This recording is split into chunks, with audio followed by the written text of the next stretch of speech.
Strangers from distant lands, friends of old, welcome to the Pan American April Cup. This is, of course, the Shadowverse Open. I'm your host, Sterling, joined by Momo Jelly and Luisa Panda on the desk. Guys, how's it going? What's up?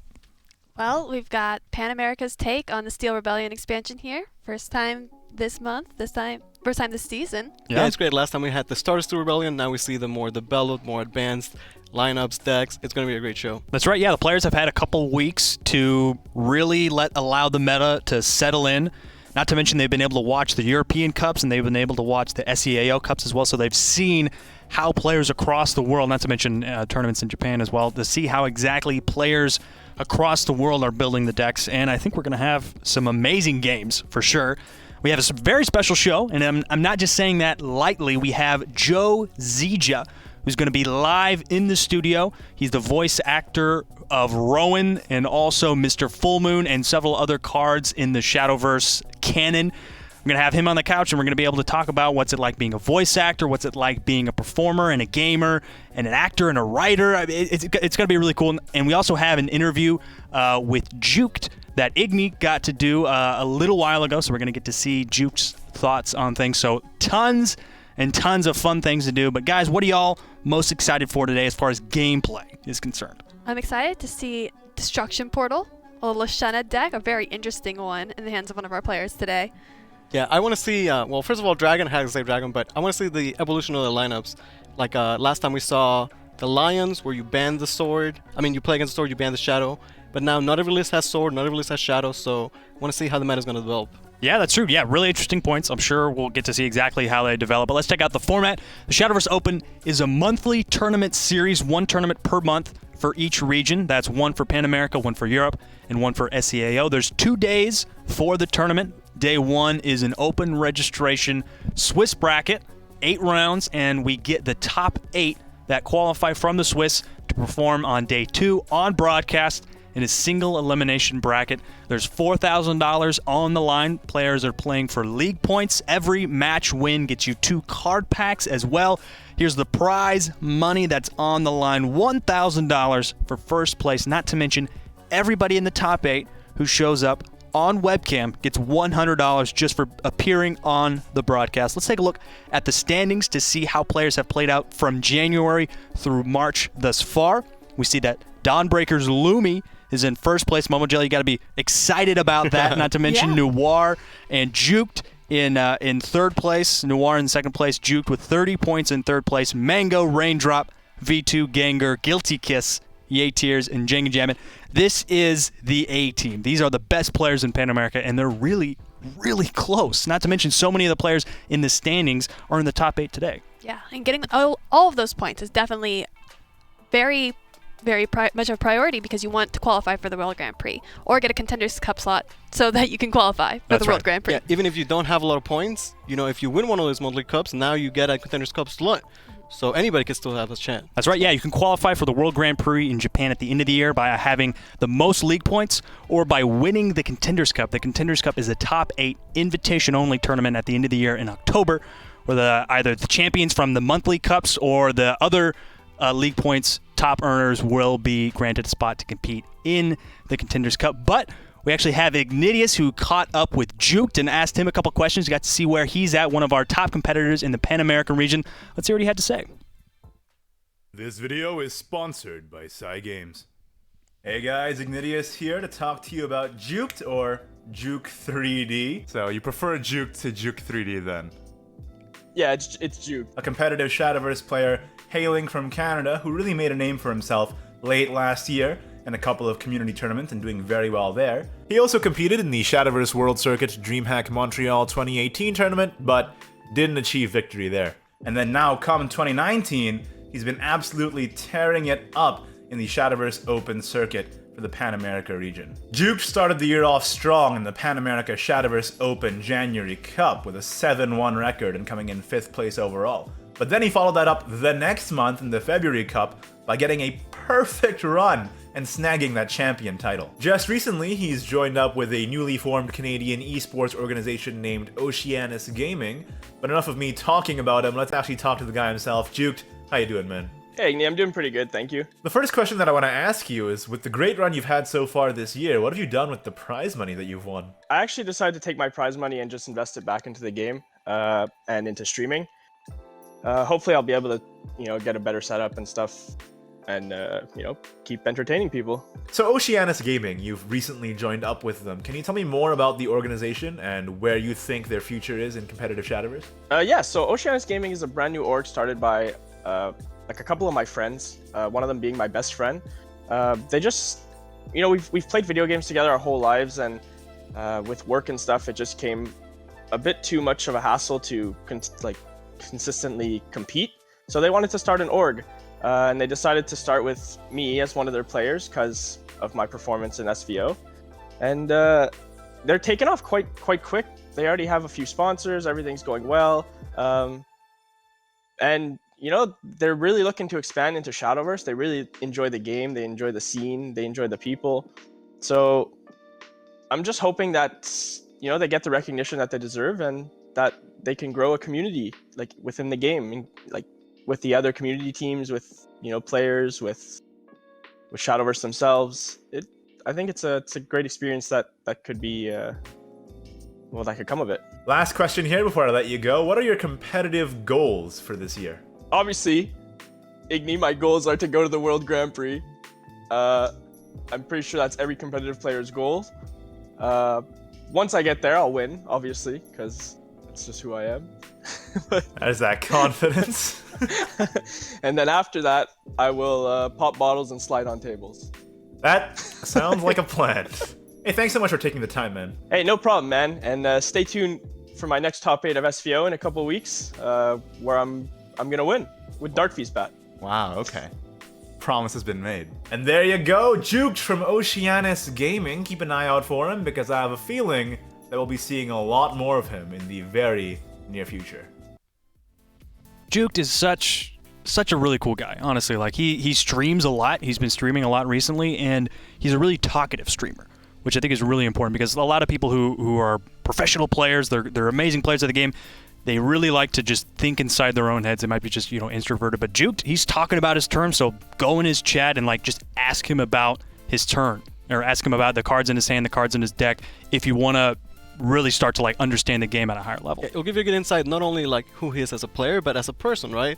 And when you can, learn more about the players, it's easier to become fans of them, right? Yeah. So definitely check out his stream. Yeah, for sure. And also Oceanus Gaming, how cool is that? Just an organization started by friends in their basement, in their garage. That's all the great tech companies, all the great creative technology companies, that's how they started. Just a group of friends, and Dawnbreakers, I'm sure, that's how Shadowverse started. That's where we all came from.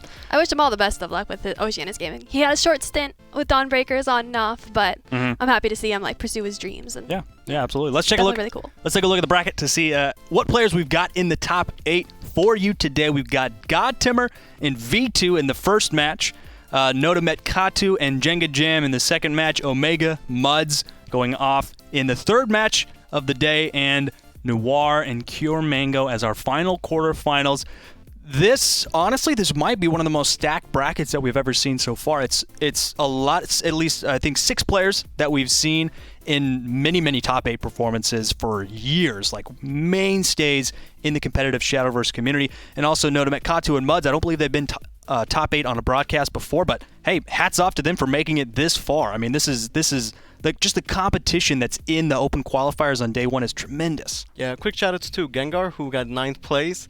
You can have a good day 1, 6-2, but the tiebreaker is going to be so hard, right? Yeah.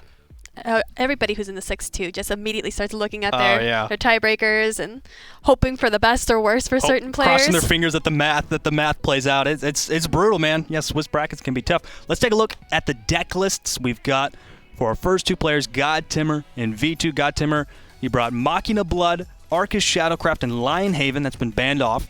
Vetu has Arcus Shadow Ramp Dragon and Lion, and his Lionhaven has also been banned off. Okay, so both players going for the Lionhaven build. So why do you think that they both wanted to take that off, with Vetu that has Ramp Dragon and GodTemur that has Machina Blood, and both of them having Shadow?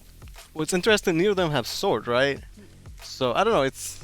Yeah, I think both of their lineups may be trying to target Sword, and so when Sword's not there, what do you ban? I think Lion is one of those safer bans because it has a pretty good matchup against nearly anything, because its game plan is always the same, regardless of the matchup. So I think just banning off the consistent deck and playing against what they know, or the Arcus is what they know, and then the third deck, the Ramp and the Machina, are going to be those interesting decks. I think to it's see interesting. today. You would think like if there's no Sword to ban, maybe you ban the Shadow, which is considered like the second best. But you know, we've seen the Dragon put in so much work, the Machina Blood, like those are very strong decks. So Yeah, let's take a look at GodTemur's Machina Blood list to see exactly how he stacked this deck. He's running 2 copies of Technolord. Not every list runs Technolord, which I think is an interesting choice. Nonetheless, I mean, it's obviously incredible board clear. It can pull a Mechwing Angel. You know, it's just an all-around reliable card. Only 2 copies of Odin. I kind of respect that. We're seeing some players, even with Dark Feastbat today, only bringing 2 copies of the Invocation card, which is a choice, you know, that especially when you're running Bloodcraft specifically, Machina Blood or Dark Feastbat, with access to Unleash the Nightmare. Invocation followers, a little less powerful just because there's just a higher chance than other decks that you're going to be drawing them because specifically of Unleash the Nightmare. The good thing with Odin and Unleash the Nightmare is that Unleash the Nightmare pulls your Bloodcraft followers. Oh, that's true. So That's a you good don't point. have to worry about that too much with Odin, but it's still the deck building consideration of you don't want to draw your invoked cards, especially Odin.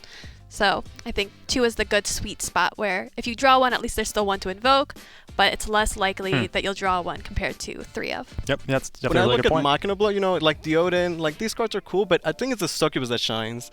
And now all the lists have Succubus, and I think that's going to be the key. Like, can he get an early Succubus? You know, it's so strong. Good, valuable Succubus. Yeah, I mean, most of them, absolutely. like, it's pretty good, right? Like, it's Yeah. always good. I remember the first time I learned that, oh wait, Succubus has a Vengeance effect. And it's a good one at It's a that. great, 1/1 wards are pretty relevant. Yeah. especially into Shadowcraft, especially into Swordcraft. I mean, just having that, when you get to that late game where you're less than 10 health and you really need to just survive for 1 extra turn, it's incredible. Let's take a look at V2's deck to see what he brought to play in the tournament in Day 1 and Day 2. This is his Dragon list. He's running 2 copies of Dragon Ranch, 2 copies of Zoe, and of course 3 of Poseidon, Forte, Altar Plane Arbiter as well. 3 copies of that. So really going to try to ramp as fast as you can and get into those big followers to survive past turn 10. Yeah, there's also a 1 of Tail Swing, which is a nice, interesting removal option that also reduces the cost of one of his cards in hand, which could be a Zoe. It could be anything, but Zoe's one of those cards that's, at least if it's at 11, now you've made it playable. You can also discount like the Forte, you know, because the new Fortes, 7 playpoints can be kind of expensive, right? But still goes face, still pretty good. I find it interesting. No more Kokaidos, right? We're just ramp ranch all the way. Yeah. Yeah, so why do you think players are electing to not bring Kokaitis in their Dragon lists? It's not a focus anymore. I think it's too slow. 9 I play think- points is a lot, and Forte costs less than 9 play points. Arbiter costs less than 9 play points. And with all of these Storm options and Lion and Arcus that can kind of go off before you can get your Kokaitis down and then draw into your Kokaitis cards, I think you want to go a little bit faster. I think Kokaitis is still good. Both players we have are that playing Dragon are both doing the same build because they're both teammates. So it's very easily they share the list, you know, they worked on it together. And it just so happens that both of them, you know, are bringing the ramp ranch. But not to say Kokaitis is not. Like, it's still really good. Yeah. Obviously, yeah. Kokaitis, incredible card. Yeah. But in a It could competitive beat format, anything. yeah, I think you're right, Momojelly. You kind of have to go a little bit faster, especially with Swordcraft on the line. Like, you can't just stop on one of your turns and play a big follower. Game just doesn't work like that. But anyway, I mean, Arcus Shadow is definitely the list that I've played the most of, and it feels like it can have a really, really hard matchup into Lionhaven. That's obviously not relevant in this matchup, but I mean, how do you all feel about the matchup between Arcus Shadow and Lionhaven? I think the way Shadow is against most other decks, once you get your Arcus down and you can spam Nickel endlessly, it's very hard for most decks to get any damage on you because you can always answer the board. But the Lions have Storm, right? So it doesn't matter. They don't need a board. They can always just storm your face. Maybe that's why it could be Yeah. okay for the Lions. It becomes a bit more of who gets the high roll, who gets their storms out first, who goes first. Yep. Those sort of coin flips can really make or break these matchups. And Arcus Shadow doesn't have any wards.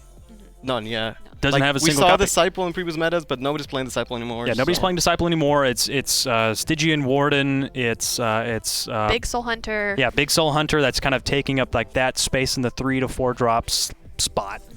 Yeah, and the Arcos we're seeing this week, the majority of them are playing Gillenese, which we rarely saw last time. That's so true. It seems like the new trend is to bring back Gillenese, play the Lyra. Yeah. So you have the Arcas Nicholas spam to win, but you can also, still do Burst. Get with- Ghost, Gillenese buff, and Fairy. Yeah.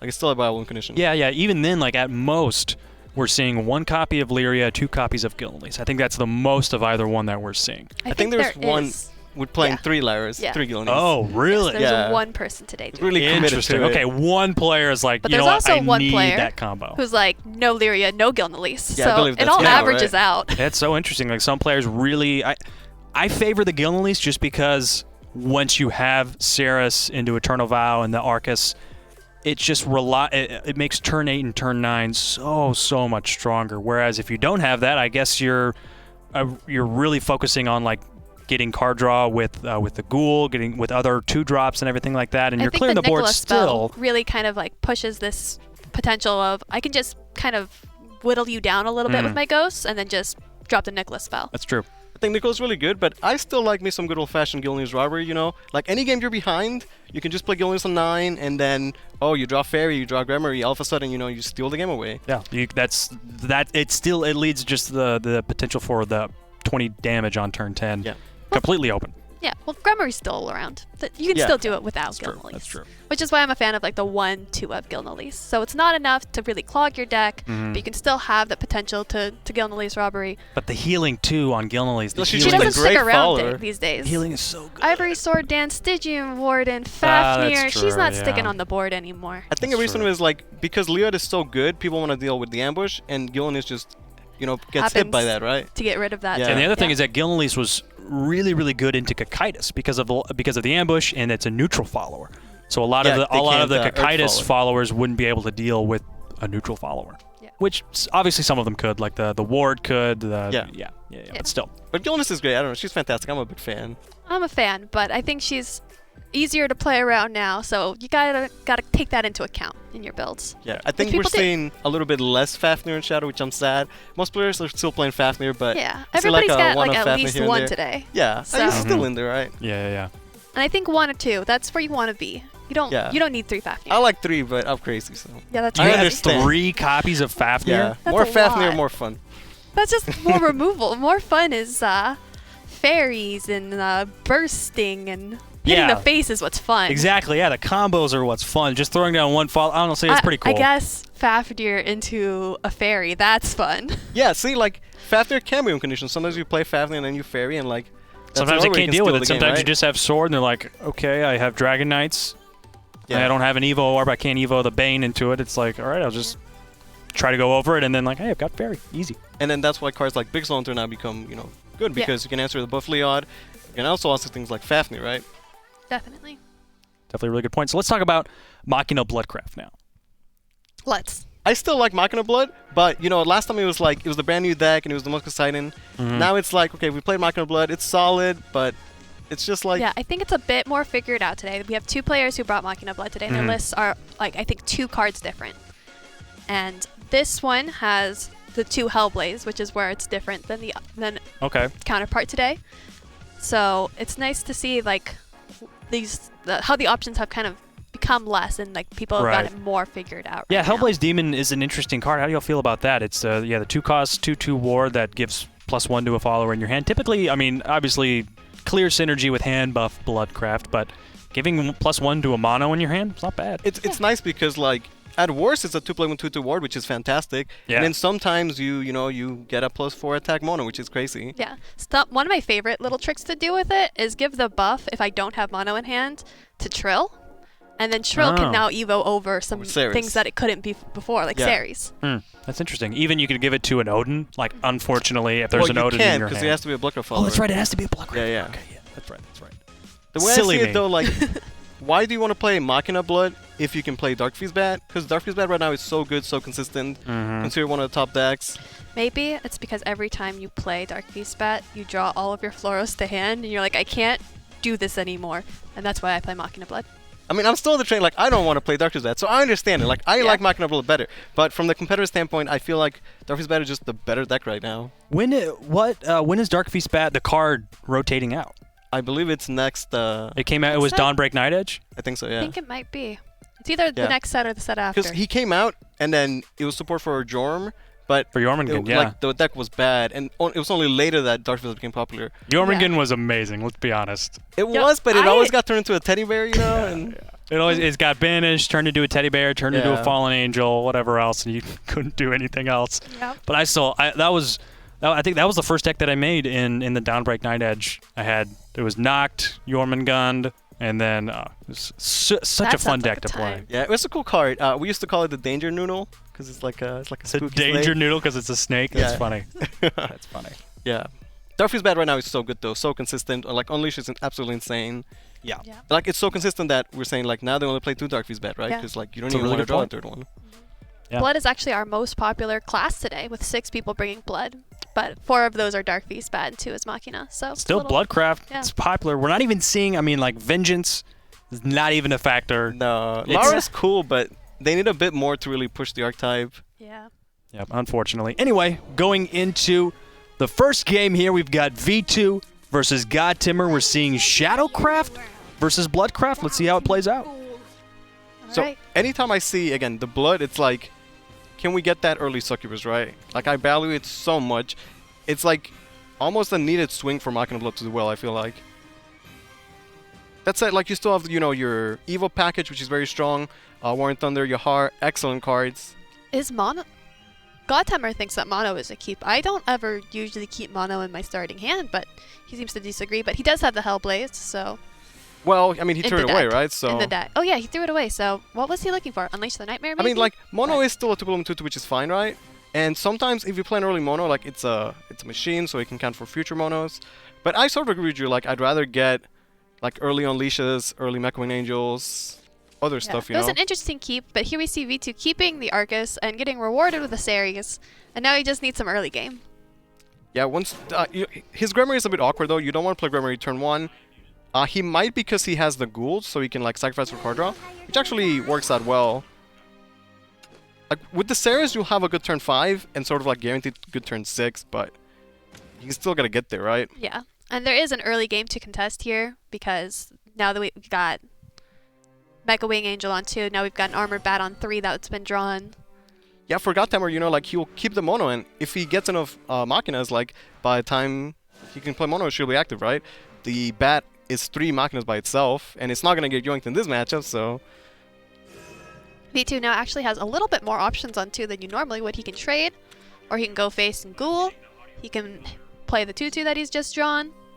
Yeah, like, Gremory can trade against 1/1s, and it's okay. Probably just take the face damage, maybe Ghoul, right? Yeah, probably get a little bit more card draw in here. You want your Ceres to be counting down a little bit more than this, but I also can appreciate the Fairy because it does allow you to trade more and keep more of this early game board handled. Yeah, so his Gremory was, like, traded for, like, half a 2-drop, which, you know, can be okay. The thing about the way the Shadow works right now is that if you fall behind in the early game, you take some face damage. It's really not that bad because you have that Ceres heal, you have the Lady Grey, like, the early damage is not a big deal for Shadow. I picked up another Fairy. I feel like, sort of like the Mono, if you can play one Fairy as a 2/2, you feel okay, but when you want to play second or third, like, you sort of want to hold it for that late game value, right? Yeah. Another consideration with taking the trades is that Hellblaze is a card, and maybe you're just trying to reduce the That's an excellent point, yeah. effects there. Because Hellblaze being played as a 2-off, right? So, like, the difference between a 6-attack Mono and, like, an 8-attack Mono is huge, right? Yeah, especially when you're just trying to end your game. And yes, you have a little bit of heal to save some of your life, but Yeah. And it looks like all the Machina Bloods for today, they're all playing the Parish and the Bira. We're not seeing things like the Racer Claw or the Medusa, things like that. So even the Machina Blood is kind of like more standard now. taking another trade. And now here comes the Ghoul to get some more draw because we still haven't seen any. Yeah, the Ghoul is a pretty weak tempo play. You're trying away a 2-1, playing a 2-2. So tempo-wise is not great, but you know, he's going to draw a lot of cards.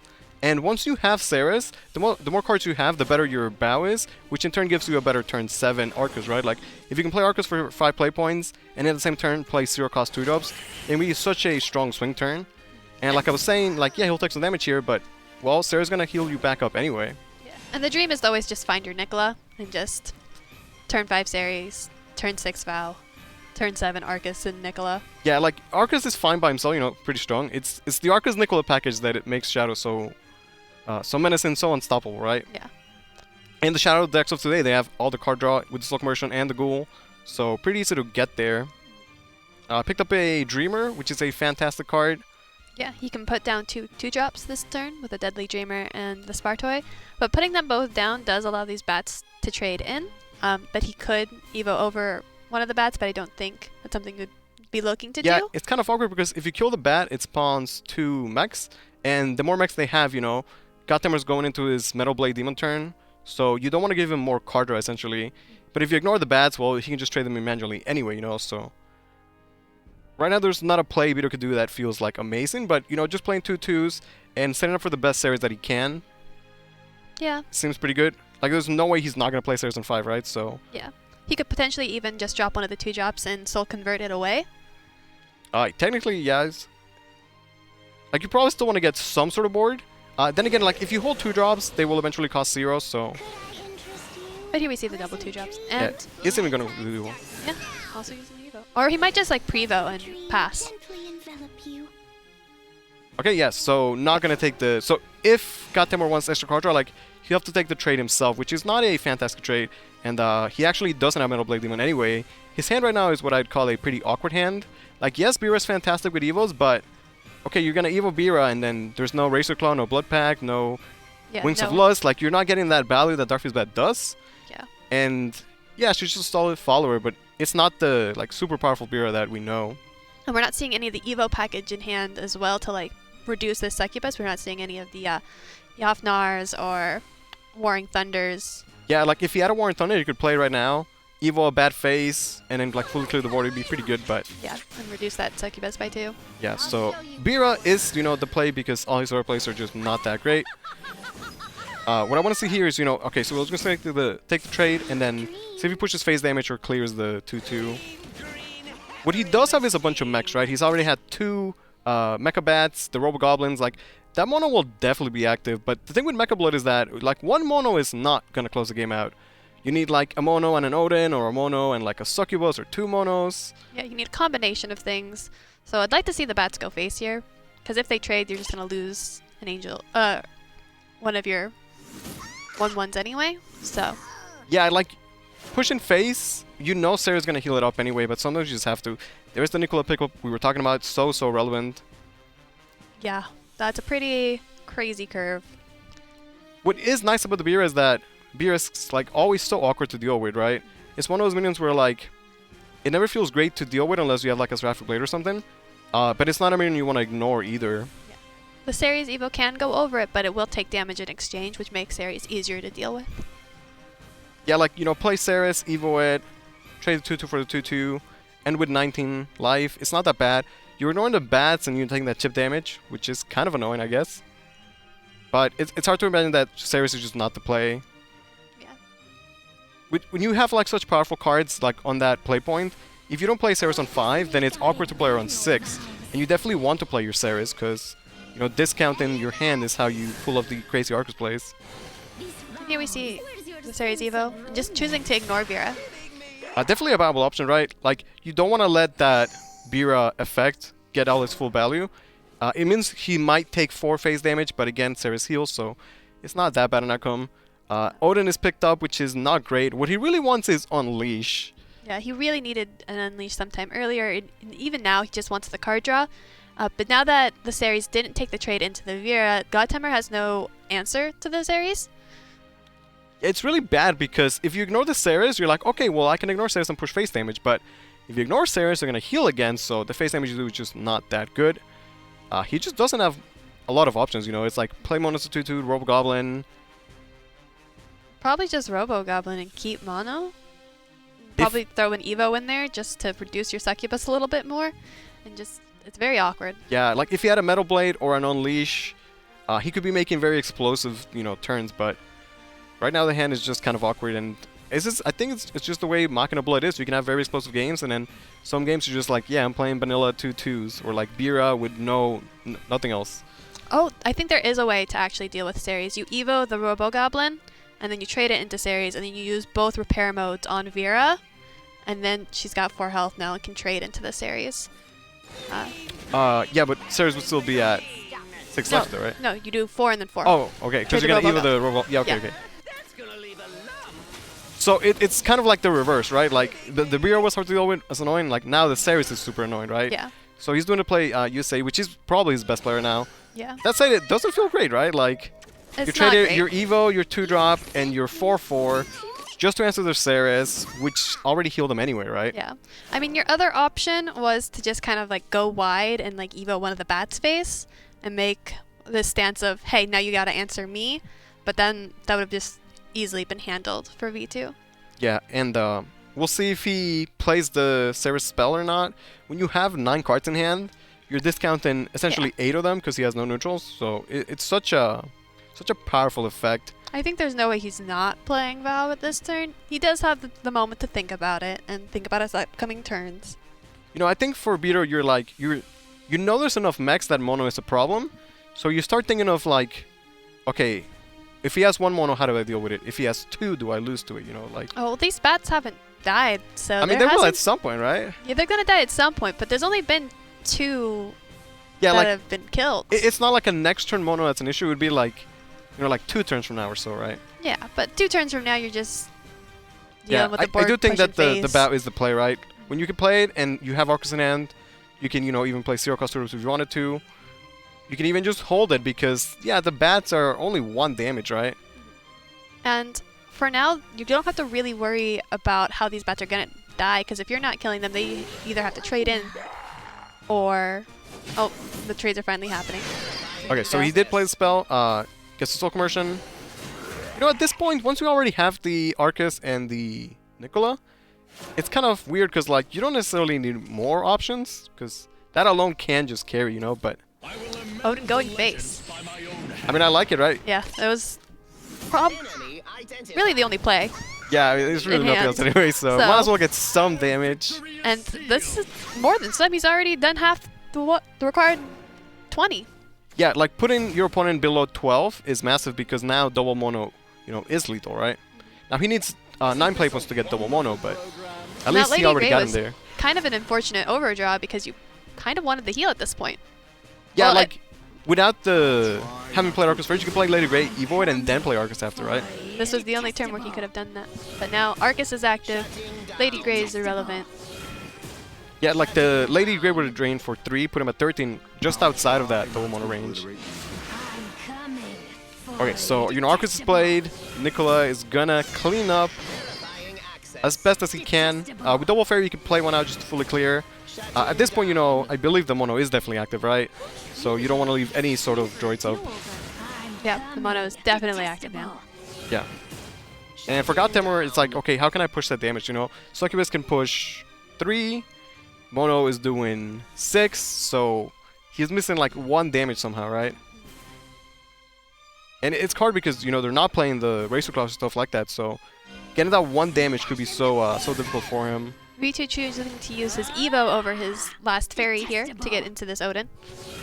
Yeah, like if he could have Evo'd Odin over, I mean, Arcus over the Odin, but then gets cleaned up by. Actually, no, Succubus still wouldn't clean up anyway, right? Technolord. Technolord would only summon an armored bat at this point. Yeah, which it's isn't kind of weak because very you're not useful. answering the board. You probably want to Axel it, but it's an awkward hand to do so, right? Yeah. Against the Arcus, like once it's played, like okay, let's say he plays Mecha Wing, like okay, you get a 6/6 ward, but that's just Nicola fuel, right? Like he's gonna get eaten up Yeah. by the ghost. But so. it does save you a bit of time, and it lets you put down Technolord to summon something useful the next turn, because right now you don't have lethal in hand. You don't even have lethal over a couple of turns, so you still Yeah. gotta figure it out. You gotta do something, right? Like maybe that is just play a 6/6 ward, try and like hold the turn. Like right now he could always just top like an Oromono. It's a possibility. So Yeah, and what if one of these, unlikely though, one of the little robots sticks around? okay, playing Technolord, interesting. So 8 play point 5/5 summon the. And leave Arcus on the board. Yeah. You know, the Arcus right now is scarier too because we do see the Lyra Gillenese. So if you ignore that 6/6, it could be so much more damage. Even Lyra Gillenese right now pushes, was that 6 plus 8, right? So much damage. That's a lot of damage. Yeah, I think for Beto though, he has to be aware that double mono could be a thing, or maybe even one mono, so maybe he'll just, you know, try and clear. He doesn't have any wards because the Arcus deck, they don't play wards, right? So, and Ceres could heal, but at this point it's not really answering the board without the Evo. Yeah, there's definitely plenty of answers. You can either play like the big Soul Hunter and then just trade in, and then play whatever else, Nicola, whatever, just go face. You can play Lyria Gilnalise. But I don't think it's the turn for Lyria Gilnalise just yet. You know, for us, it looks board. like the Shadow's like complete control, right? Like they have like 9 cards in hand, Arcus up, Effect, Nicola, all that stuff. But for Beater, like he's probably very scared. He's like, oh man, I really don't want to lose to double mono, right? Yeah. You still gotta win the game somehow. Yeah.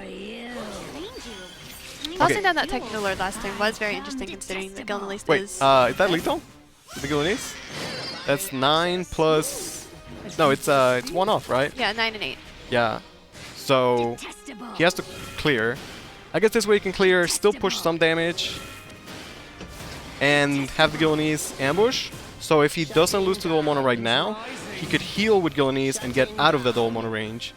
Which honestly, pretty good play. I do like it.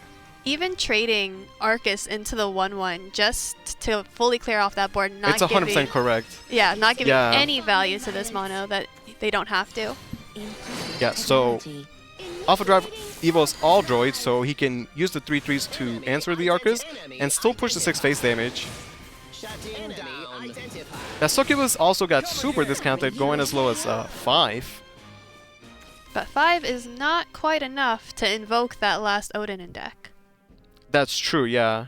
Like, in the late game Machina Blood, when you're getting, like, you know, Locust Succubus, you're getting free Odins, you have monos, like, the late game can be really, really strong, but GodTemur just did not get card out of this game, so... And he just completely dodged his entire Evo package. He hard drew into Odin, That's and then true, didn't find any of the other Evo potential. So, Beto could play Big Soul Hunter, answer the mono. Play Sigimorian to Yeah. answer the mono. He could play whatever. I think, you know, you could Gregory to get extra heal from the Gilnalise. Gilnalise by 3 already gets you out of range of 1 mono, so... But yeah, it's still really good, right? You might as well push the damage, get the max heal. He knows GodTemur doesn't have a second mono because he would have just lost to it, right? So Yeah. And with no fairies left in deck, there's no reason to like hold your Gilnalise on the board for a potential combo. yeah, so there is no way GodTemur could top deck lethal, right? Because mono couldn't be played with Succubus at the same time because they're both too expensive. Even though, you know, mono would discount the Succubus by 1 more, but it still would be 7 plus 4, right? Yeah, Yafnar a little late to do anything. Yeah, I feel like this would have been a much different game if GodTemur got in some card draw at some point. Like Yeah. an Unleash, a Metal Blade, it makes such a big difference. You see, like, the resources, GodTemur ends the game with 3 cards in hand, but Beto had, you know, has drawn through 6 more cards than GodTemur does, has way more cards in hand. Succubus is really good, you know, you do get the Vengeance effect we're talking about. But it's just not enough at this point. Yeah, against the Arcus Ghost, like, the 1/1s are just not doing too much. And I think this was a game to show, you know, Gilnalise is really good in the Arcus, and maybe it is why players are bringing it back. I'll try not to obliterate you. Being able to play the Lyra for 1 player and get 2 Ghosts is still really strong too. Because if you don't play Gilnalise, like, there's no reason you would play Lyra, but, you know, if you play both of them, you get access to the 1 player with 2 Ghosts, which can be very, very strong. Yeah. If you're playing Gilnalise, you're probably playing at least 1 Lyria. So Beto takes the first win with the Shadow, now has to go to his Dragon, and GodTemur, you know, he can try back. He needs the Machina Blood at some point, you know. I do like Machina Blood. Like, last time we were here, you know, I was like really wanting to see it work. yeah, and the Machina Blood did do well. We saw it get 2nd place, so it is a solid deck, but But sometimes it just doesn't find its card draw. It found 1 Restless Parish out of 3. I can't help but feel that it's a bit too inconsistent. Like, yeah, the Parish is nice to, you know, make it more consistent, but you need Unleash, you need Metal Blade. Not finding any of those 6 in deck Nice. card draws. Well, now Unleash is in hand. Hopefully it's a keep. So we're looking at the dragons, like we were saying earlier. All the dragons are Ramp Ranch dragons. Have you been practicing your Yeehas? I have not. No. All right, we'll see if the ranch comes Have into you? action. I do actually. I give the yeehaw last time. Let's hear your yeehaw. Okay, when he plays it, okay? All right. Okay. I'm gonna hold you to it. Okay. There's the Zoe. If you Perfect play one Zoe drop. in your deck, yeah, you definitely want to get a turn 1. And both the Soys and the 4th animated, so maybe a big Dragon fan? Yeah, that's an expensive hand down there. Yeah. I do wonder why the Arbiter... Like, Arbiter is a good card, but... Is it really needed? Yeah, it just bridges you into those other turns. Yeah, it's like something nice to ramp into, right? And again, it's like 7 play points is less than 9 play points. You can play it just like on curve, or you can play it once you've rammed into it. Yeah, you can get a lot of good stuff from it. Especially against the classes that are really meta right now, right? Like Racer Claws, things like that. Undying Resentment. Choosing the Hellblaze over the Mecha Wing here, just so that the Feline doesn't have free trades. Yeah, and you know, this time he does have the Unleash. He has some Evil Package in hand. He has Metal Blade, so this should be a better showing of the Mecha Blood for sure. Yep. And the good thing for the Mecha Blood in this whole lineup is that V2 isn't playing any sword. There's no danger of Octress. You can just play your armor bat and just feel good knowing that it's going to die at some point. Yeah, because when it gets stolen, it's the worst. Yeah. For Breeder, we're not seeing any ramp whatsoever, so... Like, sometimes you have to just play your Masamune's, your Poseidon as 2-drops and... Just hope. Yeah. But that's why you have the 7-drops. Now you don't... they're a lot quicker to come than... Yeah, he needs like at least one sort of ramp though, because otherwise like that hand can be super awkward. Well, he can just play 2-drops on 4, 5 Tail Swing Tail something, swing, power play. 6 Forte, 7 Arbiter. He's got a curve. Technically he does have a curve, right? GodTemur, you know, picks up the mono. Just trades into the war. We've got some awkward trades ahead of us. Yeah, it's like looking like a good hand for GodTemur. I think he, you know, he wishes he had the Succubus to really tie it up together, but otherwise pretty solid. Yeah.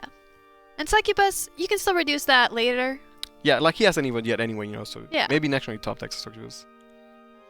For Beater, we see the Rending, the Whisper, a lot of options of removal, but it's like, do you are really these want to cards? remove a 1/1? Yeah, like you don't want to commit a card to answering a 1/1.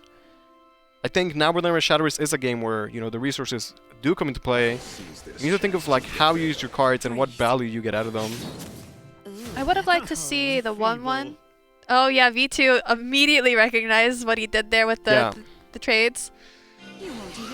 I mean, you know, it happens, right? Yeah. Pressure sometimes gets the best of them, but sometimes you notice immediately after you do something, you're like, wait, that was not, dragged the wrong card. He does get to keep the 1/1 ward, and Masamune as a 2/2. You know, he has Bane. He's better than a regular fighter.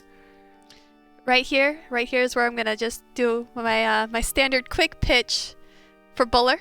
If you had a Buller here, you could play Buller and Yafnar at the same turn. You could Evo your Buller. Oh, as a 1-drop, you mean? As a 1-drop, yes. Okay, I kind of like it. And then you could double Evo, get the free trade of Yafnar into the 2/2.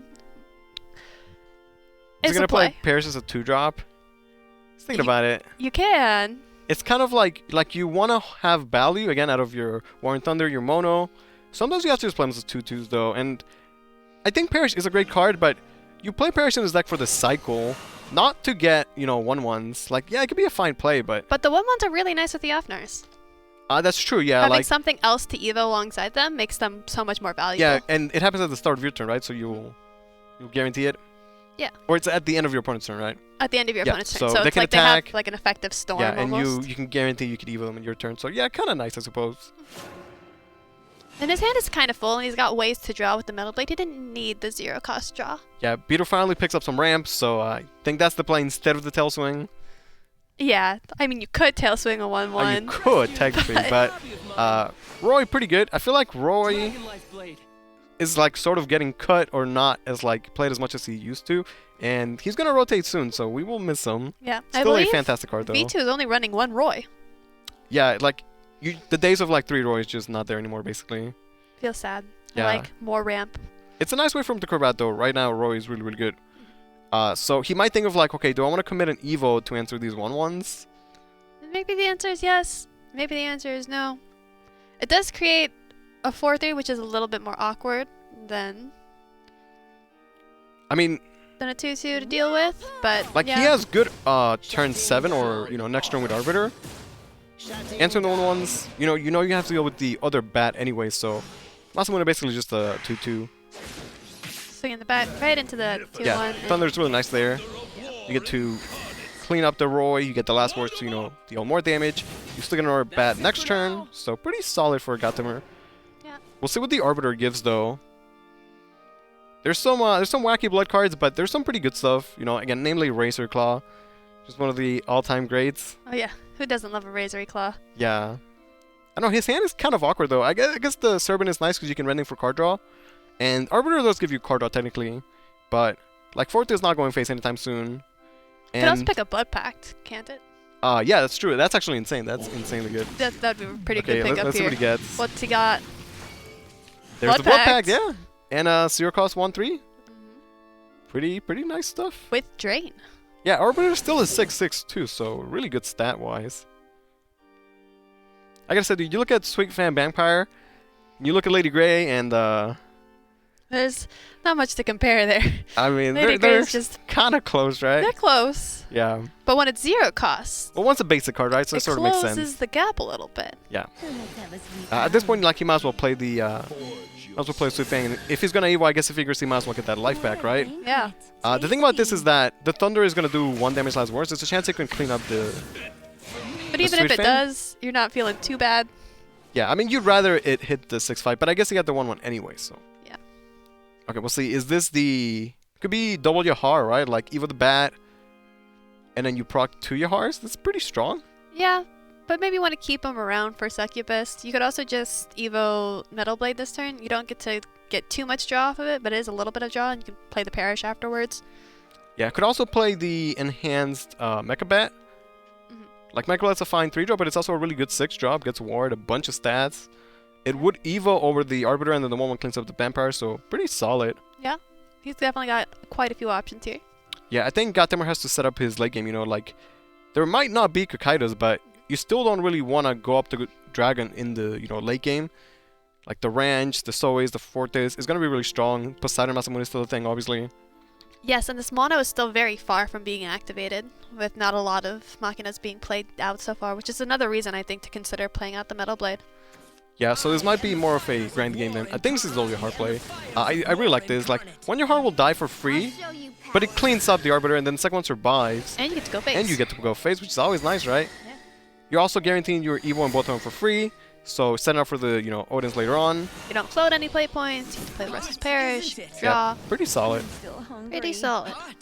And now that you've actually been playing out your Evo package, you're that much closer to invoking Odin on 10. Yeah, he does need to get a good Metal Blade for card draw still, though. There's the Ranch. There's the Ranch, right on curve, right there. Is it time for the... Do we slam jam the Ranch? Do I we don't get know. to hear your yeehaw this Maybe. turn? I mean, you could do Evil Serpent, Rending, get some card draw. Tail Swing, I don't know, like, in the Machina Blood, what is the Tail Swing target? Mono, Like a big mono, I guess? Succubus. Yeah. Maybe you 6/6 want to just hold ward. it for future turns then, right? Yeah. Yeah, definitely want to hold that Masamune for... Ranch seems good. Yeah. You could potentially Thinking about get it. something that can just trade into something on the board. Yeah, like, Ranch is nice because, like, you get something right now, and it sort of guarantees that your next turns are, you know, a bit better as well. But you can also play it later. Combo it with other things in your hand, like the... Like, you can play, Masamune. yeah, Ranch Masamune. Okay, gonna opt for the card draw instead. It is a cleaner answer to the Yahar. I'll show you disdain. Picks up another Arbiter. Man, the Arbiter is really good. His last Arbiter is really, really good, so... Yeah. Hopefully he gets to pick up something just Yeah. as good on the second one. And Arbiter could be, you know, that turn 9 play right before he gets to the crazy Masamunes. Thinking of Evo in, Yeah. There's also... maybe he's thinking of Tail Swing. Maybe he is. Yeah. It's a nice way to curve out. You can give it to your Forte. You can give it to Masamune to combo the Ranch Masamune next turn if you wanted to. Yeah, but you need to be at 10 for it too. Oh yeah, you have to be at 10. Yeah. Okay, he's gonna get a 7 play point Ranch. 7 play point Ranch. I guess it's not just followers. It could be any Drown card, huh? There it is. Second mono. Okay, Still those not are good pickups. there. Like, that's... Getting him to a late game he needs to beat the dragon. And the bat is still a bunch of, you know, mechs.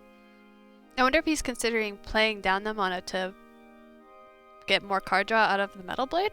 Yeah, it would be a nice way for him to curve out, you know, 2-drop and then 5-drop, get the guaranteed card draw. Then you could Evo and then clean up the servant for free. If you play the bat, you're floating a play point. But if you could hold 2 monos and get the 12 damage burst, like, most of the time, you know, it's pretty worth it. Because like Yeah. I was saying, you know, 1 mono is not closing the game out. You need really 2 or like 2 and Odins or something else, right? You need like 2 or one with Chip and Odin's and Yeah, like a Succubus or... yeah. Okay, so is going for the bat. Gonna spend the Evo as well. I mean, he still has an Evo left over, so it seems fine. 7-5. Still pretty good stats. Yeah, it's a Does get pretty answered big, by the Arbiter, pretty though. big bet. Yeah. Like, Arbiter just clean over it. Yeah, but it does produce a 1-1 that can clean up the remaining. That's true, yeah. So maybe gonna go for 5 lane, just take the Whisper. I kind of like this, like, you're not cheaper gonna way. get great Whisper targets at this point in the game, right? So it's a pretty good one. Can also play Andros and clean up the mechs. And if you want to go to 10, he could. Doesn't have to, though. Yeah, I mean, there's no really point to... Evo over a 1-1 Yeah. at this point. Okay, there's the Succubus, a little bit late, but, you know, better late than never, right? Yeah, you could still reduce its cost this turn and play it next turn. Yeah. So, it's Like, not when you Evo defunct. Mono later on, you're still gonna discount her, so, you know, it's fine. I'd still rather have the Succubus than not. It's just so strong. I think now we get to see a Metal Blade, now that you can guarantee draw 2 right now. Yeah, Metal Blade Draw 2 is pretty good. You get 3 players left over, so you could do Axel Mechalors, things like that. Picked up the Bira, which... Might be a better Evo target, but I mean, thinking of like strictly Evos, like, yeah, you might as well Evo the Bira, right? But maybe it's just not to play because Axel Technology is good, and Evo Metal Blade still gives you good value. you probably still want to Evo something just so you have Succubus as an option next turn. Yeah, Succubus at 10, she'll go to 9. Technolord isn't that buff right now, I don't believe. Yeah, I don't think so, because the monos are not active, right? So it's definitely not doing 7. Maybe doing like a 4 or 5, probably. Yeah. The Metal Blade Evo does guarantee clear the board with the 1-1 trade. Yeah, like you're trading off your 1-1, which is fine. You want your mechs to die anyway. If you do this, he can just play Bira as a 2+2/2, which at this point, that's all she'll ever be anyway. So it doesn't necessarily feel bad. It's still Yeah. stats on the board. 2-2 This game, is always a 2-2. yeah, she's got that nice intro animation, right? Yeah. Yeah, but this game, GodTemur got so much more card drawing. It really shows like he's making much more powerful plays. The light of destruction. Definitely in comparison to last turn. And now V2's finding some draw for himself. Yeah, I was able to, cycle this way for the card draw, and then still get the Yeehaw with the ranch. Yeah, there's your Yeehaw. Yeah. And Got the Storm. You can play Masamune. I feel like the Storm here is almost like the worst one, because if you were going to Masamune, you'd rather... it'd be the vanilla 5/5. Yeah, the vanilla one, and then get the Storm later on, right? He could Masamune, ignore Beer, and then still cash in 5 face damage. For Beer, like... the Dragon of today doesn't have that huge burst damage. So maybe you just take the face? Yeah.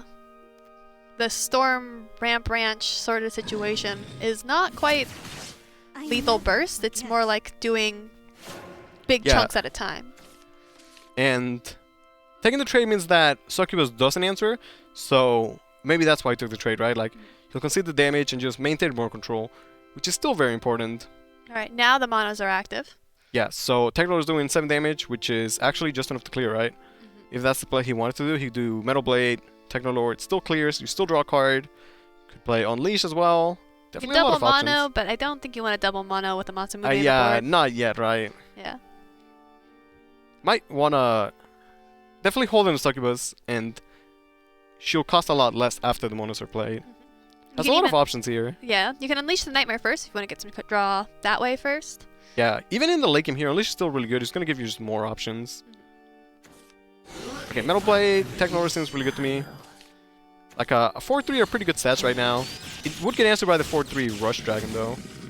Although Beater still has an Evo anyway, right? Yeah, so it's probably going to get answered. It's going to be answered no matter what. Yeah. Okay, does get the 4-3 Rush and picks up a core, which in the late game is not fantastic, but It's an Evo point.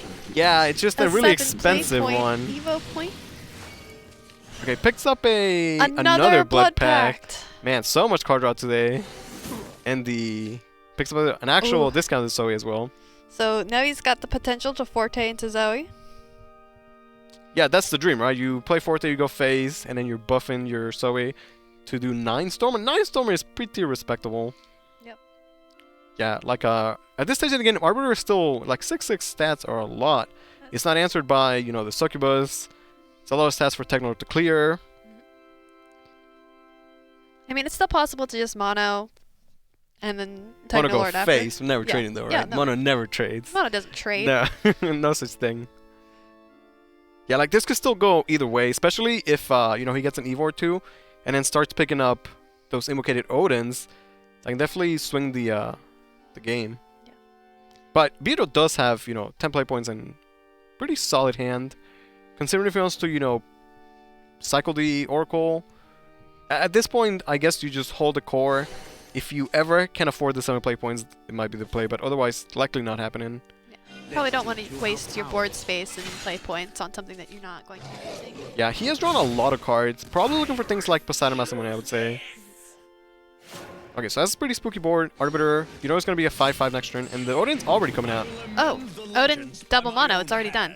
Oh, yeah. That's 12 it. plus 4, 16, yeah. Yeah, But you seem rather fond The of burst potential for Machina Blood, it's there. yeah, it's really, like, 16 is it's a lot of life. initiating. So we got to see both the lows and the highs of Machina Blood. Yeah, right? The first game it looked like really sort of mediocre, and the second game it looked really strong, having good early game, and really insane late game, because even if that turn, if he didn't kill there, like, he would still get Odin next turn, he would have Succubus left over, right? Like, can have really explosive late game. And Yeah, I don't know, like, Vito, he had like 1 ramp, he had good arbiters, but yeah, I don't know, like 1 ranch wasn't really cutting it. yeah. He had cards to play, but they didn't end the game. Yeah. So that puts us at 1-1. Now it's going to be GodTemur Shadow against Vito's Ramp Ranch Dragon again. And- GodTemur does have 2 Gilneys, 2 Yeah. Wardens. Like we're saying, most people are playing Gilneys. It's a matter of, they're playing 1, 2, or even 3, like we said someone else has. I feel like Shadow is probably still slightly favored here, but Dragon is still really good. You Like, could go- Ramp can still be so scary. We saw those crazy Arbiters. Let me take you to the underworld. And even though Shadow does have options to get rid of some of the big things that V2 produces, maybe if V2 just drops enough big stuff, GodTemur will run out of answers. Yeah, like, Ranch gives you 3 followers that, like, sort of have to be answered, or at least 2. And Arbiters, we saw, like, sometimes you just need the pile of stats, right? GodTemur does have 2 Serps, which we saw there in the mulligan. Yeah.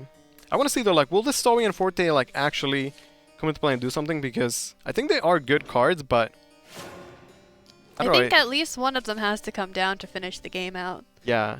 Like, I guess it's the new finisher because, the Hawk is gone. Yeah. With But- no Dahakas and no Kakaitis, you need some way to end the game. Yeah. He does have double core, which is a lot of ramp. Yeah. I'll try It's a lot not of to obliterate you Weak tempo plays, though. Although core is one of the cores that, the Dragon Core, when you evoid, you get play points back. So, you give up early turns, and then the turn that you evo, you get like a really explosive turn. And right now, early Nicola is great for Serban. He's going to get free cleanup. It would get answered by things like the Manifest Malice GodTemur has, but Maybe so instead you drop Feline, just because you can guarantee yourself the servant rending. it's hard to say, right? Like, usually if you're playing Servants, you're like, oh, a 1-attack follower. Like, let me just cash in my free card, right? But you're right. Maybe it's like better play to hold it and then guarantee the card draw. Because Servant right now, the way Dragon plays, is a big part of their card draw, right? I don't believe that Vito is playing Violet Dragon, so... know that. No, I think it's Yeah. his teammate that is playing the Vile Violets. Okay, so Servant will get answered. And he has enough play points to Soul Convert the Nicola, which, feels pretty good. Or Soul Convert the Ghost. Yeah, just better, actually. You're right. 100% better. Might as well keep the Keep your 1/1 yeah, yeah. around. Yeah, picks up the Cerberus, which, is still a pretty good card. Even if she's no Ceres. Yeah, you'd probably rather see Ceres in this hand, Yeah. in every hand.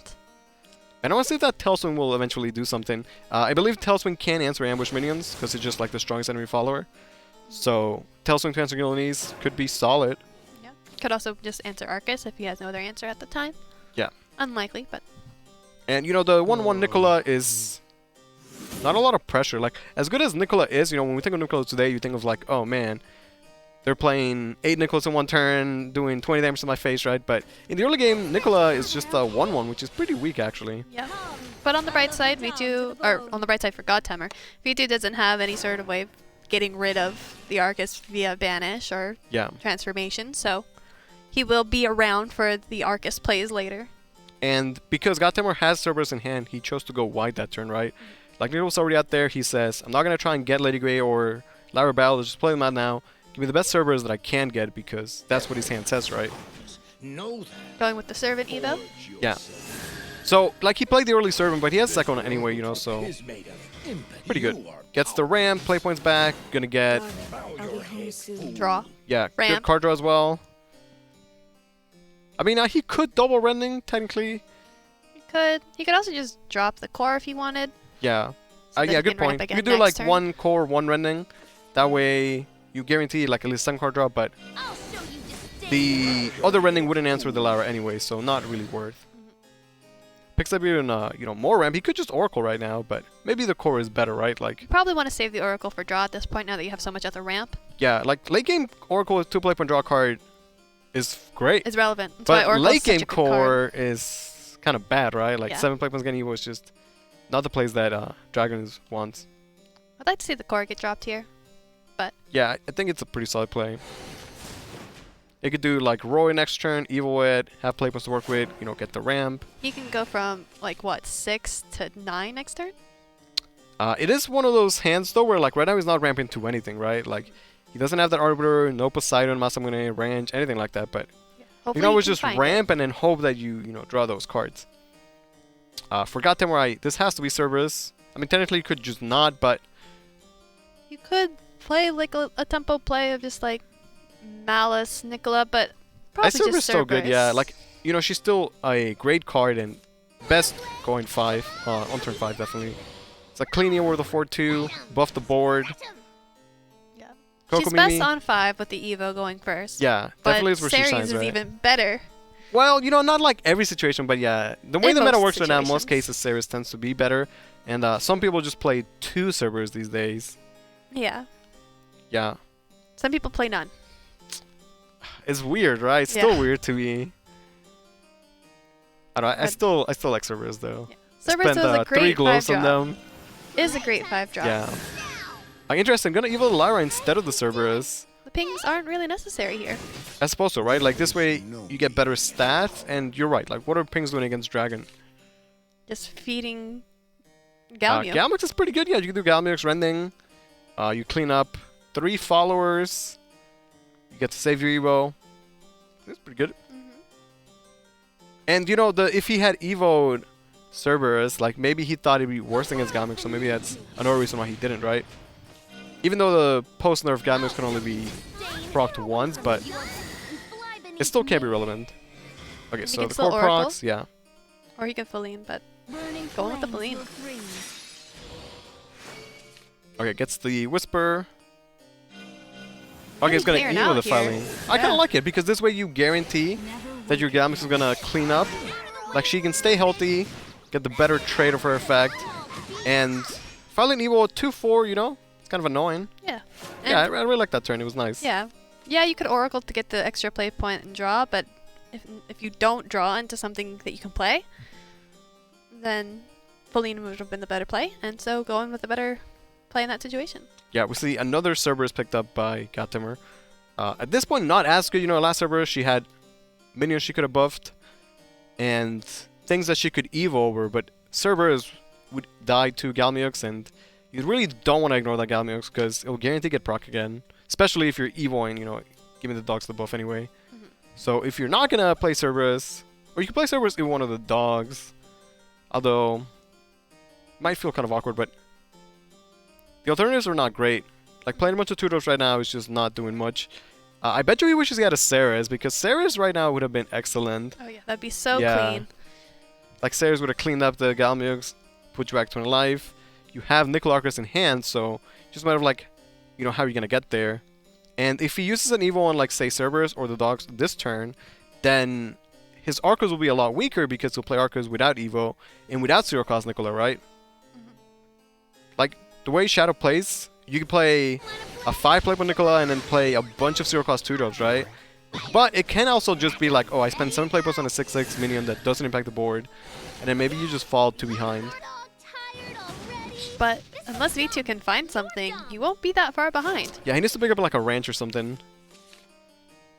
Masamune needs other things to be. Yeah, Oracle's still good. He'll put him at 10 play points next turn, and you know, cycle him into hopefully somebody could play. Ooh, Like an Arbiter is Arbiter. nice, but 1 play point short of being able to play it right now. So So if the Oracle had been played last turn, he would have found the Arbiter for this turn. But Whisper one of the, I guess, Mimi, right? Yeah. I feel like at this point you're like, okay, I don't want to get overrun by the Arcus, so how can he put the most pressure on? But the reality is that with this hand, like, the most pressure you can do is play Roy, and That's not Roy's a lot just a of pressure. 2/2, yeah. Yeah. Like, the dragon doesn't have that big burst, you know, they do like 5 storm damage, so, you know, doing the 19 damage is going to be a struggle for Vito. Yeah. I do like the consideration of the Evo and the Roy here, just because if Arcus is the play you're anticipating, which it should always be, you know that without the Evo point, this 6 health or 6 attack Yeah, board, like you're getting 6 face damage. Kill the Coco first so that he only heals for 1 instead of 2, definitely the correct order. And you can spend the Evo here because you have Masamune next turn anyway, right? So if you need to answer the Arcus, like, okay, you can still play Arbiter, Masamune cleans up the Arcus, you push the 6 face damage, and you get really good stats on the board. definitely. Yeah, I think that's the turn. So he's hoping for 1 cost cards out of the Arbiter. And he got did get one. one. Probably the best one, actually. Being able to get 1 play point 4 threes. Really, really good here. Could put so much more pressure on the board. Now this board is really big, and GodTemur doesn't have a lot of answers. Yeah, there is no Fafnir, which, you know, he can play anyway, but there's no, like, Big Soul Hunter. There's no discounted 0 cost to, like, you know, spam. There's no draw. Yeah, Fran is probably the best, being able to answer 2 things, but it's still pretty awkward. Yeah. You know, getting that 4/3 skeleton is really, really good for Vito there. Yeah. Puts just that much more stats on the board to deal with. Yeah, like, you know, we're saying okay, like, the Roy wasn't that much pressure, sure, but his follow-up turn was so good. I'll try Just not going to with obliterate Nicholas spam. Yeah, like, doing the best to clear, and, you know, you're still accelerating your Shadows and your Nicola to get the spell, because he is at 15 Shadows. Although, I mean, how much can he really clear? He can clear the 6 attack and the 4 attack followers, so... Maybe he's just clearing the 1 and Try going not to away. obliterate I mean, you gotta clear the... Yeah, you gotta clear something else. So, if there is no Storm from Vito, it won't be game. And then GodTemur could play double Nicola, but he still wouldn't have enough Shadows for the spell, so... Okay, let's see if Vito picks up a Forte, right? Yeah. Or a Ranch into Storm. So Like, Zoe is good, but... Okay, let's see if he gets the what Storm. if you had played Teleswing to hit the Zoe? Yeah, but then you couldn't play the Zoe anyway, right? You Like, could play it next turn. that's true, yeah. Like, not a bad consideration. Like, maybe guarantee little for next turn. Yeah. Like, yeah, Tailswing doesn't hit anything, but maybe you just need to end the game. Yeah. So right now he has a chance for lethal, and it's a 33% chance. Gonna take it. Because even if it's not guaranteed this turn, you're gonna find it eventually. Right. Like next turn you get a 50-50, and this is still a really good board anyway. You know you don't die to Nicola plus Forbidden Art, so still in a pretty good spot.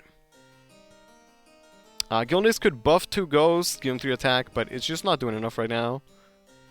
This would be a good turn for Fafnir actually, but no such thing either. So I'd like to see probably Nicola Grammary, because you do want to clear out everything and hope he doesn't roll into an answer. I'll try not to obliterate yeah, Nicola, and then Either Gildenly or Grammary. I mean Fran, still have the Fran as well. You still have Fran as well. Yeah, or you just spam Nicola, right? Yeah, that's true. You can always just spam Yeah, Nicola. like if he can clear enough, he can set himself up to be at 20 shadows next turn, where he will have lethal with the Nicola spell, right? And Fran post Arca is really good. You know, you get 3 ghosts, and then you get the curse as well. So you get so much damage to clean up those boards. Once Arcus is played, you know, it can be so hard to get any sort of board against it.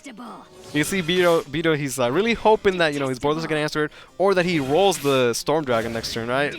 Which is likely what he needs right now to win the game. He also could draw a Forte or a Zoe though, so he does have a lot of options. to obliterate you completely. So Nicola will push face damage, the curse will clean up the 4-3. So it's right now it's a 50-50 for Vito. Or Really a top pray. deck. Yeah. For the good luck. He's doing the bless RNG. Okay, let's see. What's he gonna Who's gonna get? decide the series? I wonder what So we'll much see pressure. first, his face or his draw. Oh, that's He it. gets it, yeah. You There. can see instant happiness, right? Hands up in the air. Yeah. He found it. At the end, the ranch was really good. gets Vetu the win, takes it 2-1 over GodTemur. That was such a great series. Yeah, it's Yeah. nice That really back was. and forth. Yeah, the last game, I mean, like, Vetu played that just so incredibly well. Like, even there's one tiny, tiny little misplay that he made where I think he traded, it was in game 1, I think. He traded, Yeah. I think, The 1-2 into the 2-1. yeah, and you saw, like, his reaction, just freaking out. But even then, just Didn't let it get to so him, little, right? didn't let it Yeah. get to him, just so little mistakes after that. But it came down to that last turn where he had just like the perfect amount of shadows for the Nicholas spells on the next turn, and then it just happened to be the 50 Dragon Wrench. That's why Yeah. Dragon Wrench is so good, It's good, man. right? The 5/5 storm is still good. I mentioned at the beginning of that game that if you don't play Zoe or Forte, how are you going to win the game? Arbiter and Ranch. Yeah, the Arbiter was really MVP that game. Yeah, and not to mention Machina Blood, the burst potential. Yeah. Like, I remember you said it like, oh, he came into another mono. Oh, yeah, that's lethal. It's like he was able to hang on for as long as he needed to, and then like just came into like You're however 16 damage. He's 16 damage. But at the on same turn time, 10, though, like yeah. the first game, the Machina Blood looked so weak. It was like he was playing vanilla 2/2s and like not doing Didn't anything. find his card and- draw, and he didn't find his Evo package, so he's just muddling around with little Machina followers. Yeah, Like, you see both sides of the deck. It can It's be true. really good, really explosive, but it can also just be But- kind of awkward. I think all decks have a low roll that looks really bad. Yeah, but Some are just somewhere better like than others. yeah, Yeah.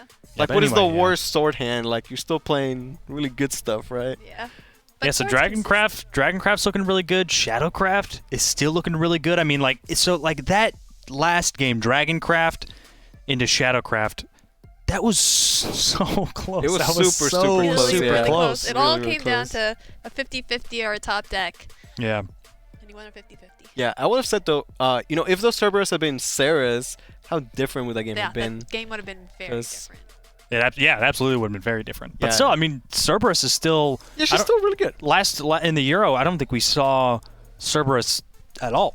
It Yeah. was zero. No, it it's was just it was the Sarah's Sarah's show. Shadowcraft is what Yeah, it like was. Polish says, it's Sarah's Shadow. Yeah. Yeah. She's still a 3 of in all of these decks today. But still, like there was still a lot of damage that Cerberus was doing. Like I was looking, Vetu was getting really solid trades into the Cerberus boards, with Galmu and then Dragon Rending. But it was still like, oh yeah, the pings of damage from Coco and Mimi are coming Yeah, through. like The you're healing's healing, you're coming doing damage. through. It It's does matter, right? really starting to Yeah. even out. But for our next match, it looks like we're going to take a nice little break from the Shadows because they've been banned off on either side. That's right, yeah. So, next match, it's a Dark Feast mirror. We're going to be seeing that. Nodametkatou and Jengajam both brought Dark Feast bat. Jengajam has mid-range sword and his Shadowcraft banned off. And Noda has Destruction Portalcraft and Dark Feast available to him with Shadowcraft banned off for both players. This is a totally different matchup Yeah. than what we just saw. I'm really excited for the Portal. If you guys have not seen his list, it's crazy. It's It's going to crazy. be I fun don't to know. look at. But all of the decks we're going to see in these matchups, didn't see them in the last round. Just completely forget the Haven, the Machina, the Ranch Dragon for Yeah. a bit. Now we New can see decks. Sword, Dark Feast Bat, Dark Feast and Bat. some Luciana, which did not expect, honestly. I didn't expect Lashina. I didn't expect Maisha as well. But let's take a look at Shadowcraft list to see exactly what he wanted to be banned off. Okay, so this is... He's got 2 copies of Corpseworm Fafnir. So he's the one playing 3 Gulanese, 3 Lyra. Interesting. Yep, Yeah. okay. Yeah, like And getting only the, 2 the copies most of out it. Arcus. Yeah, so maybe more, I guess, focused on the Gulanese, right? Yeah. And 3 copies of Cerberus, 3 copies of Fran, 3 copies of Ceres. It's He a lot just of 5 likes drops. 3-ups. Just slam them Yeah, a in there. lot of 3-ups, except for my boy Fafnir. Yeah. Yeah, pretty solid, though. Honestly, yeah, pretty solid list. It's not so focused on getting the Eternal Vow in hand and reducing the cost of those 2 drops, just because there were so many Gilnelis, there were so many Cerberuses. There's a lot of cards that are really expensive that are going to be in your hand. Yeah, and you can't discount Gulanese because You can't neutral, that's right. so You can't discount the neutral. If you followers, have the yeah. Gulanese, do not get discount. But I don't know, Mhm. like, I think Gulanese is good, but maybe I prefer the 1 or 2 of. I think overall might be slightly better. 3 is a lot. But Yeah. he's just someone who believes in Gilnelis. I respect that. Yeah. Gotta believe in the cards that you play, right? Gilnelis is a good card. It honestly comes down to exactly the type of game that you want to be playing. And he clearly values the card draw in turn 10, values the OTK, and he values the healing. Yeah, it's also a nice way to be like, this is my Shadow. Like, this is the way I play Shadow. Gets his own style in it, you know? Yeah, for sure. And Jengajam, of course, sitting pretty with Swordcraft. We haven't seen Swordcraft at all today, at least in the first match. Yeah, we're gonna see a lot of Sword. I gonna see a lot of guarantee you. Swordcraft. Yeah. Yeah, we're only in the second match today. That's true. And it's definitely going to be pretty relevant. We've got Octress to worry about now that we're going to see some more Sword, and with Floroses to consider. Yeah, Octress is definitely a very powerful She's card so in good the right early now. turns. Yeah, Yeah, she's so there's. good.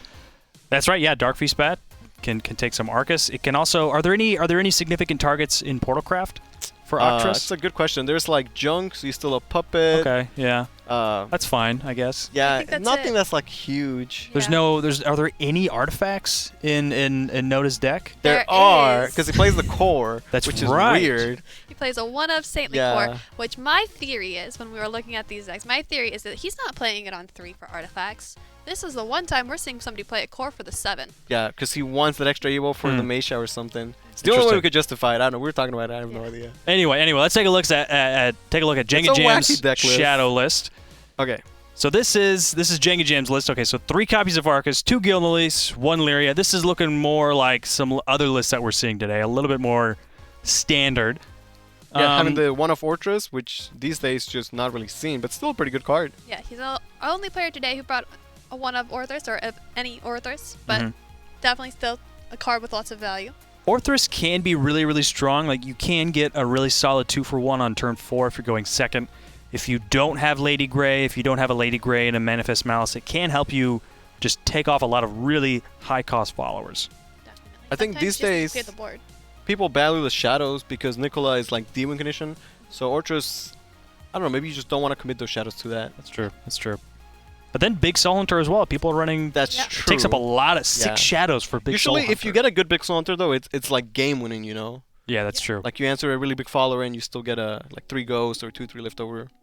Especially in we're not going to see any Runecraft matchups, but when you're able to take off one of the golems, one of the massive golem Oh, like wards, the yeah. Truth's golems? Yeah. Truth's Adjudication. I feel like Rune is not that bad right now. It's really not. Don't see Yeah. it. I don't know. It's just not popular right now. Yeah, People like- haven't figured it out. Maybe Every that's time why. I go up against Rune on ladder, I'm scared, man. Like they play Ryo and then they play Boosted Truth. It's either and- okay. I'm up against Rune. I'm either going to get burned down incredibly fast with some Yeah. like massive tempo play with Magisa. What did what was I trying to say there? I don't know. On Yeah. like turn 3, just filling up the board with golems on turn 3, or it's going to be a really late game spell boost. Okay, Ryu. Okay, Yeah, great. you And I just see lost. these like Machina spell boosts because Tater is really, really good.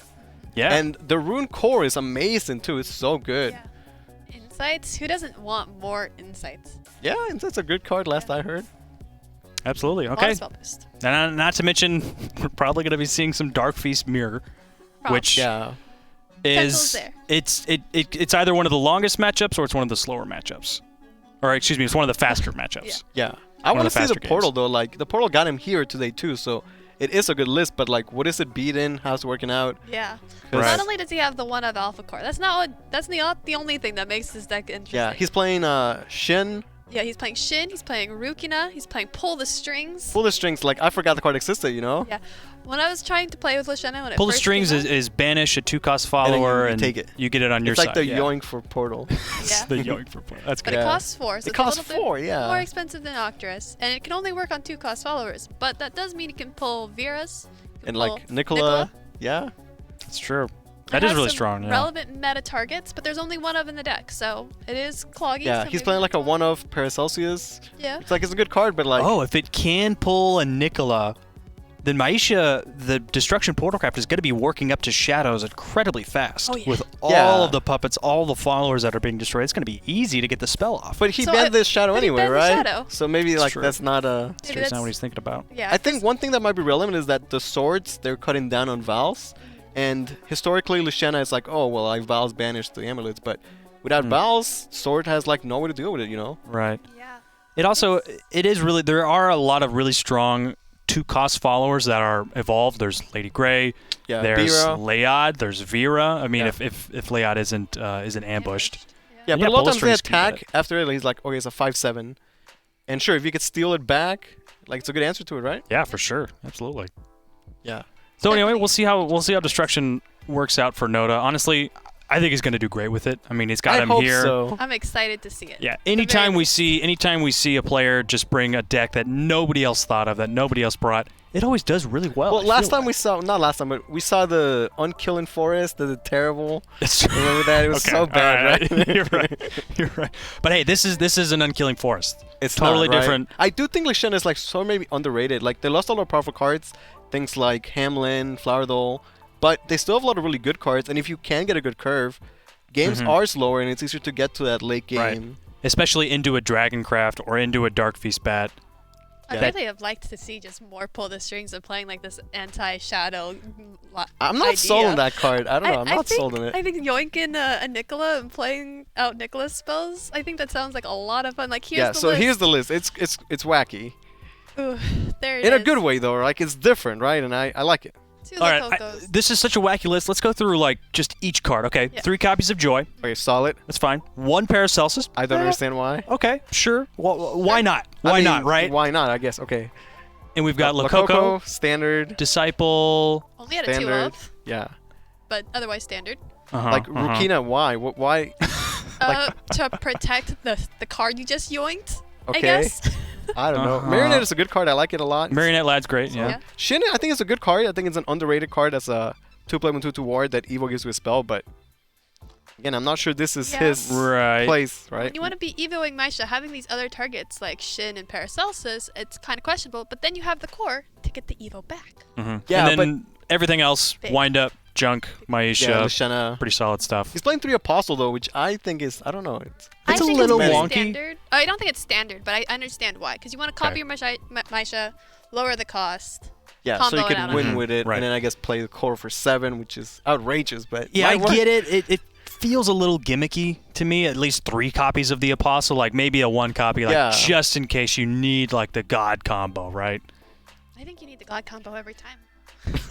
You know what? Maybe you just need That's a- Lishana on that's a 4. good Maybe point. he just like every game Lishana on 4 and then You just smooth Lashana sailing. on 4, Maisha Apostle on 7, Maisha on 8, every game. Maybe it's that simple. That's I don't even think simple. we haven't seen Artifact Portal in the top 8 since No, Artifact is still in Steel that. Rebellion. People are trying to figure it out. You see Still- some lists here and there, but Yeah. nobody's like happy, content with it.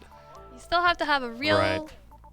great brain for deck building. It and is then hard to play, playing and yeah. piloting. the Yeah, I would say new it's just version. not ready for tournament play. Yeah. Maybe it's just not that good. Maybe it just needs some time. I think it has the potential to be very good. You just. I will again, say not that ready each for time tournament play. I load up and I'm up against Portalcraft, I'm like, okay, this is either going to be Lashina, and it's going to be really annoying and tough because I Yeah. could just be at 20 defense, and then like, oh, well, I just lost the game. 20. Maisha, right? Yeah, Maisha. Or it's Portal, or excuse me, it's Artifact. And I think, oh, hey, I can actually probably win this game pretty easily. But sometimes the artifact gets out like a whole board of artifacts on turn 2. Yeah, absolutely. Sometimes that happens. It can happen, yeah. I'm a fan of Dine too. Dine is now a great Yeah. card. Dine's 'cause great. with the double artifacts, you can like, you know, get I the once cost up. high rolled a Dine active, and then the next turn invoked Oh, Enervating Mail. I respect that. That was- Really? I've That's only done it crazy. once. That's insane. Yeah. Yeah, Yeah, maybe hats off to you. Artifact is just like 1 or 2 cards away from being like a solid deck, you know? Sure. Yeah. It definitely doesn't have as easy of access to Acceleratium or anything like Acceleratium. Like it used to just like, oh yeah, you just have the card in your deck. But now you Yeah. have to play another card to actually put that card in your hand before you can play it out. Yeah, it's definitely not as reliable. Not to mention Deus Ex leaving, of course, was Yeah, the new spell they got is really good though. Like in Unlimited, it's crazy. So Oh yeah. Portal on Unlimited is now there. Yeah, Artifact. Yeah, we were talking about Unlimited this whole time. If you didn't know, no, Unlimited is a totally different story. Absolute S tier. Yeah. yeah, so I think there's a future for Portal. Like it takes some time to figure it out. Maybe they just need a 1 card or 2 to get there. Maybe the mini expansion will just make it there again. Yeah. Not We'll sure see. yet. That's right. Yeah, the mini expansion's not too far away. Like it's what, like The I don't end know. of this what- month. It's the right? end of this month. Oh well, Like, no, end of it's next the end of next month. I'm about to say, yeah, the end of this month is tomorrow. Tomorrow. You're right. I'm already like thinking it's May already. Thinking way far ahead. That's cool. That's Yeah. cool. But Dark Feast Bat is obviously not going to be around. The deck archetype is going to be changed irrevocably with all the cards that have been brought in to support Dark Feast Bat. When Dark Feast Bat itself goes away, what's left?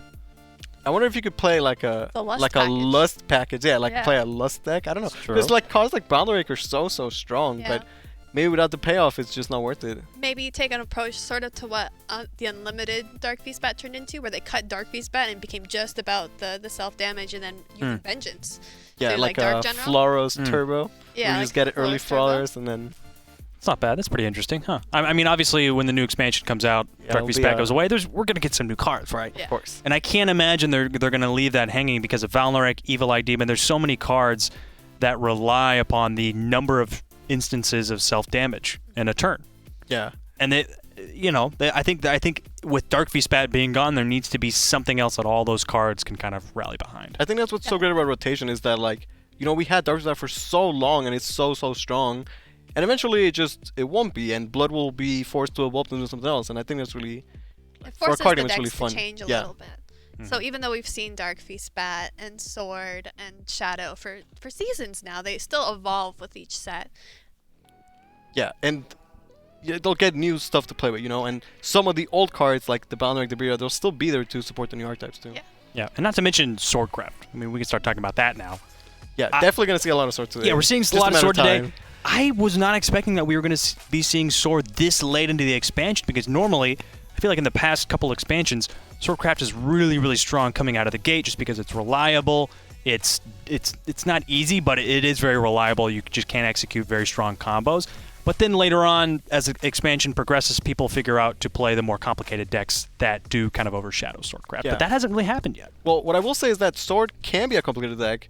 Sword has the if you just assume it's like, oh, I just play my Sword units on curve and it's easy, but the way the Sword deck is today, it could be a hard deck to play. Like, Yeah. there's decisions that are not easy, complicated turns, and it's just really powerful. Yeah, Layout is such an amazing card, but it's also one of the more difficult cards. It is, yeah. Knowing play. when to get rid of the ambush, knowing when to use the ambush on your assassins, and when to ping, when to Ivory Swords dance, knowing when to do all of these things and what you're trying to hit with them, whether it be face or trades. It's Yeah, all- like, you have a lot of options. It just so happens that you have a lot of very powerful options, right? So, I think Sword is probably still the best deck overall, but in this lineup, not everybody's playing Sword, right? So, it's nice seeing more variety, too. Like, it's not like Right. Sword is dominating, right? So, yeah. it's nice. I think it's still super strong, though. That's true. It is. I do like to see how different players treat Layod differently because it is sort of a style choice. Some players, I just like to play my 2-drop and I like to attack with it, and maybe I evolve it if it sticks around, maybe it doesn't. I've got other Layods, I've got other things to evolve. But some players really like to think through how they use those turns, and they'll play that Layod and they won't attack with it until they evolve just to guarantee that they get the most face damage possible, or they'll use it for, simply board clear. Yeah, sometimes, like, if you play Leo turn 2, and you don't attack till turn 5, like, yeah, you gain damage, but you lost, like, you didn't attack those 3 turns, right? So, Here we All are. right, finally loading in to Game 2. We've got Nodametkatou and Jengajam. Bloodcraft versus Portalcraft. Loading into Portalcraft first game. Let's see how it plays out. okay, so I'm really excited. We're gonna see the portal, and I don't know what to expect. Like, is it gonna be unstoppable, or will it crumble? I don't know, but He's got a Rukina, so we're going to see how that plays out. It doesn't have too many targets right now. yeah, I wonder if he wanted the sword matchup instead, because Darkfist Bat can have the damage to just burst the Lee Shen out, because there's no more new opponent, so I think it's maybe better for him to take the sword, but we'll see how it works out either way. For Jenga, he has lots of card draw, Perish, Alexandrite, Unleash. I think the Darkfist Bat of today is just the most consistent it's ever been, and it's just so powerful. Yeah. Definitely a lot of cards to play. And now we see the one of Alpha Core. We'll get to see if it's a turn 3 play or turn 7 play. What if he just plays it on 3 and then Evos on 4? Like, That's something he could do. it's an option, right? It is an option. It is one of those cores that gives you play points back, right? So, So he can just do a fun combo thing on yeah. possibly. We have no idea what his intentions are with this one of Alpha Core. It's an Alpha Core. Okay, so Jen could play the Serpent or play the Alexandrite. If you play your Serpent, you lose one of your, pings. If Summon and Flowers is something he wants to do in the next couple turns, it is better stats to contest, any one-attack followers like the... Like the puppets. Yeah. But It's also a better yoink target. Yeah, so we'll see if, Nodam choose to play, like, the Rukina, just a 2-2. Like, is that all it is? Just a fighter? And at best, it could be, I don't know, you protect your puppets, which I'm not really sure what you gain out of that. He does pick up the Luciana, which, come turn 4, is exactly what you want for Luciana deck. Putting the Rukina effect on Rukina herself so that she can trade into the Servant of Lust on the upcoming turn. Pretty much yeah. guaranteed because you can't get rid of it with a spell. Yeah, like, okay, you force a trade, which I guess is okay, right? This has to be an Unleash turn, I imagine. You don't want to Wings this early on, and, you have 3 play points, you have Unleash. It's just such a powerful card. It's going to draw him into, the Viras, the Valnarix, the Darkfeast Bats, everything that they want, right? Because Unleash can only give you Blood Followers, and... Yeah. I The mean, it Blood could also Followers give is you what a makes them so Floros, good. but That's true, yeah. sometimes you gotta make that roll. And Looks like sometimes you just want to make a big follower. Oh, so that... Okay, I was wrong. I was so wrong. He's going to Wings. Well, by doing this, it means the Rukina cannot make the trade without Yeah. some help. And early on, the portal doesn't really have like that. They have like Joy of Destruction, but In this world. yeah, I guess like he's like, okay, if my Servant doesn't get answered, then I get the extra damage this turn, but also next turn. So maybe he's just like, hey, He can I do it know again. Lishana is really, I don't want to say annoying, but it can be hard to deal with. So maybe he's going to be like, okay, it's got to be super aggro from the get-go, just push as much damage as I can, ignore those early followers, just cash in the face damage. Yep. And now you can Evil Eye, Lust, Perish, and that's going to present a Floros. Yeah, he still has the Lust ping at the end of the turn, right? So Evil Eye gives you 1. The second Lust gives you another one, so you'll have Yeah, 2. and then Perish gives you the 4th one, right? And, I mean, at this point, yeah, he's just pushing face damage, right? And that's a lot of face damage. That's a lot of face damage. Yeah, you heal your opponent for 2, but, you're still cashing in 6, so... On turn 4, your opponent's already at 10 life, like you've done half their life. That's pretty significant. Yeah, and, again, the 8-3 doesn't die to Rukina, so it's gotta get evoed over, but 8 attack follower is gonna kill that Lishana, and if, Nodam spends an evo to answer the 8-3, then he's ignoring the Floros, which may then just be evo to the face, right? Yep. So he actually set this up in a really awkward position for the portal. I really like his play, actually. Like, he could have taken a conservative, like, okay, I'm going to play Unleash, play Alexander, draw cards. But instead, he's just being super aggressive. Yeah.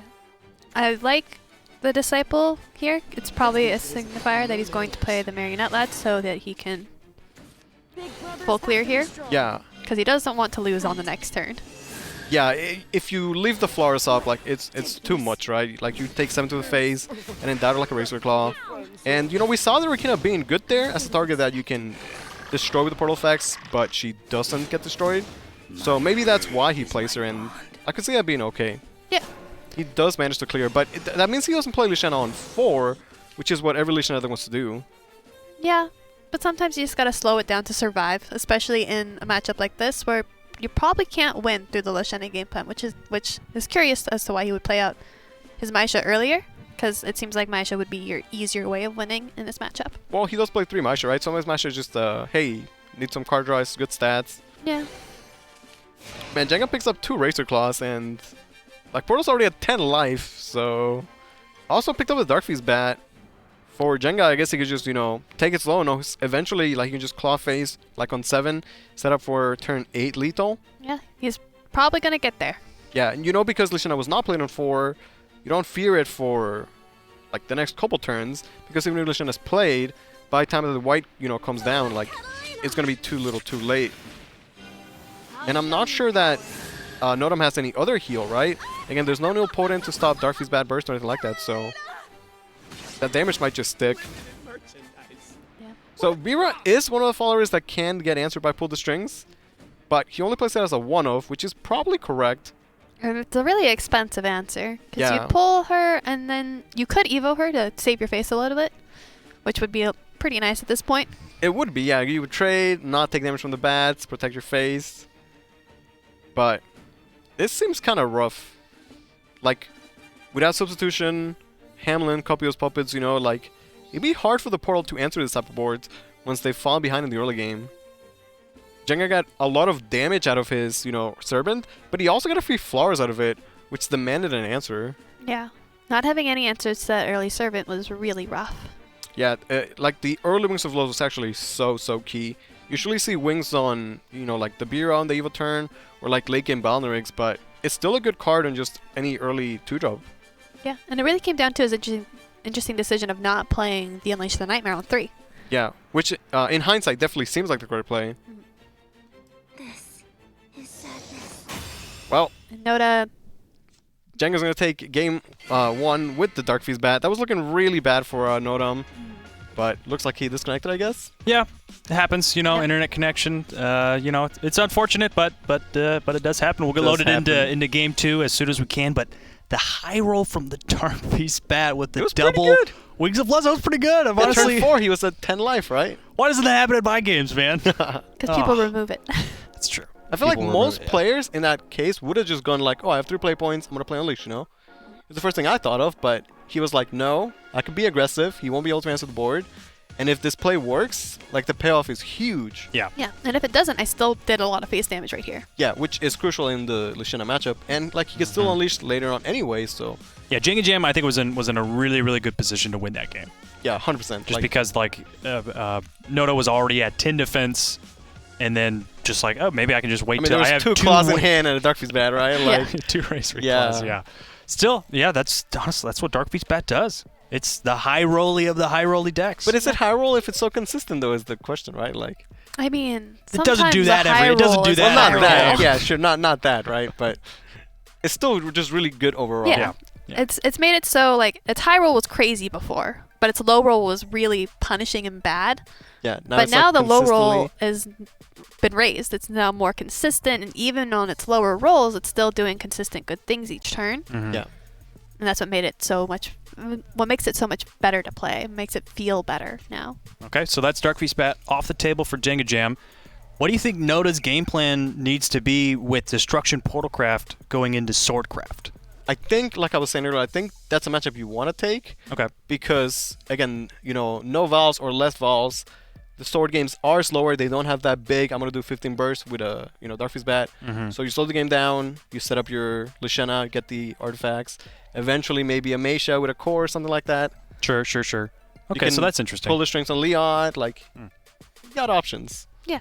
Right, and then Dark Fist Bat into Swordcraft. The main consideration in that matchup, I think Swordcraft has an edge. It can just present a board that Bloodcraft can't really deal with, except for maybe an Evil Eye Demon. It's probably the main thing that Jengajams is going to have to be playing around. Yeah, Comes Evil down Eye to how you is use so your resources. strong. Yeah. Being able to answer, ambush followers, whiteboards, so many things. Yeah. So, I mean, honestly, it could come down to that. I mean, maybe Evil Eye Demon doesn't even come into the hand. But honestly, like, these are the best players in Pan America. Like, I think Jengajam can find a way to play around something like an Evil Eye Demon for sure. Yeah, I think the mid-range sword and the Dark Fist, they're just both really, really strong. So I'm not sure it's like, one beats the other. It's just like you have 2 really strong decks and it can be anybody's game, right? Yeah. Comes down to what resources they get and who plays them out in the most optimal way. I do like Octress stealing the Flora's heal, though.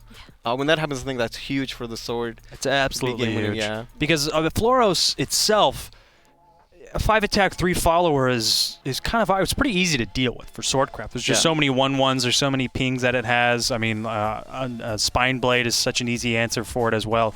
If it doesn't have the last word, then all the damage that you just did to yourself to summon out the take damage to Floros, some of the Floros. you kind of need the healing to get it back. Unless you're maybe on the play, you just have Floros in your hand, you're like, okay, yeah, I'll just play it out here. That's fine. And it's one of those last words where when you take it, it's relevant for you because against Dark Fist Bat, you want to stay healthy so that you don't die to 1 bat, Yeah.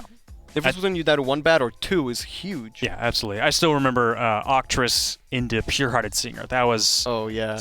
Anytime you could take last words, draw a card, last words, put a card in your hand, anything like that, like that's just so strong, so strong. Very strong. Doesn't work into Liza, though. No, because it gives you Forest, gives you a right? Forest Craft card, yeah. Yeah. But still, it denies getting an Yeah, Axeman like in the your majority of opponent's the time, hand. it's just about the denying, right? Like even if you take the Robo-Goblin Repair Mode, right? It's like, right, just deny that, right? Yeah, absolutely. Like, I don't need this, but I'm taking it anyway because Yeah. I don't want you to have it. Yeah, but still, Swordcraft with a 1 cost, restore and 1 defense, it's not It's bad. still good, yeah. Yeah. It's just like a gilded goblet that's half Yeah, as like good. a little bit worse, Yeah. but still pretty a good. little Yeah. bit worse. And then even when Octress is not stealing last words, like she can still be enhanced for a great late game follower. Yeah. When English is gonna give you 2 loot, which is so relevant. She's just so good right now, man. I'm such a fan of 3 Octress. Yeah, I am too. Just so good. At the very beginning of the set, people weren't sold on 3 Octress. Some people were playing 2. Some people were like Still playing having with in the some quantities. Vols. Yeah, but I think, especially with last show, we got to see the Octress steal a Nicola, Oh yeah, and that's that's game winning. backbreaking. Absolutely, yeah. Anytime Octors can steal a Nicola so early, it's incredibly strong. So as a Shadowcraft player, would you just keep a Nicola in your hand? Yes. So what you You do in the just match is don't you play don't play Nicola. Nicola until you've played Octress, basically. Okay. Yeah, That's but even fair. That's so, fair. like they can still steal the Dream. Oh yeah. The Deadly Dreamer. Which is It's not still pretty good. bad for Swordcraft. I mean, it's hard. I actually remember I've done that a couple times, like as Swordcraft, and it's kind of hard to find a time to play it. Yeah, but if you can play it, it's really good with Celia because you get the Ghost and then you get more Celia damage. That's true. That's true. So, really good. That is really good with Celia. Yeah. Okay. So These Swordcraft. days, the difference in Sword is like how many chromatic duels they're playing, how many Spineless they're playing. We see some players are bringing Dion as a one-off. It's really common Sure. today. I think there's like one player that's playing Zeta, so Yeah, Yeah. one player's bringing. Who's Noir. Noir, It's yeah. Noir. Yeah, Noir. Yeah. One What a Zeta. great player. I mean, like Zeta's a great card. You know, she was played before, and it's like. Zeta is a great card, but now it's hard for me to find a place for Yeah, Zeta. It's the just a room, 6 it's cost just not really there. rush. Yeah. That gives you a a Storm 6/5 Follower. rush, you know, it's like the Axeman or the. Yeah. It's like an Axeman that doesn't have an Axeman effect. Yeah, I guess. Well, it gives you 2 of the Axeman procs. It gives you the 4 damage. But Yeah, you but you have to have to pay for it though. Yeah. And it can't ignore Ward. Like, okay, it's good. There's some Zeta's give and good. take. Yeah. Zeta's a pretty good card. I want to see the Dion. Like a lot of people are playing a one of Dion, and A I lot wonder of if people that's are. like you just want to push more damage at the end game, or Just the extra bit of removal. yeah, like it's just kind of flexible. Dion still feels like kind of an odd choice for me because it is a one of, and because it is not that strong. Like, it's good board clear, I guess, and maybe have a Storm option on turn 10. Yeah. Well, the thing is, like the games are slower. They're going to turn 10. Yeah, so that's true. It's more relevant, you know. Dion plus Latham is like 7 damage, which is good burst. Yeah, that's true. And it's a minion that once you've Aether to get Latham, on the turns after that, it's a good pull, you know. Yeah. Like you You'd can Aether rather pull get Dion. Dion than a Yeah, second then a second Latham. Latham, basically. But if you haven't pulled your first Latham, it can really trip you up if you're pulling Dion That's instead of your true, first yeah. Latham. And then Chromatic Duel is making a comeback. You know, people are playing as a 2-0 for 3-0. It's just a good way to answer things like the Ceres, for example. Just really Do y'all solid like card. Chromatic Duel and Swordcraft? It feels like I like it. Yeah, it's still there's, I mean, because there's 3 Rapier Masters, 3 Tajis, or 3 Quick Bladers. It's a lot of 1-drops. I think a lot of it is that these days playing Quick Blader on 1 is less. It happens less, so you can just play Chromatic Duel on 1 basically, because you hold a Quick Blader for the Alicia power plays. Right, okay, here we are, loaded back into the match. Nodametkatou versus Jengajam.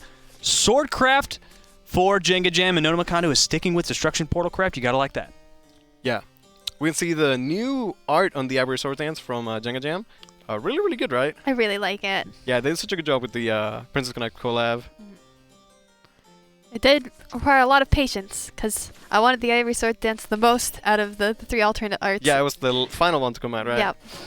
Okay, so Nodam's gonna once again have the Luciana available on turn 4. Last game he wasn't able to play because he was under so much pressure, but maybe this game will be, you know, they'll play because Luciana is so good on 4. Like, fantastic stat line. It's what the deck wants to do anyway. Yep. Especially with the junk in hand, it's nice. Turn 3 junk, get your puppets. Turn 4 Lashana. Yeah. Puppets. You know, last time we saw Jengajam play very aggressively against the portal, and I wonder if that's going to be his line of play here. Like, if you play the Serpent, it only goes face for 1. Well, you could play Latham, which Go gives face you for 2. 2. Yeah. Yeah. And, I mean, you have a Leon in hand, which is one of the more aggressive cards in Sword to begin with. I think this is one of those cases where you don't want to play Leon now, because if you play Leon now and you plan to Evo it, it means that you're just not attacking for, like, you know, 3 turns. So, Yeah. And he's got so many other plays. yeah, it's better to play Leon on, like, turn 4 or something and just stack with it next turn. Does go with the Serpent instead of the Latham. Working on 2 again. Yeah, Rokina actually was good last game. But, I don't know, still a little bit weird. She is an interesting choice. Yeah, it's a cool effect, right?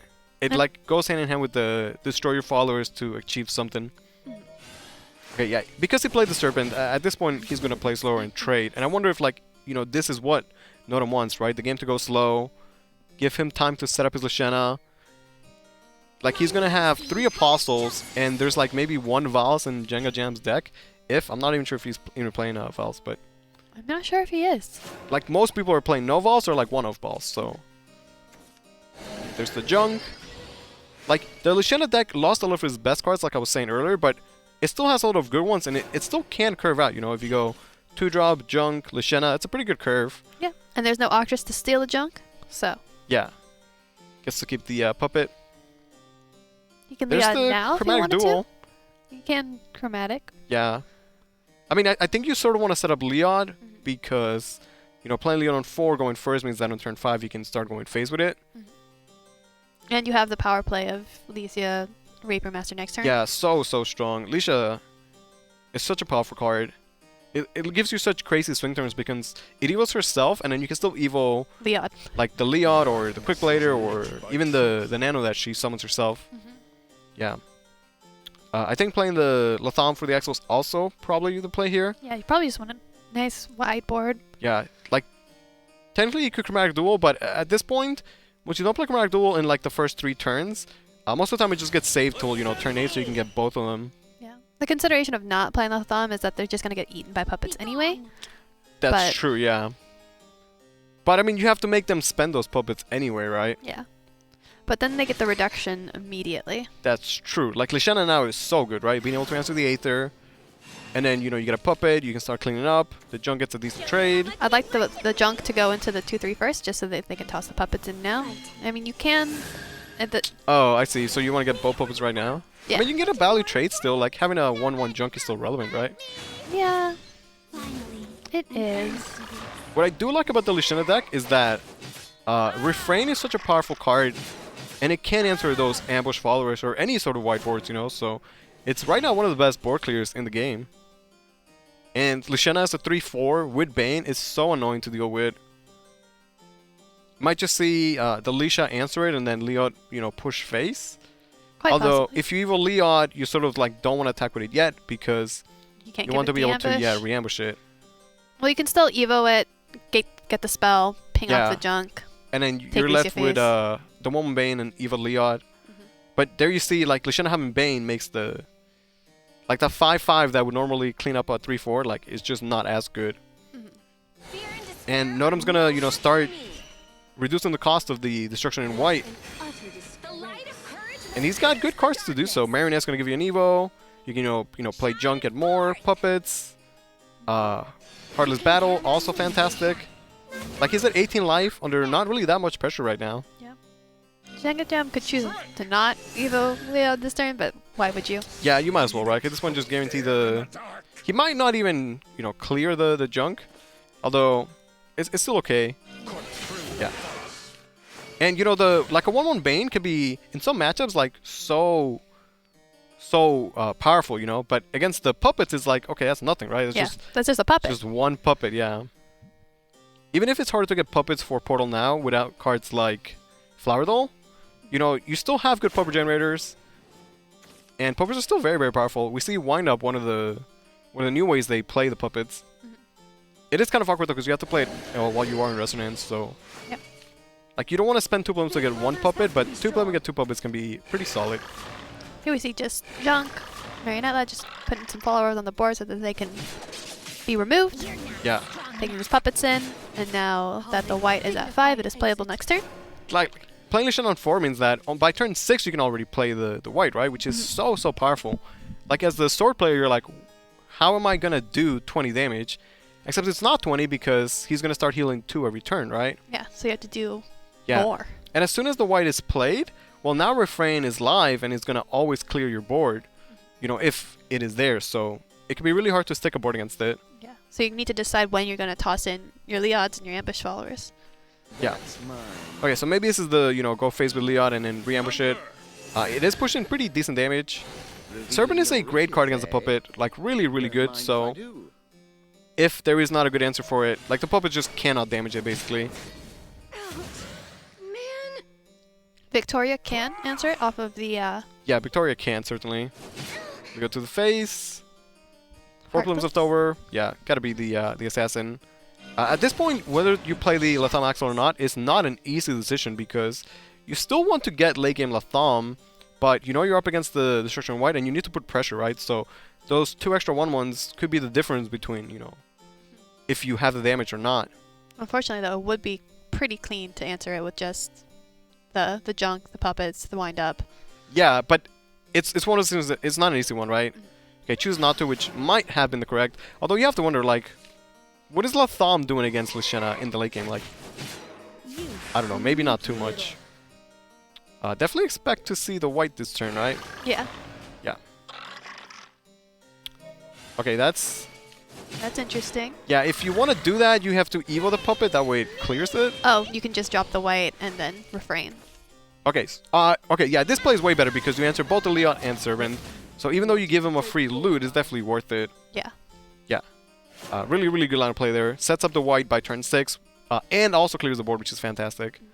Now that was his one refrain, so it might be harder for him to answer boards in the future, but he still has options. He still has 2 evos to work with as well. He still has he can just Maisha Apostle next turn if you wanted to. Could, yeah. To set up for lethal innate. Well, I'm not sure if it's lethal. Yeah, but it's not going to do 20 damage by... Like, he only has, 10 shadows, but... It certainly is an option, and Maisha gives you card draw, which is still just good no matter what. I mean, 10 shadows is quite a lot. Yeah. And you add 2 more for the Maisha and the Apostle. And the sword deck is really good at, controlling the board and, pushing damage, but... Like, when Jengajam looks at his hand right now, it's like, okay, how can I push the most damage? And it's kind of hard. Now, the Queen Magnus could be very relevant at, protecting the board from the destruction refrain. in black. Yeah, Yes. or a refrain, for example. But it's only good if you're protecting a board. Like, if you play by itself, it's only a 3-4 worth stats. Yeah. With no board to protect, is it worth play? Okay, gonna just go ahead and do it now. Although, because Nodam still has evos, like, okay, you can't answer his moves with spell damage, but you can always just evo over them. And the second refrain is picked up. So it did play around the second refrain. Yeah. But I wonder if there's anything stopping him from just Maisha Apostle this turn. Maisha Pulse seems pretty good. Because even if you don't play the second Maisha, Yeah, you with can a just 0 hold on to Maisha- it, right? Yeah. Eventually you have burst. So maybe you only need destruction in black to do 10 damage once, and then Maisha will end the game. Maybe you don't even need Destruction in black. Maybe you just need the white for heal. Yeah, and then if you get a big enough Maisha, then you can Is just this- focus on answering the board instead of like, okay, I spend my whole turn to play the destruction in black, right? He doesn't fully answer the board, but it's just a quick later, just a 2/2. The necklace was good for Jengajam though. It let him push, an extra damage last turn and potentially extra damage this turn. And at this point, I think he might have to just ignore the board. Like, yeah, you can take a good trade against the Apostle, but If he ignores the board, he loses to the Maisha. that's an excellent point, yeah. Because of the extra damage, right? Yeah. Although he could ward up with Dragon Knights, technically. But it's okay. If you, let's say you trade, right? So, okay, you trade. You can play Latham, I guess, right? It's an 8/7. Yeah. Or you can Dragon Knights. Yeah, Dragon Knights is an option. I feel like it's probably the best turn he's going to get to Latham, though. I think Jenga is currently reviewing how many followers have died and how big this Maisha is. Yeah, I should definitely be aware of that, right? Like, when there's a 0-cost Maisha in your opponent's hand, because you know this, it is very powerful, but it's a telegraph play, right? Like, you know they have 0-cost Maisha, so you know they have Evo. You can do the math, see how many followers have died, how much damage you're going to take. Go through the checklist of, can I win this turn? Yeah. No. Do I lose next turn? That's the step that he's on right now. If the answer is no, can I win next turn? Yeah, he also needs to not fall into the line of like, okay, how do I not lose, right? Because he's also play to win, and he's not going to win if he's not pushing face damage, which... he's pushing a little bit right now, but the heal from the destruction in white, that 2 damage a turn really adds up. Like, he's already healed 4 from it. The refrain, once again, for the answer. Nice. And can still Easy play clear. another Maisha. Hold the one that... Okay, is he going to cash in damage now? I wonder why the little Maisha now. Yeah, because if he wasn't going to evo the Maisha to the phase, then he could have played the Maisha that costed 3 play points. Yeah. This way he gets to play Shion and end up with a 2/2 ward, but at 16, he's not going to die to any storm anyway. So maybe instead of going for the Maisha, kill combo, he might just play for the Destruction in Black, which is still a really good win condition anyway. Yeah, it's still very valid. Because the Maisha can just easily be blocked with just putting down a ward. Yeah. Apostle is good at answering the board, but that's all he's doing is answering the board, right? Yeah. But can you do much else? I mean, it's rough because any turn you answer the board and you don't push damage, your opponent is going to get more life anyway, and then it becomes even harder to then get you damage later on. And I think this is why the artifact can be good right now, specifically in this matchup.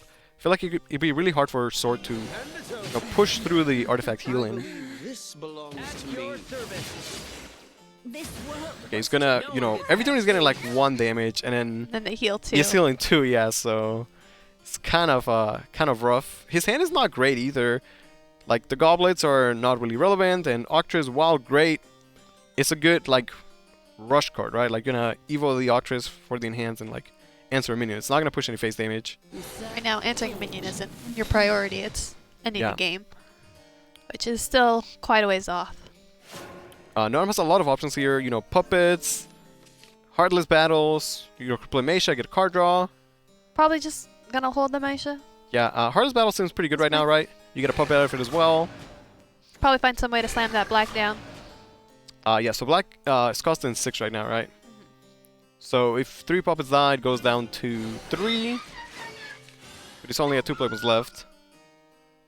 Yeah. You could have played the... He could have. If you played instead of the enhanced Heartless Battle, play the junk instead. But I guess it's like the same thing, right? It's actually more play points, so... I guess there was no way for him to play black this turn.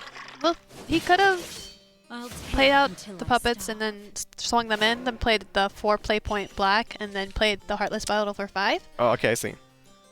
Well, yeah, this way he flows 2 play points, right? Although he'll still get a pretty low-cost black in the future, but... Well, unless Jengajam wards up right now, which... Just dead to Meisha? He's dead to Meisha, but I believe he's gonna do it. Yeah, like, he has the tools to ward up. Yeah. The thing is, like, okay, if he wards up... What does he do next turn? Right, like, Nodam doesn't have to play the Meisha. He could just answer the ward and then... Put down black. Do the Meisha the following turn, right? Yeah. And it's just not a great hand for Jengajam. As good as Sword is at, having very powerful cards, very powerful on-curve plays, they still don't really have, like, actual card draw. There's no, like, Unleash the Knights or something, right? So, you have 8 that draws your card, but not... They don't have, like, the actual card draw, basically. And, his board's got Repealing Answer. Right now, he just doesn't have any resources, and he's just not pushed enough damage in the entire game. Again, the destruction in white heal has been so massive. And then another refrain just to, like, really stab in there that I can clear your boards and build mine every turn. Yep. Shame of defeat. Ouch. That's rough, so... Black junk. Yeah, maybe this is how the portal is working out for Nodam. Just taking it, trying to, pray, dare I say, on the sword. And there is really no draw for Jengajam at this point. A hand of bunch of loot. Dragon Knights is a good draw, technically one of the better ones, but... Yeah, because it still holds your game a little bit. Yeah, but at this point, your ward gets answered by the 10 damage, and then you're super dead to Meisha, right? Yeah. Yeah. So, actually, there's no draw. Yeah, it looks like Nodam's going to take this one. I don't see him missing the Meisha, especially when it only is to 10 damage, right? The destruction in white and black are such powerful cards. And, Lyshanna is really good herself, when you play Lyshanna on 4, it's usually really good answer on the board. It's awkward for your opponent to deal with it, and then you get this very powerful late game. And these loots just weren't the right ones for this game.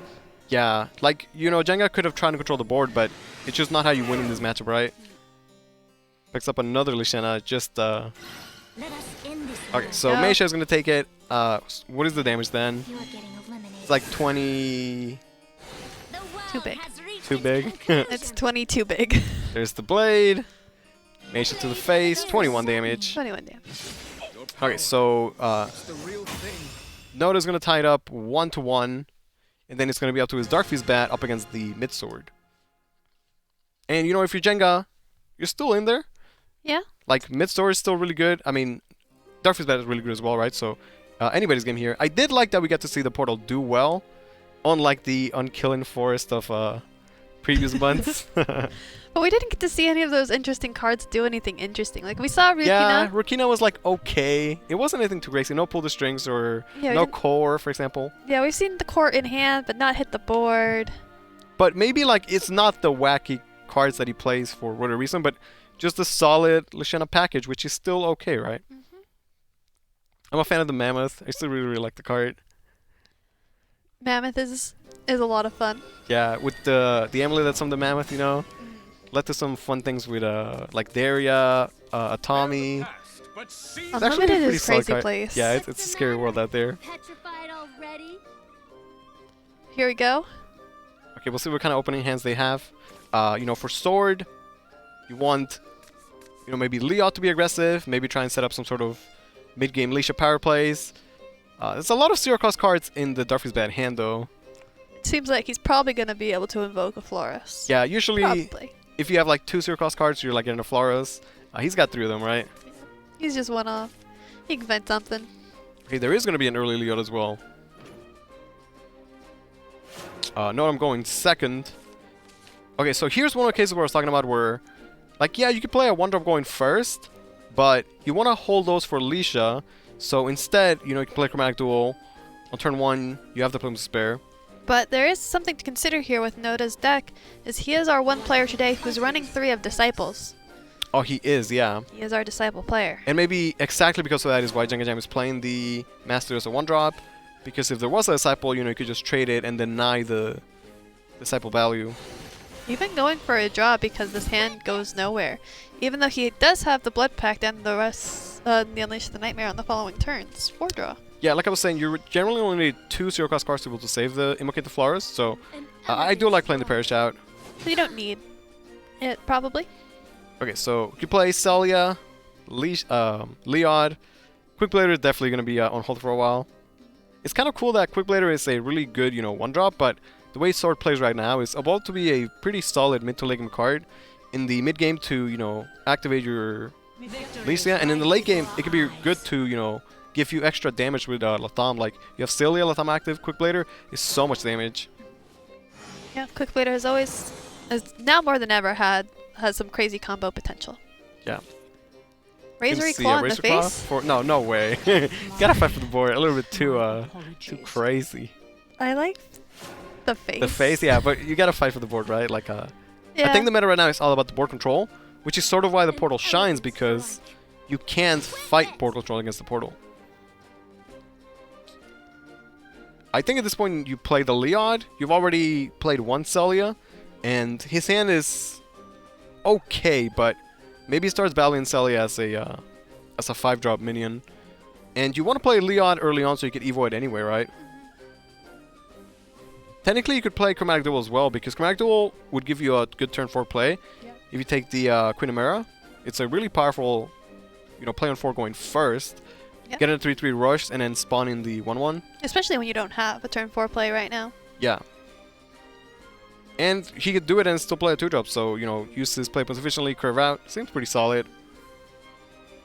Because there wasn't a minion for the Master to trade, like, you're just getting, you know, early damage, and maybe, you know, going with the line of play is like, okay, I'm just gonna take the damage then, right?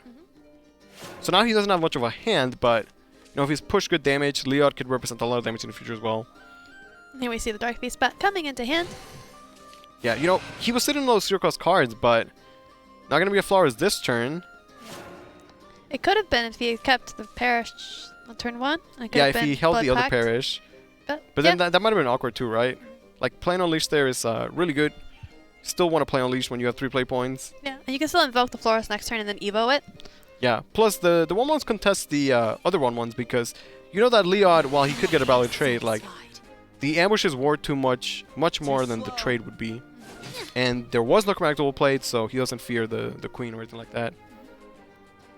The Spine Blade on a 1/1 does feel great. But it does prevent the trades a little bit. I mean, that's true. Like, at this point, he might stay with his line of play and just be aggressive. Cash in the face damage, right? You know, you've done a lot of damage to Darfie's Bat, and the way Darfie's Bat works, they naturally take self-damage anyway, so... Like, if you can stop them from making all their plays that deal damage to themselves, then, like, maybe they can get the Flowers, you know? Yeah. Things like that. Maybe they can combo into something crazy. Yeah, I mean, he has Leod and Celia for potentially, you know, Storm, so... That 12 life could very easily disappear soon. Okay, gonna play Chromatic Duel now. Interesting. I'm taking the Black Queen. Yeah, I wonder why that is. To if you wanted to play around Evil Eye. Play around the Evil Eye? Okay. Which he just drew. Yeah. But if you wanted to... Like, you can still play Chromatic Duel on 5 and still play Queen on 4. Not if you're playing Celia on 5. Should have been quicker. Right, and then I guess like he was flown to play point, he might as well, right? Yeah. He just committed he's gonna take the black queen at some point. Okay, so Nodam is gonna take the self damage, but you know, getting a Flowers is pretty good, right? Evo the Disciple, when she attacks, she'll take the self ping. That is a lot of self damage to take, but Flowers heals, so kind of makes up for it. Here's where like an Octus would be massive if you could just like deny that heal. Is there a lethal setup here? You can do... It's a good question, because Evo Leod is 3 face damage, and then Celia 4, gives you... Because it gives you a spell. Yeah, like, Yeah. it actually is lethal, right? Yeah. Yeah. It's lethal. Okay, we'll see if he sees it. So you Evo Leod to the face, that's 4 on the board, and then... You ping Celia to one, the face, play yeah. Celia, hit him in the face for the remaining. Like, Perish is really good. There it is. Yeah. Gift, you know, you give your opponent the bats, and a lot of times that doesn't do anything, but those bats can come back and bite you. He's gonna go face, face, face. Face. You know, his early aggression of playing the Quick Blader and the Master as 1/1s and just going face with them. Really played to his favor. Yeah. Quick game. Jengajam's gonna take it 2-1 over Nodam with the mid sword. The portal did shine, but the Dark Black got sort of smoked down. Yeah, and the Floros heal was completely irrelevant that game. There was just so much damage, and kudos to Jengajam for having the resolve to not attack with the Leod and keeping it ambushed. Yeah. I know that's typical. That's how he's been playing the whole series, which is it's definitely his style. I think it's definitely the correct line of play, more often than not. But still, like that was such a quick lethal in the last game. Yeah, but that game could have played very differently. Like he could have played Chromatic Duel in 1, not play Quick Blader, not play Master, and like Right. it would have been a completely different game, right? Yeah, Yeah. he was definitely playing a very aggressive game. Yeah. Like he might have played the 1-drop to answer the Disciple, but then when there wasn't an enemy Disciple, like okay, just go face with it, right? Cash in that face damage. It could have been a read on... He played the Parish on turn 1. So maybe he's not invoking a Floros on 3. Okay, yeah. So he's not good going to get point. that heal until at least Right. 4. So I just got to kill him before the Floros. Yeah, which is exactly what happened, right? Like you summon the Flowers, but like you were saying, doesn't get the heal, so Right, and bringing things back to game 2, Portalcraft was looking so strong. yeah. It's just like Swordcraft couldn't do anything. It was Don't reliable have board the clear, damage to close it out. reliable board clear, and then insta kill is what Portalcraft was all about. I mean, like, how does that stack up against some of the other decks today? I mean, Lionhaven, for instance. I mean, I feel like Portalcraft can just kind of run through anything. Well, the Lions technically have good, you know, form of damage, but Yeah. Yeah. I don't know. Like not every Portal game is gonna look like that either. Like the first game, he got bodied, right? That's true. So- That's true. It Yeah. all comes down to like how based on the board there is. Like the Lions probably don't care about Portal at all because the Portal is just going to get rid of your boards with the refrains and the black and all of these little puppets, but Lions just going to keep on playing crystal spells and just keep on generating on a board out of nothing. So I think Lions would definitely have the advantage there. And again with Arcus, it has that same sort of game plan where it doesn't need its board. So Right. Yeah, I think the Portal deck is okay though. Lishana can be scary. But just because the deck is in tier 1 doesn't mean that you can't, you know, take it to your tournament lineup and do well with it, or you know, do well on ladder. Like there's still solid classes. Very true. But even still, that's Jengajam advancing, Noda getting knocked out. Very well played, still made it all the way here today. So that was our second quarterfinals of the day. We've got 2 more quarterfinals before we head into the semis. But before that, we've got the next episode of the Character Cup where Trickster is going to break down who are the final waifus and final husbandos in the bracket. Roll a clip.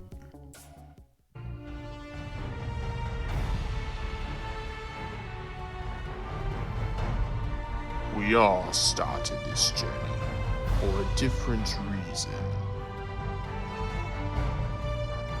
Some came to test their mental fortitude. Others came for the riveting gameplay. Many stayed for the friends that they found along the way. But most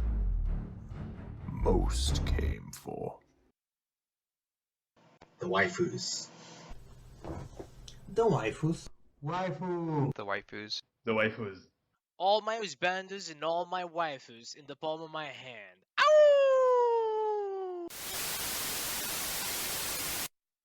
Welcome back to Character Cup. With half of the characters revealed, let's take a moment to look at where our favorite waifus and husbandos for the Alter Sphere expansion sit. In episode 1, the first to pull ahead was the waifu bracket's mysterious Crimson Rose Queen, who prevailed over Medusa with the support of 51% of voters. For our second set of waifus, we saw a much more dominant victory where Sylvia the Contender took a runaway win over Sister Lena, with 67% of viewers helping her move forward. As for our husbandos, Blazing Lion Admiral was the first to take a win, achieving victory over the deranged Zealot of Truth and claiming 51% of the audience's votes. Then, in episode 2, our winning husbando Nicola proved his power is more than a mere facade against Dyne, gaining a massive 68% of votes in his favor to send him to the next round of Character Cup. With everyone caught up, let's take a look at our newest set of Character Cup challengers, who hail from the newest expansion, Steel Rebellion.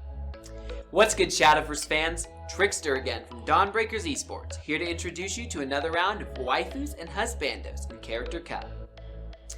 With the Steel Rebellion raging on, we find two familiar faces in a clash for supremacy. Rising above the competition is a fan-favorite storm follower once turned leader, Forte, ruler of the skies. Will the unbreakable wings of the Black Flight carry her to victory yet again, or will she be stopped at the altar by another returning beauty, Ceres, eternal bride? This bride-to-be vows to embrace all who pledge eternity to her, till long after death do they part. If you wish to see Forte rule over the Character Cup as she rules over the skies, type 1. But if you want Ceres' reign to become eternal, type 2. Now let's take a look at our husbando bracket. Here to flex his wealth and grace and put his opponents in their place is Shirati, Mysterian Mogul. Too good for greetings, he chooses to instead shower his treasures upon the plebes he encounters. Unshaken by this flaunting, and here to bring new order to the world is Shin, Lawful Light. A balance of calm and chaos, he proclaims that he can save absolutely everyone. If you believe that Shirati deserves to stand atop all others, type 3. However, if you wish to see Shin put him in his place, type 4. This concludes the final poll for the first round of Character Cup. Continue to tune in to EU and NA Shadowverse Open streams to see our first round victors fight it out to be the best waifu or husbando in the Character Cup.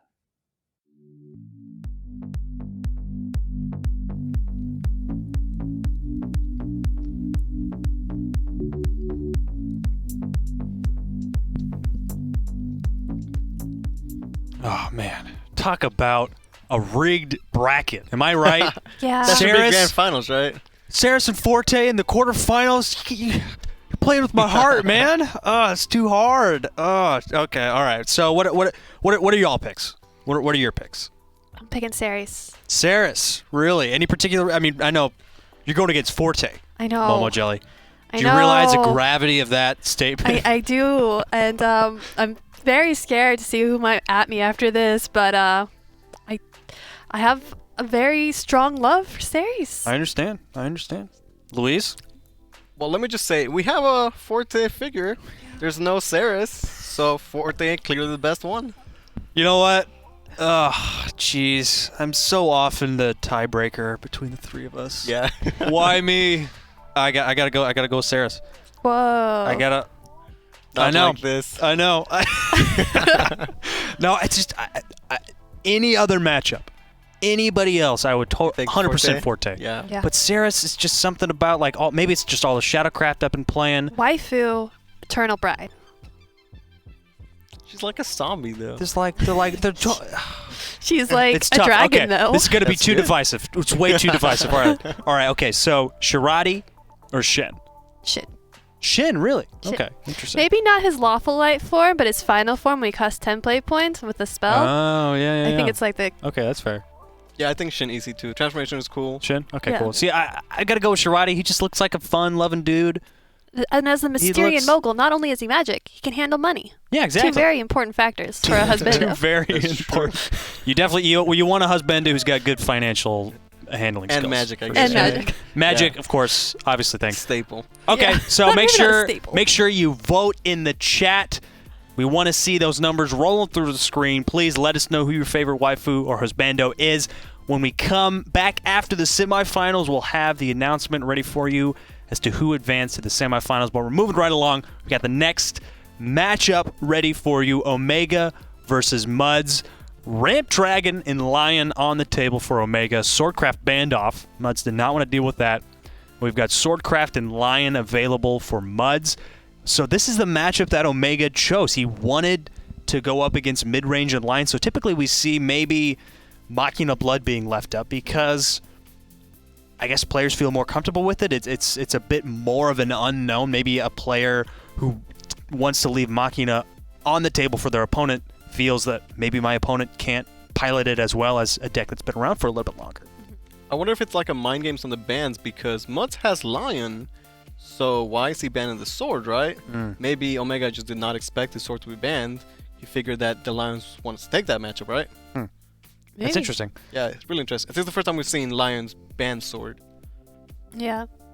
Maybe it's because there was no Shadow to ban. So maybe he's just like, Shadow's not there, next strongest deck, off the list. Shadow's not there, eeny, meeny, miny, mo. I'll take. Let's take a look at one of the deck lists for these players. This is Omega's Swordcraft list. Of course, 1 copy of Dion, 3 Ivory Sword Blade, Ivory Sword Dance. He's only bringing 1 Spine Blade, so he wanted to give an extra choice there. Typically, maybe 2 Spine Blade and 3 Ivory Sword Dance is a pretty common bring. You have to make room for the cards you want to play, and the Dion triple chromatic duel, so Spine Blade's like the one to go. Got it. Yeah. Interesting. Yep. 3 copies of Chromatic Duel. That's a lot of 1-drops, man. I mean, that is, but these days, again, the Quick Blader, Master, like, they're 1-drops, but they're not really playing on turn 1, it's mid-game plays. Right, but still, like in the mid-game, when you're trying to evolve the Leisha, and you have the 1-drop, or maybe a 2-drop, you're running out of cards in your hand so fast. Like, all the sword games we've seen today, they're left with tokens. Yeah. But maybe that's by where Dion turn comes 6, in, right? turn 7. Like, you don't have a lot of cards, and then Dion will end the game? Yeah, I mean, obviously Swordcraft has performed really well today. It's super good. It's aggressive, it's mid-range, it's late game. But still, I don't know. And now we see Zestra's Omega, his teammate V2, brought a very similar Dragon Ramp branch earlier situation. Now we've got a very, an identical deck, except for now he's got Vile Violets in his. Yeah, so a bit more card draw, and I think he's playing 1 less Arbiter. And Arbiter was so good in the first that we saw. Yeah, 1 less Arbiter, 1 more Core, though, so he's got a bit more ramp. Oh, yeah, more ramp, yeah. Really? So is it 2 copies or 3 copies of Core? I believe he's 3, right? 3 copies of Core. It's a lot of ramp. He wants to ramp. I mean, I can't knock him for that. Let's take a look at Mudz Lion Haven Craft list. 1 copy of Purging Light, just for that extra spicy board clear option. That is Honestly, spicy. I remember when we revealed that card, and I thought it was bad. Like I wasn't looking forward to that card because I was thinking, okay, maybe at best it's a good solid board wipe. At worst, it's a 6 play point spell that can't even remove a follower that has more than 5 defense. I mean, but honestly, the card has performed really well. So you change your mind? You say I changed my mind. I think it's a great card. Yeah. I need to see it in action. I'm not sold on it yet. Yeah, I'm wondering if we'll see it play. It's only a 1-up, so it's not like a make or break card. It's definitely a tech. We'll get to see if the tech pays off. And it's also the only Steel Rebellion card in that deck for his build. That's true. Purging Light can answer those ambush followers we talk so much about, right? Yeah. So it's like it's a one-off. I could see it. But he banned off Sword. That's true. And there's no Gillenlease. There's no yeah, Shadow. like, how good is it going to be against Dragon? Like, yeah, unless that Arbiter takes some damage, it's not going to deal with an Arbiter board. We did see a really solid tempo push in a Dragon matchup where there was like the 1 play point Shadowcraft spell that he got, the Shadowcraft follower. Oh yeah, the 4/3. Yeah, that he got from Arbiter. Yeah, maybe in a board like that, Purging Light could be nice. But anyway, the matchup is starting. We've got Disastra's Omega versus Mudz, and we're seeing Swordcraft versus Dragoncraft. Alright, so we'll see how much pressure is the Sword going to do against the Dragon. In the past we saw okay, Dragon ramps a lot. Sword can be aggressive and they can punish. But these days, the Sword deck, it goes a bit slower. Again, not really playing Quick Player turn 1 or anything like that.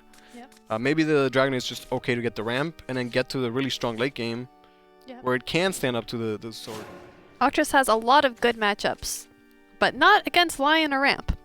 That's a good point, yeah. Not really any meaningful last words to steal, but still a pretty good card overall. So here, the decision play Quick Blader or not is not the easiest one. When you are going first, though, it's a lot more likely to play Quick Blader because he's guaranteed 1 damage, potentially 2 or even 3, right? So especially when you don't see any way of grabbing or having Licia.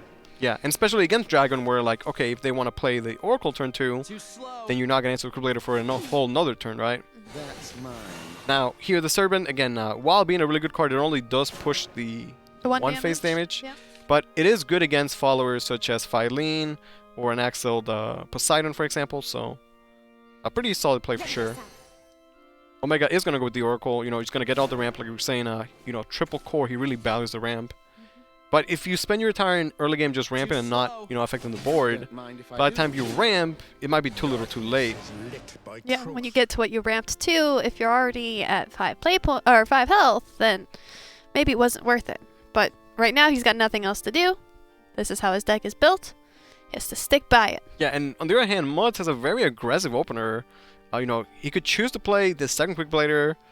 It just gets so much damage. Like, he already has the Leod, Ivory Source Dance. Right now he's lacking a turn 4, which could be awkward if he doesn't get one, but... And I don't think there's any, like, answer to just playing the Quick Blader out here. No, I think you play it. Yeah, there is no, like, Dragoon Wings that cost 5 play points. Yeah, just cashing the damage. It's the line of play he was taking, and might as well be consistent with it. This is a pretty scary board. Yeah. He's got no play next turn. He's got an Ivory Swords I mean, he can Dance. always just top deck his way to victory, right? Yeah. Okay, so I don't think you play the core here, right? Like, usually you'd be like, okay, I'm going to play my core the turn before I evo, so when I evo, it's super strong. But if you play core, you just concede so much. I might have to just play like an Rose for the stats, or even like a Dragoon, which is horrible because like playing a Goliath, even if you ramped into it, at this point, like, he would like to get the heal out of it, certainly. So this is an awkward turn, certainly. Definitely. Like, the extra play point not really being too relevant. If he had a Rending, for example, then, you know, Rose Rending would be solid, but... I mean, he might just play the core, just commit to the ramp till the end of time. This is my game plan, I'm just gonna play it. If I lose, I'll lose. But If what I are you win, I ramping win. to, though? This Arbiter. Arbiter, and then you can get what from the store? You can get like a Unbridled Fury, I guess. That's good. You can get the Ambush Trainee. The Command. The banner. The Royal Banner. That's the best one, right? Oh, yeah. You know, this set, though, if Mudz doesn't draw a 4-drop, or like at least a playable minion, like, maybe that is Omega's comeback, just Mudz just whiffing on turn 4. Really thinking hard about, you know, playing the core or the 3-drop, basically, I think is the decision here. And I think the End Rose might be better overall. Like, a 2-3 right now contests a good amount of the board. Even if you can only clear 1 minion next turn, it's still something. Octress is a card you can play. Yeah, and that's really all he needs. Just any card he could play, good enough. Ivory Swords Dance, you know, obviously not good here. It only do 1 damage, and you really want to hold it for the enhance. You know, so your Leod can go face for extra damage, basically. He can push 4 phase damage here, put Omega at 11. But he can also trade. Can. Yeah, and getting Necklace is really, really good. When you Necklace a Leod, you're getting, you know, like 2 damage out of it, assuming Leod goes face twice. Also a better Ivory Swords Dance as well, right? I wonder if he would choose to just not play the Octress. Yeah, he doesn't. Yeah. Doesn't need to, I guess. I mean, it's kind of interesting because he was being so aggressive to begin with. And man, because he got a Necklace, the Leon now doesn't die to the Galmux 3 damage. Which is so huge. Like, imagine if Galmux Evil Sword Quick Blader and then kills the Leod. Like, Omega would be an excellent spot, right? But that Necklace says no. Yeah, that was quite the 1 in 4 roll. Yeah. Definitely the best loot for him to roll right there. Now, Omega has more options this turn. He can Evo. He can even play the core and then, you know, like, Evo Poseidon right away if he chooses to do so. But, still pretty awkward, I want to say. Maybe play Ant Rose, Evo it, still get the ramp. You can set up a turn 7, you know, or next turn Arbiter, or Dragoon, or Galmux. And then still, at that point, probably just play the Poseidon as a 1-3, because I think he just needs some stats right now. Right now, he doesn't have much. Yeah. Like, you know, Ivory Swords Dance is likely, so the more health you have on the board, you know, the harder it is for the Ivory Swords to fully clear. If he only has Ant Rose, then Ivory is a full clear. Well, although I guess with the spell from Leod Evo, it would clear anyway, right? Because of the extra attack. Yeah, so maybe it's just better this way, right? Like, might as well hold the Poseidon if he's gonna get an answer for free. Although maybe now Mudz just doesn't Ivory Swords Dance. But it's too good. It's just too good. Yeah. Clear the board, 6-8 to the face. Or you just hold it. Just hold it so it can go twice. Like, what is the benefit if you hold it? Yeah, that you can go twice. If you slow it down, you can go twice with it. Yeah. Because if you do get the Leod out of ambush, it dies to something like the Arbiter, right? Or like a Phylene. But right now, there's no way to answer it if you take it out of ambush. Well, if you take it out of ambush, yeah, no, Arbiter just... Yeah, you just Arbiter. I mean, if you keep it in ambush, there's no way to there's get rid of no it. way. Slip of the tongue.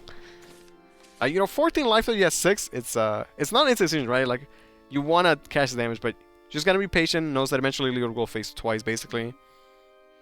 But now Omega has this chance to heal back up. Yeah, the heal so good here. Essentially going right back to 20. Put him in a pretty decent spot. Go by right to 20, then we're right back to 14, and then to 13 with the Veiled Reckoning. I mean, he might choose to just play Arbiter because it's a more play point efficient. Develops him a better board overall. If he does play the Dragoon, he doesn't have to play the heal. He could develop a core if he wanted to, for example. At this point, playing triple core, like, he didn't get to play the core in the early game, and now that it's mid to late, the core is super awkward. Yeah, now it's not really doing too much. Yeah. Like, if he doesn't play the core this turn, I just don't see it being played at all, basically. Although, he doesn't need to, right? He's already ramped enough that he can do Arbiter, Poseidon, Galmiux, pretty much everything he needs to. Here's the Arbiter. What does he roll? Okay, let's see. He gets Fencer. Kind of nice for 1 play point. Gives you it's a 1-card build-a-board. And Ninja Master so he can, ambush against the sword, I guess.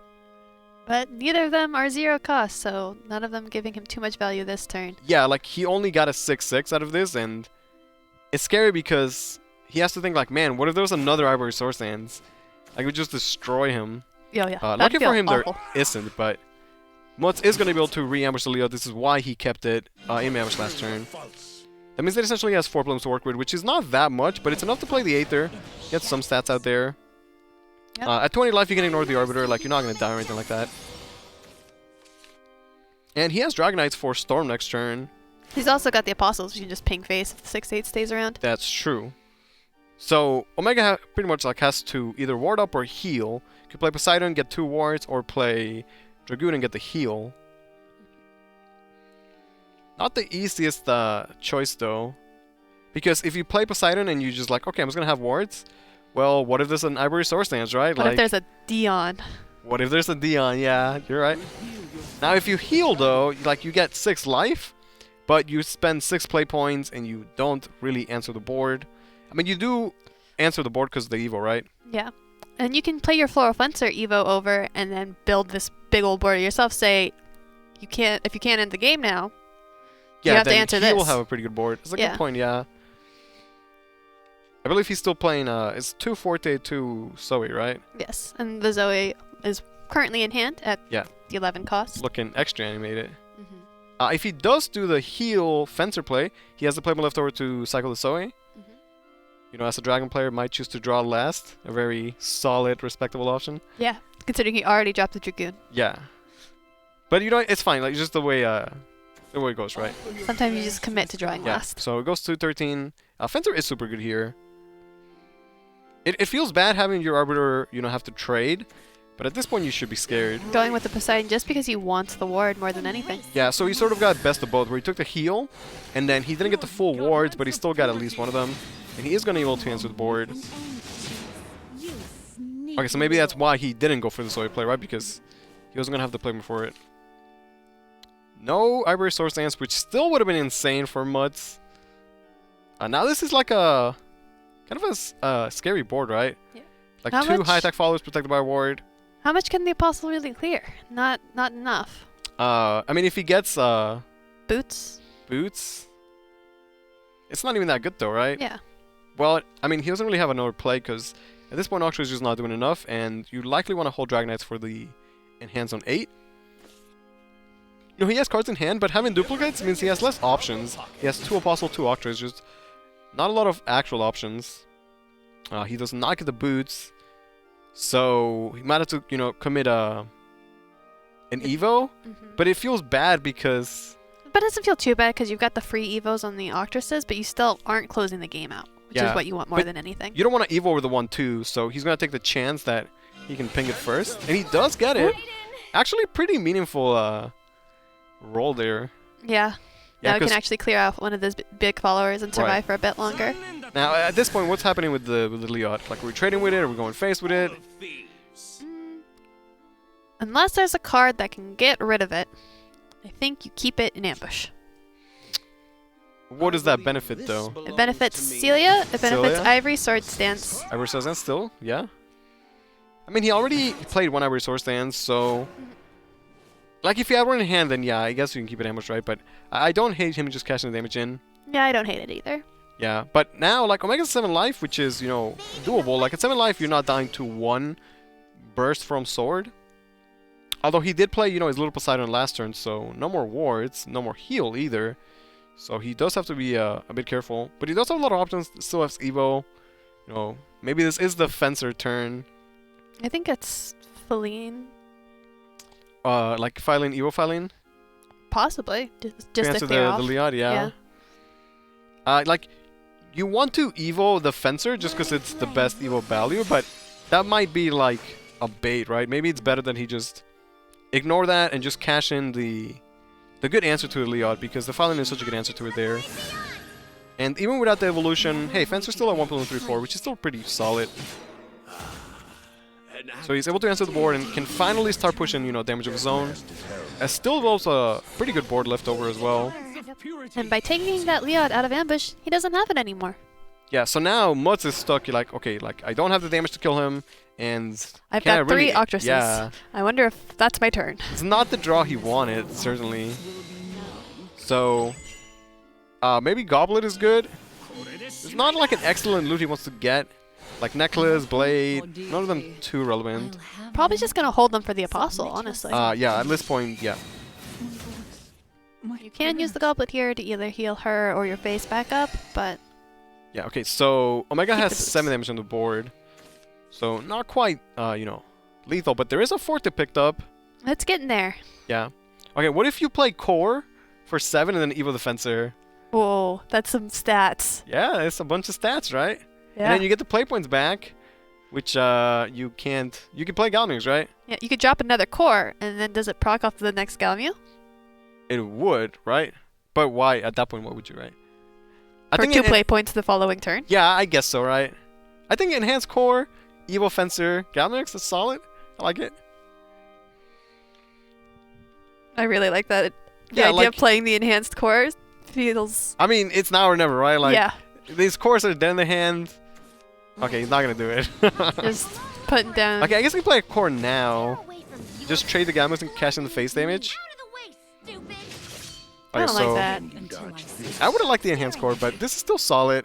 At this point, if you play the core, it's just next time you play Galmings, you'll get 2 problems back. And he has second core anyway, so there's no way you wouldn't just play this one, yeah. Yeah. Sort of needs like a ranch or a Zoe to like be able to close the game out, but he's in a pretty good spot. However, that Latham pickup with the boots that Mudz rolled last turn, you know, gives him a pretty solid turn right now. And if you play Latham, now if he can top like the Dion, well, Dion would give him lethal because Dion turn 10 is, you know, 7 damage. So there is that. Yeah. Also, if you play Latham and you get the leader effect active, any Celia drawn, you know, potentially becomes a lot more damage as well. Yeah. Latham does only answer 1 follower, but you know, Dragon's Burst is 5 is all it is right now, right? Like Dragon Range, Zoe 6, I guess, right? But really, the things if you're a Forte, Dragon Range, and they're both only 5 damage, so you might be a little scared, but he doesn't have to fully clear. Could technically, you know, do other plays such as Dragon Knights. With Dragon Knights, you can Percival over the 3/3, and then have Percival survive and get the ward as well, right? So that gives you a better board. You could also go face for 4. You could, yeah, I guess, right? could. Always an option. There's also Octrus and You know, Apostle there, but... Funny enough, he could have taken the Storm Rush because he has boots. And then... Oh yeah, it could have been a Storm It actually Rush. would have been pretty good. It could have been Storm Rush. Could have been. The Fabled. Okay, Latham is good though. I think that is the most solid play, we'll say. I cannot believe. Okay. Thank you for realizing. The Storm Rush combo. It's too good, right? Too good. Okay, he could Galmiox, Forte. I wonder if like do you ever Forte trade? Feels kind Probably of bad, not. right? Yeah, like at this point, once the Latham effect active, like okay, now you are scared. If you Galmiox, you proc the core, you get 2 Playmos back. But you can't do anything except play another core anyway, which... I don't know, Galmic's kind of awkward here, because you can't proc the 3 damage, because her... You know, her fanfare will Yeah, we'll kill off the kill the 1/1. 1/1, yeah. I think Forte maybe tried the 3/3 into the Latham, maybe. Maybe that's the best you can do. It's kind of awkward because, like, now he might have to fully clear, but if he plays too defensively, then he won't be able to close the game out, which, you know, he needs to do. Forte, I mean, Galmic's trade means that he gets to push 3 face damage. But this extra 2 play points doesn't do anything. Yeah, and, like, yeah, 3/2 is just, it's not that much right now. Easily answered by, you know, an Apostle, a Dragonite, Octress, and the Ultimate Effect is active as well. Yeah. And because you're trading in this Galmu, it's not dealing the 3 damage face. And if you had managed to get that 3 damage face with Yeah, the then maybe Spencer, a Forte would have killed next turn or something. Ooh, Alicia picked up as well. Alicia's nice. Yeah, but this might just be the Dragonite's turn. Can't Storm Rush anymore, but it's still pretty good. Octra's still also solid. I think I like the Alicia more. The Alicia Apostle. Okay, Alicia Apostle. Alicia Apostle, pink face. Pretty good, yeah. At that point, you just ping in the face. Getting the 1/1 Bane. And also the spell. Yeah. For lethal next turn. For lethal next turn, yeah. Okay, I like this. Definitely the better play then. Because you're at 7 life. Again, we've gone over this. Dragon really is doing 5, maybe 6 absolute max. The Dragon Knight is also fine. Does the same thing. Yeah, the same thing. It's Gives him even a more ward health, instead. yeah? Yeah. Like, you don't get the 1 ping from the Apostle, but you get the 1 damage from the 1/1s anyway, so you still set up for next turn lethal. At this point, like, Omega would have to, like... Like, the only thing I would save is Soe, but Soe doesn't actually save him, so... Looks like Mudz is gonna take it. Those Dragon Cores... Kind of awkward, I gotta say. Yeah. I really would have liked to see the enhanced first one. Yeah, I think that on would the have been a Floral solid Fencer. play that turn, but... But still well played. Yeah. You know, Mudz had a very aggressive start, and for a while there it looked like Omega sort of answered back, but Mudz found the Latham, he had the boots. Yeah. He was able to, you know, still make that late game push. Alicia is so powerful late game. Yeah. It was that early burst that got him to the point where all he needed was something at the end to finish it out. Yeah. And there were so many combinations of cards that could get him there that he eventually got there. So, Mudz now needs a wing with his Haven, right? Mm-hmm. Yeah. Which, hey, still pretty good, right? Lion's still a pretty solid deck. Even if he banned out the sword, like, the Lion's still a solid deck against other things. And we're back to the Altisphere meta, right? Lions and dragons. But this is a very different dragon than the Altar Sphere Yeah, no dragon. Cocytus. This is the Ramp Ranch dragon. The Ramp Ranch with Fortes and Arbiters. And Arbiters. I do like the Arbiter. Zoes. Arbiter has been great. Like, even that last game, you know, getting the Ninja and the Fencer. Really good stuff, man. Most of the Arbiter pulls are just solid. Did he keep the ranch? Or did he No, mull he into it? Yeah, he mulled into it. Like, last time his hand was just a bunch of ramp. This time he has, you know, more early game, more removal, the rending. Cursed to only have the Draconic cores after he's at 7 play points. Yeah.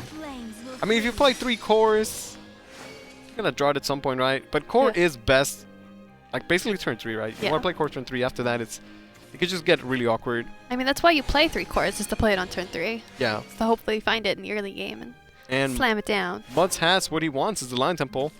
You know, it's a weak tempo play right now, but Dragon is not really scaring you, and you're Lion deck and you get a temple, you feel pretty happy about that.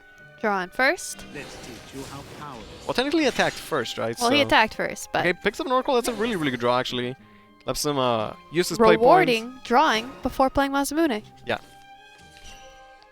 Okay, we can see double Lion Crystal. Could see Crystal plus an or 2-drop. Morie Scripture. Crystal, Sealed Tome. More, yeah, this works could've been too. solid. So many combinations of cards you can play there. Yeah, once you get the Lion Temple, you can, you know, cheat out those play points. You can do some pretty crazy stuff with the Lions. And he has 2 Salvations in his hand going second with Evo, which is really powerful. You know, a really strong stats for the follower, and then gives you, you know, Zero Cross Crystals, which with the Temple gives you even more play points. Yeah. I wonder if we'll see both of them actually get evolved. Sometimes we see the first one get evolved and the second one accelerated. With a hand like this, like, it looks like you would Evo both of them, but I mean, With definitely no could bunnies change. in sight, yeah. Yeah. Although all allows play bunnies now, but Yeah. I don't know if I'm still sold on the bunny package. I mean, if there's any turn to play it, it's on 4 going second, Yeah, but if we don't she doesn't see have. him, so... So Omega will seize his chance to prevail using the rending. I mean, Like, he's gonna have the Whisper for the Salvation, so I guess it's okay using Rending now. It's pushing out a little bit of damage. Yeah, the Rending doesn't even answer the Salvation, really. Yeah, so might as well just cast it in now. I'm gonna hold on to his second Masamune. Definitely could have played it there if you wanted to. But that might be like overcommitting. Especially because it could just disappear to this Morie upcoming. Yeah, and you know, Masamune right now is really good because the Salvation just gets cleaned up by it. Yeah. So you could not play the Salvation. You could Scripture. Yeah, could. Like, just because he has 4 play Crystal. points doesn't mean he have to play the Salvation, right? Like, if it ultimately isn't that good, like, he doesn't have to. You can always heal him later on anyway. Yep. Like, these are just 1/1s. He doesn't have to spend an Evo here. He doesn't have to worry about playing that crystal because he's got other ways of generating them. Yeah, plus he has more Morie is gonna take next turn, so like Omega can't develop too big a board. I mean, he could, but you know, the Morie is kind of risky. Omega will likely just, you know, double ramp here, play Andros, Evo it. Now you're in overflow, so your Oracle cycles you, yeah. Yep. And you get yourself set up for that ram and the ranch. The ranch next turn. Yeah. So even though his early turns didn't seem like much, and Mudz has everything he needs to get his Lion game plan started. Yeah, he's like 3 playments ahead. Yeah, Omega could start maybe tempoing back. Morie does not hit the Andros. Okay, Salvation's still pretty good here. You can Salvation and then Petra your Salvation. Well, you can also play the Lion Crystal and then play a 2-drop like a Morie. Yeah. Salvation is one of those cards where it's like, if you don't play it on curve, later on it's still good anyway because, you know, you have more problems to cheat out. So it's always good, basically. Yeah, and putting the Petra on the Lion doesn't really matter because they have the you Whisper. know it's going to get Whispered. Yeah. I think for Omega, he's going to, you know, slam the ranch. But if they're put playing on the his Whisper, cowboy hat. They're not playing the ranch. Okay, that's an excellent point, yeah. And I guess this is a scary enough board that you want to. Petra the Lion. I wanted to see it. So you force the Whisper and then deny the ranch, basically, right? Yeah. Hey, there's the core, which it's just good. It's not going to be too good. Yeah. Like, it's so unlikely that he'll have 7 play points to be like, hey, let me play a core and do nothing. Yep. I mean, you could gain 2 play points back this turn and Evo your Feline for free. I sure could. You could. You could also Evo your Disciple for free. Or Servant. He still could Evo Feline to answer the Salvation and still play the ranch. Although I'm not sure that's necessarily a worthy use of your play points. Yeah. And your I mean, he could play ranch first. Yeah, your ranch is... Because he might get the 4-3 rush anyway, right? If he holds ranch, then next turn he has ranch. Masamune, which is really strong, but... Open now is fine. He gets the 4-3, which is really good right now. Just take your Feline face. Yeah. Like, the Feline has pushed, you know, a lot of damage, and... Against the Lions, no matter what deck you are, you know you have to be aggressive. You gotta push the damage. Because eventually you will just die to 4/4 Storm Lions, so... Alternate Art Seraphic Blade could kill the ranch. It could. And that would be his whole turn. That actually, it wouldn't be bad, you know? Yeah, it would be his whole turn, but then it actually means... would not be that bad. You're denying the rest of the value off the ranch. Yeah, you deny the next 2, which include a Storm Lion. Effective 10/10 stats. Yeah. Definitely, you know, could have done that, but... Evo and Salvation, advancing the Lion game plan. Yeah. Also pretty solid. He can now play and then have, play Lion, get 3 play points, play the Peace Weaver. Get another crystal. And Yeah. now he's out of crystal generators outside of his crystal itself. Yeah, he might be at a point where he could just start enhancing them, though. Yeah. Like, he's already getting 4/4s. Yeah. Also, you know, picked up that Ektar, which is always good. Omega gets the 5/5 Storm. Although right now, not really set up to go face or anything like that. But there is a Masamune, and Masamune plus Galmix is such a strong combination. The Masamune Galmu can clear off quite a bit here. I could also do like Masamune Whisper Servant, and then you get card draw out of the Servant. You can Whisper the 4/6, Masamune like the 4/4, Servant the 3/2, and then push 5-phase damage. Not a bad option. Depending on what he draws, he might, you know, be able to play something else after. Yeah. Because the Galmix is... You could also play the core in there, depending on what you draw. You sure? Yeah, you can play the core. Always an option, right? The core is around. Yeah, it's there. Okay, going for the Galmix into the Masamune, I guess. But it's not as clean, though, right? It's not as clean, but I can respect it. Okay, so Masamune first. That way the Gamlux will guaranteed hit, you know, something good. Because he didn't get the 4-3, I was gonna say, okay, maybe you just go, you trade, but he's going phase, which I kind of like because you set Mudz at 6. If he picks up a 4-3, you can evo it. And this Purging Light is not quite good enough. Or is it? What if you... No, it's not, right? You have to like swing something in to get the full value. And yeah. It's almost there. The next dragon is going to be a 5-5 vanilla. But Mudz can, you know, play Ektar, try and ward up. Although, since Omega's followers have 4 defense, the Ektar 3-2, so it's not as good against them. Yeah. Looks like that's still his best turn, though. Yeah. Maybe just trades with the 6-3 into the 5-4. Yeah. Because he's not in that magical 16-12 area for the Lions. Yeah, I think he has to play defensive, right? Omega has done a great job of playing aggressively and putting a lot of pressure on Mutz's life total, so... spending the Evo means you can protect the ward, so you don't die to a simple forte or anything like that. But there's still an Evo point, there's still this Whisper, Hey, there's another ranch. It's another ranch. I think you definitely played, right? Howdy. Yeah, howdy. That's really good. Like, I think this turn he didn't want to get the Storm, because you'd rather get the Storm next turn you could Evo it to the phase, get in the rush means you can clear the ward for free, and hold the Evo so that he can Evo the 5-5 to, you know, set up for lethal. Now the Purging Light has some good value. Clears off both those followers. 9 attack worth of stats, but then doesn't leave you with much. Okay, what if you Seraphic the range? Too little, too late, right? Too little, too late. Can't Seraphic the range. Yeah, Persian answers both, and then you can get like a fighter with Bane left over. I mean, he can't ward up unless he Moria's into like Assault Priest or something. So do you Moria? I don't think so because Assault Priest doesn't save you either, right? Because for it to have ward, you can't Evo it. If you don't Evo it, it dies on the board anyway, right? So. Oh yeah, because you can't play a ward and clear the board all in this turn. It might be the second time of the day we see it come down to the range 50-50. Yep. Where it's going to be the Storm or the Vanilla. But, you know, even if Omega gets the Vanilla next turn, like, okay, well, the next turn is guaranteed the Storm, right? So he wouldn't be that bad a spot. But it does give Mudz that extra opportunity to find ward, to push face. Yeah. Although Mudz is, like, right now, he's not able to spam the Lions, right? So he's stuck in a mode of, like, okay, just have to answer all the followers. Does go for the Persian Light Fighter. I mean, probably his best option there. We'll see if Omega rolls the 5-5 Storm. And he does not. No, 50-50 today, but Poseidon's a play good Poseidon, card. and then Yeah. you can also play the core. Always an option. I don't think you'd need to play the core. Play Poseidon. I think you'd rather play Poseidon. Like, next turn he has a guaranteed 5-5 Storm, right? And that's kind of what is good about the ranch is that, like, yeah, the followers you get are random, but you get them all, so at the end of it, it's guaranteed and you know exactly what you're going to work with. Yeah. At the end of the day, you get, what, 14, 13 stats? Yeah, over 3 turns, still pretty solid. Hey, Yeah. there's the bunnies, which you definitely want to top deck on turn 9.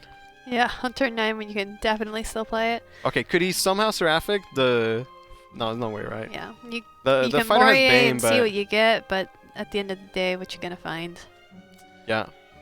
Think that's going to do it. Looks like Omega's going to pick up the win with Dragon. Moria picks up the Prism Swing. Fighter already had Bane, but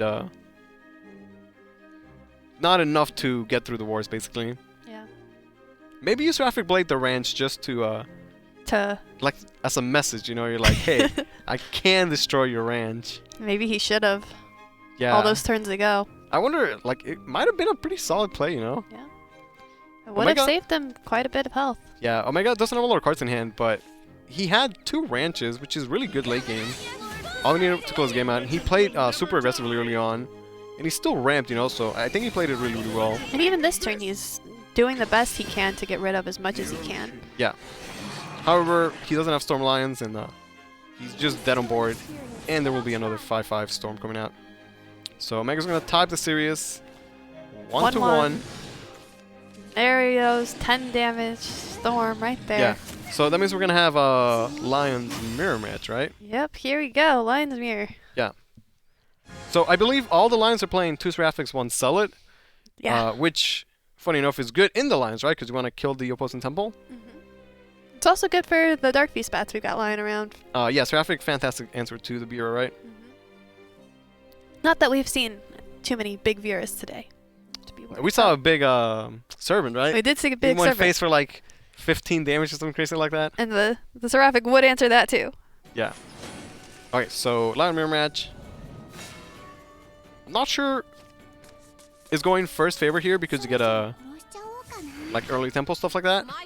Possibly. I think it's more about the cards you get than the order you go. More about the card than the turn order, yeah. Yeah. Okay, I wonder if he'll keep the Seraphic Blade. He will, yeah. Like Yeah, I maybe like it's just it. such a big deal, right? Because the best time to answer the temples is It's right immediately away, after yeah. it's played. Even though, like, okay, they spend 2 play points and then you spend 2 points to answer it, but it's about what you deny in the future, right? Yeah. Because every crystal played after temple gives you a play point, and over a course of a game, that could be like 10 free play points, something crazy like that. So the more you can deny, the better. Okay, The both earlier the players better. have bunnies, but Omega's the one going second, so his bunnies will be better because he's gonna have that turn 4 power play. Both playing the tome at the start as well, so far pretty even. Mudz picks up another bunny. Bit Not awkward. exactly what you want to play here, but Yeah. Mourier seems pretty fine. Okay, he has like no lions at all, but Yeah, I guess yeah. neither does Omega, right? So Yeah. there's the Sell It. You know, Sell It's a good answer to the bunnies as well. So it's funny how the lions deck are sort of like built to be able to answer each other. You know, when we say a mirror match, we don't mean play the same cards Yeah. as your opponent every turn. Hey, well, But Omega sometimes it picked just up happens that way. Picked up the temple. Yeah. And then Mudz has the Sapphire Blade, right? So he has the answer for it. Yep. Yeah. Fighter. Just boop. Right down on the Hey, board. sometimes you just need a 2/2 fighter, right? Yep. Could play bunny, but it's just not doing enough right now. Well, if you don't play the bunny, there won't be enough bunnies in deck for your evolved bunny. That's an excellent pick up. point. But No, but there that is would be his Petros turn in there. 5, right? Yeah. Yeah.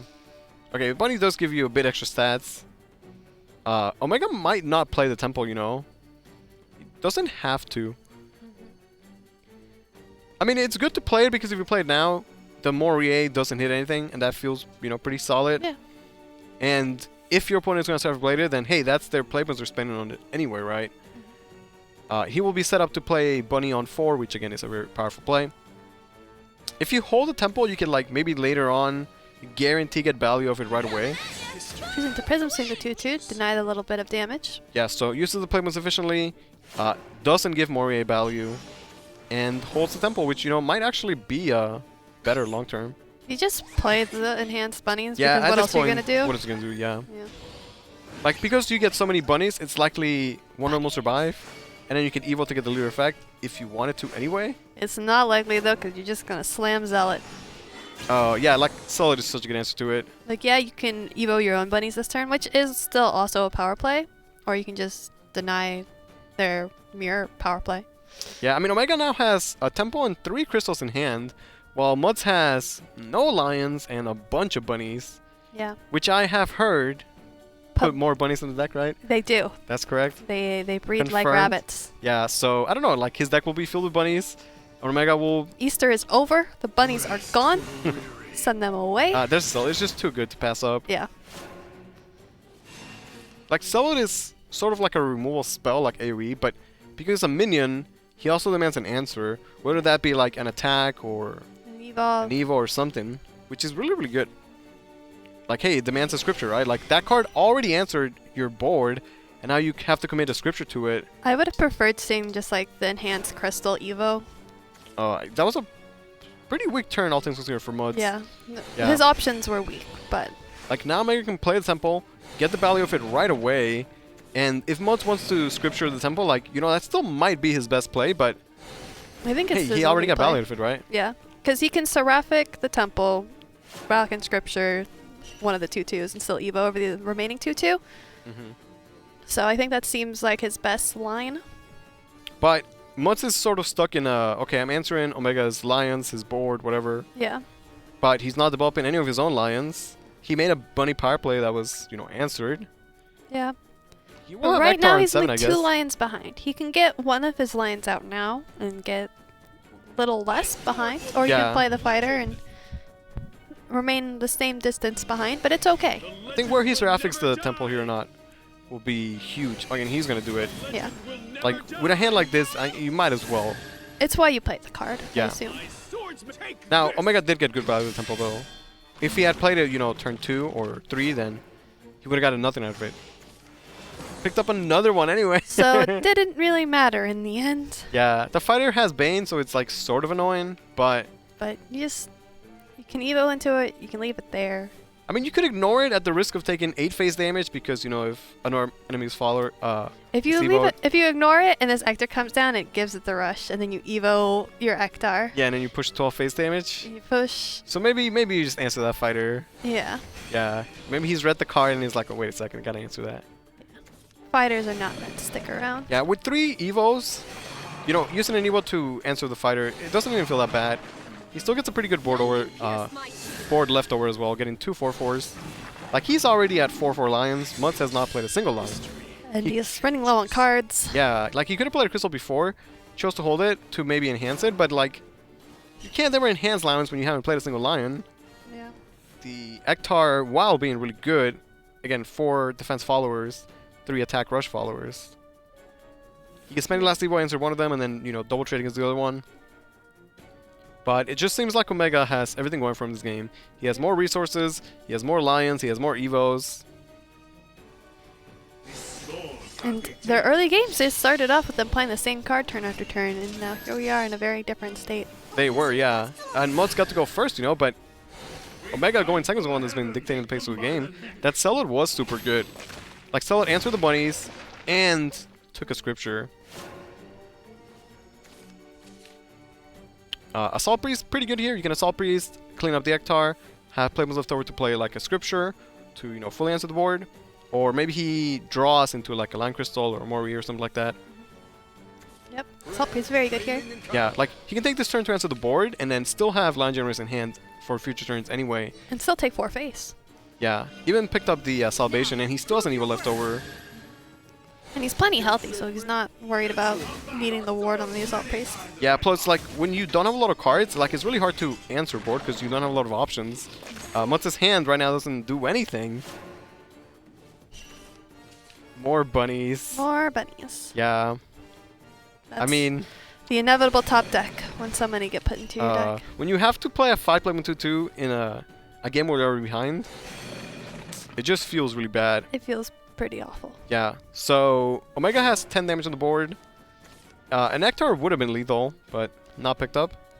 I don't think his Lions are at Storm yet. I think he's got 1 more vanilla. Yeah, he could just take it like a little bit slow and then set up for next turn lethal. He could... I could be wrong, though. He could clear those 2/2s if he like really wanted to. Just play extra safe, but at this point there's no fear. If there was an Ectar, he would have been played last turn, so... Yeah, just set up to spam crystals next turn.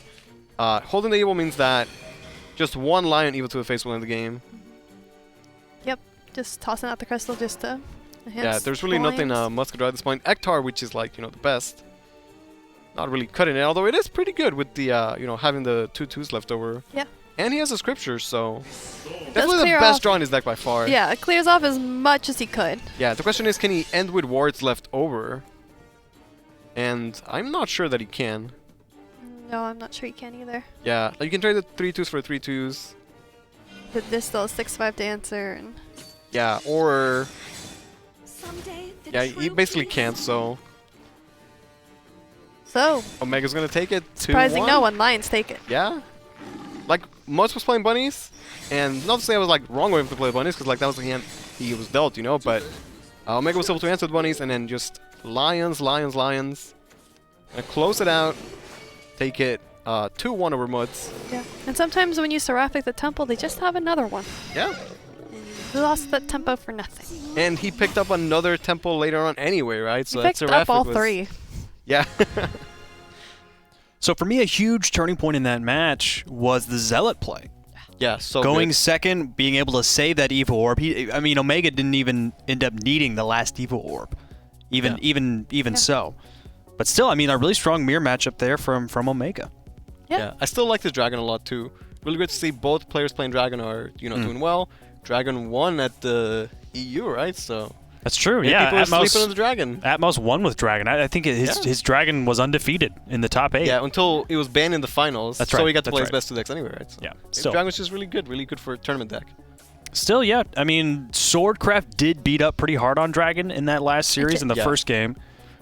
But that's because it's Sword. Well, that's because it's Swordcraft. Sword can beat up come on on. anything, Yeah. right? Yeah, Sword Yeah. can beat up whatever it wants. Yeah, there was and to be fair, I'm not going to say the word high roll because maybe it wasn't there, but Leah did get pretty buff in that first game. Yeah, and like he happened to get the Latham at the end, right? Which if he hadn't, and he hadn't rolled the boots, then That's it true. would've been a That's true. different Yeah, story it too, was right? like perfectly right on 9 play points. Yeah. Drew the Latham. Oh wait, I already have a Gilded Boots. Yeah. That was pretty nice. I was like really sweating before that turn happened. But still, yeah, that's Omega. That's Omega moving on. The So, runner was up it at more DreamHack Dragon? Montreal. He was. Wow, good memory. Yeah. He also had the flare. Oh yeah. Yeah. Good memory. 10 minutes ago when the Yeah. match started. That's what I meant. Yeah.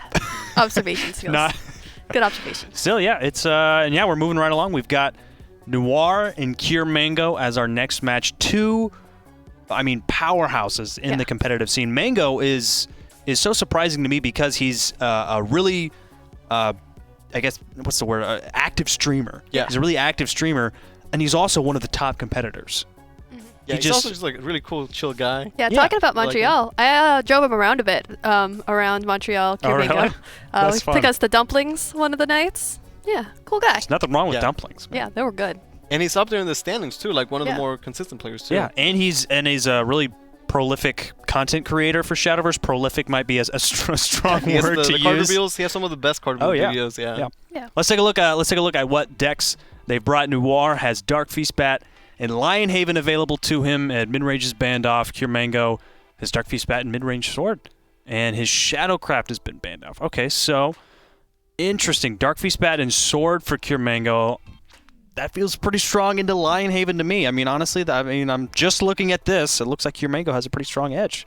Well, I mean, Noir does have that idea of I've got lions, ban your shadow, play against your sword. Like that was True. working. Okay. That Really worked good, right? It's a solid pretty strategy. well last week. Okay, But right. Dark Feast wasn't as popular last week, so we'll get to see how that shifts to Okay. this. Speaking of that, let's take a look at Cure Mango's Dark Feast list. He's running only 2 copies of Dark Feast Bat. That's what we're seeing.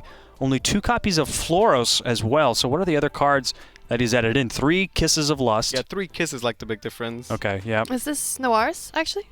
This is Noir's. Yeah. Oh, excuse me. My mistake. Yeah, at this point, the Dark Feast bad list is, pretty Yeah, it's optimized. pretty Okay. It's small tight. differences like, Kiss, 2 Floros, 3 Floros, but Yeah. Most of our players today brought Kiss and no Disciples because other people are playing Dark Feast, and Disciple is not great in the mirror. Not great in the mirror matchup. Yeah, absolutely right. And 3 copies of Alexandrite Demon as well. That's another card that's typically only a 2 of. Yeah. I missed it. Were there 3 copies of Wings of Lust? there are, yeah. Yes, At this there point, are. that's the standard. Okay, and yeah. you saw it put in so much work, right? Yeah. 3, Yeah. Wings of Lust. I've always loved Wings of Lust. I It's thought it so was good. incredible as soon as it came out. Just because it's a 2 play point spell plus 2/2, like that stat gain is so strong, especially when you have Disciple. I know nobody really brought Disciple today, but right on to Disciple into Wings of Lust is just That's a such lot of strong damage. play. Yeah, people It's a really lot of focus on the Bira plus Wings, and that is a super strong play. But Wings is so good, with Balnaric, with everything else. It gives +2/+2 to anything. It's good Yeah. with any follower. Sometimes you give it to a Florist and you drain for 7 life. It's Yeah, let's take a look at Mango's Shadowcraft list. This is what was banned off by Noir. Okay, 2 copies of Cerberus, 3 copies of Ceres. We're seeing that a lot today, almost exclusively. 2 copies of Stygian Warden, 1 Big Soul Hunter, 3 2 Ghouls and Fafnir. 3 Nicholas, and 2 Fafnirs, yeah. Yeah, Mango was the guy that was playing Undying Resentment before, but I guess as the list evolved, they're just cutting it and focusing on the, Arca's game plan. Pretty solid. Getting all the card draw, triple Ghoul, triple Soul Commercision. Yep. Something that I Consistency. really like to see is 2 copies of Manifest Malice, 2 copies of Undying Resentment. I like Resentment. I'm a fan Resentment's of a great card. Yeah. When you have the Ceres lineup ready with 3 copies, no Cerberus, Eternal Vow, it's a 0 cost 4 play point yeah. removal spell. You get a shadow from it, even though it only costs 2 shadow. It's incredibly cheap. But it's getting cut now, so. Yeah. One thing some of our players did today, I'm not sure if it was either of these players, but some people would bring different alternate arts, which appear Yeah. as Oh, different yeah. entries in Shadowverse Portal.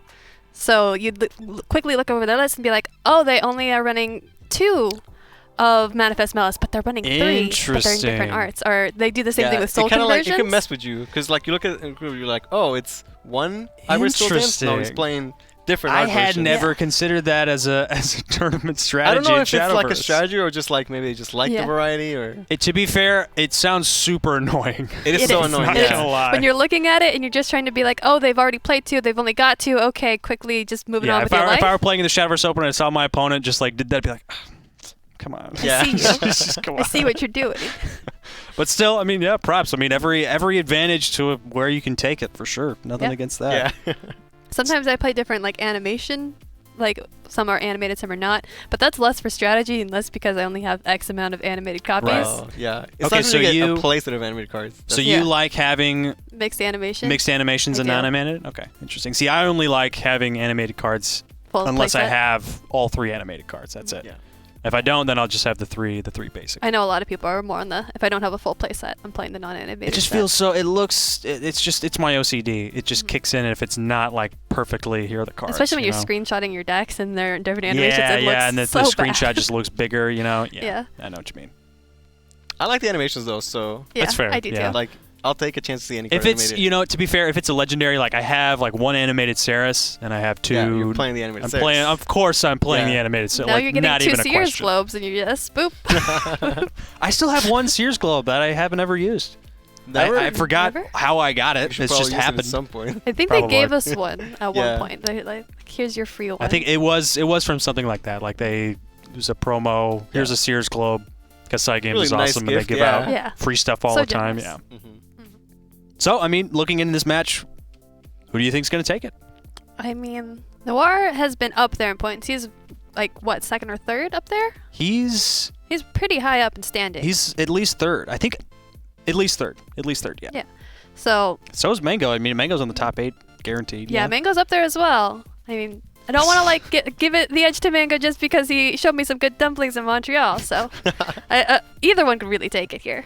I feel like I'm biased towards Mango because I like him as a person, but if we look at the 2 decks, Darkfist Bat and Midrange, or Darkfist Bat and Lions, like, I mean, I like the Sword, even though Lion can do well against Sword, but overall I like Sword better, so I'm gonna go with Mango.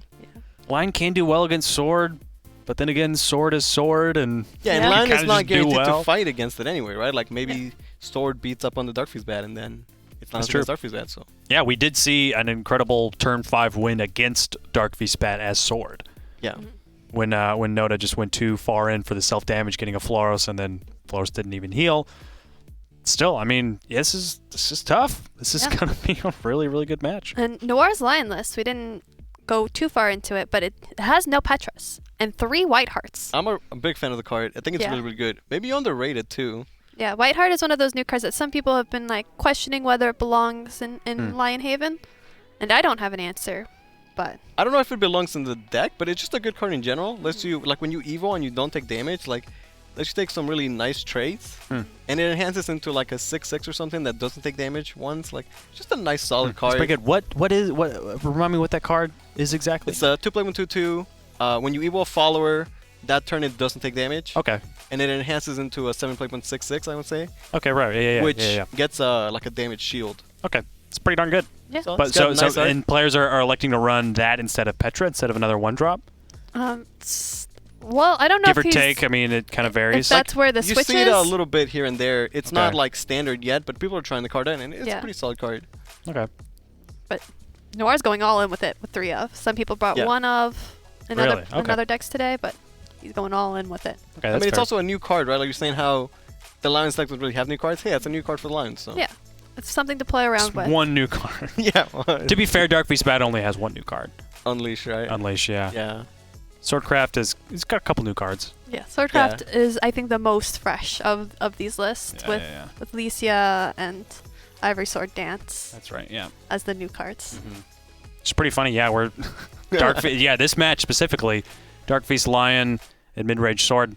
It's kind of all standard decks that we've seen, just like enhanced with Steel Rebellion. Princess Cup champion, what a flair!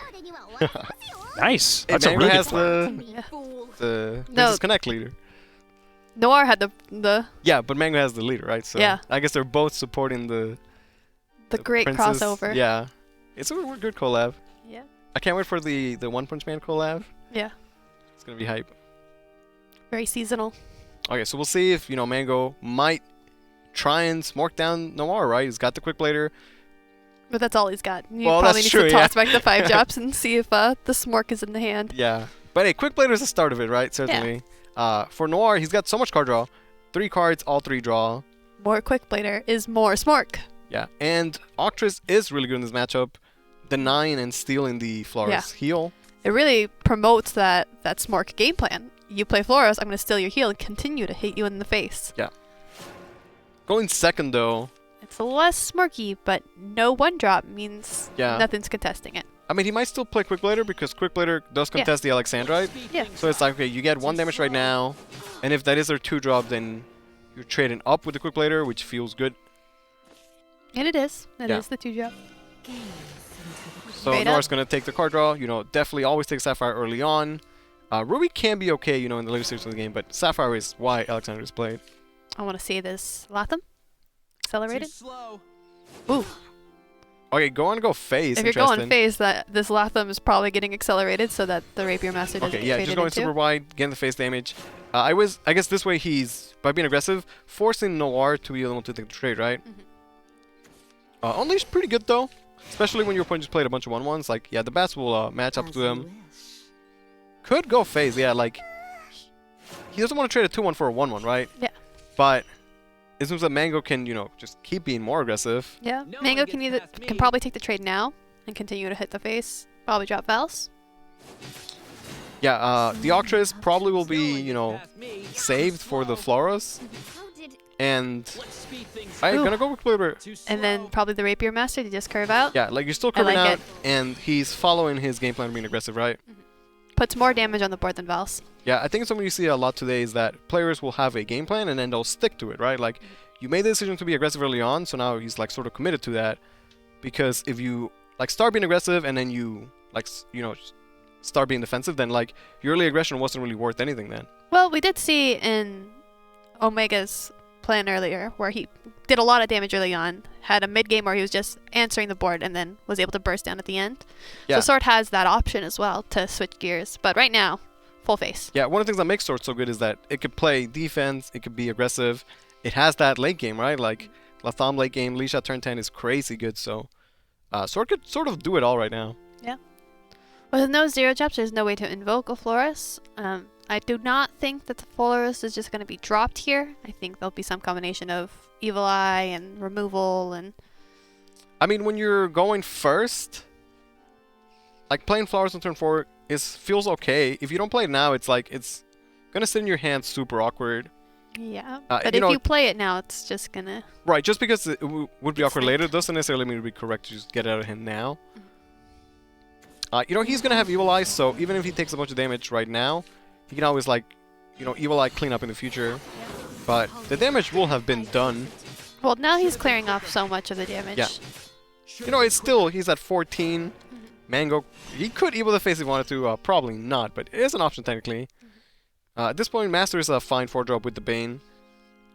But if you put... Yeah, he's gonna Evil the Face. I like Evoing the face. If you put Rapier Master out as a 4-drop with the Bane, it does allow the Florus to Evo into it and Ooh, die. that's an excellent point. And so maybe playing Flowers, playing the Vals is better, right? Okay, he's gonna do it. I like denial play. Yeah, well, if Noir plays the Flowers now, like that's... Well, the second one drawn. You saw his reaction. Yeah, he did not want to draw his second Florus. No. He doesn't have any in deck now. I mean, he can't Evo it and then get back to 18 life, which is pretty solid. But, in doing so would be ignoring the 3/3. So, like, how much are you really healing? Yeah. You take 2 from the Sapphire next turn. Mango doesn't have a lot of cards in hand, but he's got good tempo. He's done a lot of good early damage. He has 2 Evos still. But if this early game damage does get undone by the Floros heal, what's left? Well, I mean, he still has pressure, right? Like, he still gets damage next turn, and he is going to need some good draws, though. Oh, by making this trade and keeping your Floros up, the Octress can steal it. This seems like the worst case scenario. Yeah. Like, you think about a trade, But now you don't get the heal at all. And yeah, Noire's feeling that Octress. okay, do Very we go with a phase expressive. now? They could push 5 face damage, and there's a Sapphire, which is gonna do 2. So But essentially pushing like 7 damage this turn.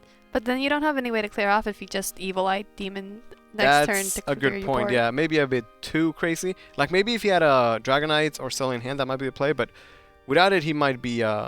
You might need to just get rid of this Flores. Yeah. What he could do is Evo Octress, and then there's a chance he gets a necklace. So he would still be pushing, good damage, but at least answering the Flores. I mean, he's thinking about it though. Yeah.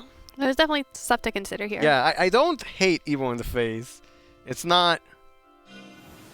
Okay, he's gonna go for the safer Octress. play, certainly. Let's see if he gets the necklace, and he does not. Now, could choose to play the Master as just, 2/2 stats. Heals the fall. Yeah. So the Goblet is sort of overkill. He was already gonna heal with the flowers, right? So Noir goes down to 6 life, which is pretty low. We see the Darfie's bad, like, between your self-damage and opponent's aggression, like, you could die really quickly. Yep. But there is still another Floros in hand that he can still opt to trade into Yeah, the Bane so he can to still heal. get more life back. Yeah. Oh, he's again choosing to go for the value trade. And it's gonna get swiped again Yeah. by the second Octress, and Like, he's so committed to making, like, good value trades, but, like, what about your life, man? yeah, sometimes you need to value your life over Yeah, I good mean, stats. But then again, if you value the life gain, like, how are you going to win the game without bodies on the board? And yeah, I mean, like, he has, Wings of Lust that he could still use for future turns, but because he's so low, it's hard for him to take self-damage. If you can't take self-damage, then your Balnaric's not active, Ivory Sword stands clear. Ivory does clear, it leaves behind a 4/5, which is really good because the 4/5 doesn't die to a single 3 damage removal. Has And last words heal 5. yeah, Balnaric is not active. You can see it in Noir's face. He's It's like the grin where, like, man, I just got bodied. yeah, he just knows, like, what can I do now? Yeah. But look at Mango's hand, like, he's got nothing, right? Like, let's say Noir had healed an extra 10 life. Let's say Noir double Razory Claws this Octress. What happens next? Hey, then maybe Mango never finds the damage. Exactly. Yeah. I mean, he doesn't really have any other options, Don't right? tap until it's over. Yeah. Oh. Yeah, well, we still want to play something. And, the Servant can heal, technically. Yeah, you're Although right. it does die to Double Blade, but... Yeah. Alright, so Apostle is lethal right now. As is any sort of... Okay, Leon is not lethal, but definitely sets up for lethal. Now that there are no more Evos, Evil Eye cannot clear it. And... Was that enough pinks to activate the Valnaric, though? Oh, because he could Balnaric, go phase, heal? Yeah, Valnaric Wings of Lust. I don't know if she's active yet. He did ping a few times that last turn. Yeah, he pinged himself 3 times that last turn. And then once before that. Yeah. I'm not sure it's there, actually. Yeah, so Vals gives you a 2/2. His hand is just a bunch of loot, so... Yeah. It's definitely not over yet, right? It's not over until someone's life total hits 0. Yeah, we don't know what the self In this tanks case. are for Noir, but if they're not 7, he can't take any self damage, so... Yeah. Okay, Double Blade does clear. Okay, let's see if that Balnaric's active. If it is, then he's got something. It If is it's not. It's Okay, not well- quite there. It must be close, though. But now his hand is just dead. Yeah, he's got nothing. Can't play Blood Pack, Racer Claw, He can Alexander's doing anything. Alexandrite draw, but doesn't. Yeah, it's only gonna hurt him later on. Yeah. Man, Mango didn't have a hand, though, like... I don't know, if Noir had healed, I wonder if Mango would have been able to close the game out. Like, as All good of as... these cards that he wanted earlier, just. Yeah, like in the hand early now. Mirrors would have been fantastic. Yep. Tapping himself out with the Wings of Lust. And really. Kind of a funny game 1. The Octress coming in so clutch. Just really roughing up Noir. Yeah. So, I know I was saying that, okay, the Lions can beat up on the sword, but what if the sword beats Blood and then there is not going to be a sword against Lions, So now Mango has his Dark Fuse Bat, and he has 2 chances to, close the set out. Now Noir could definitely still do this. 2 very strong decks for him as well. Bow to me, fool. Yep. But Here's a mirror. Are you a fan of Bania or do you like Excella? I like Vania. I also use Medusa more often than not. Okay, I use Medusa, but only because, I don't know. I guess I pulled her. I was like, I guess I better use her. Gotta get value. Yeah. I mean, sometimes I switch it up, like depending on the deck. Uh-huh. Like if I'm playing a lot of bats, I'll play Vanya. If Yeah, I'm playing Excella- Medusa in the deck. Excella's still the rarest card in the game, though, so it's interesting to know. Oh, yeah. Yeah. Okay, so bunch of card draw for Noir, double Blood Pact, and Alexandrite. I guess Mango was doing card draw too, right? Which again leads to what I've been saying the entire day. Dark Fuse Bat just so consistent. So much card draw. Yeah. But sometimes Servant of Lust, just nice body. Yeah, maybe he gets Wings of Lust and then he just starts going face with it, right? Yeah. Not a bad strategy. But there is an answer in Cure Mango's hand in the form of Evil Eye Demon. Yeah. So playing the Serpent early on gives you better board. While if you hold it, you can get the ping to summon Flores in the mid game. I mean, Mango could just ignore, you know? Yeah. The Alexandrite will clear up eventually. And then you can draw cards with that Blazing Sapphire, find his own combo pieces. Probably wants to draw for that Bira since he's going second, right? Getting that turn for Bira could be so big. If Noir uses Evil Eye here, he's protecting his Servant. He's also getting, you know, nice life he's going face. Choose to go for the card draw instead. Both players really prioritizing the card draw. You definitely want to find all your pieces, unleash the Nightmare. There's more card draw. More card draw. Yeah.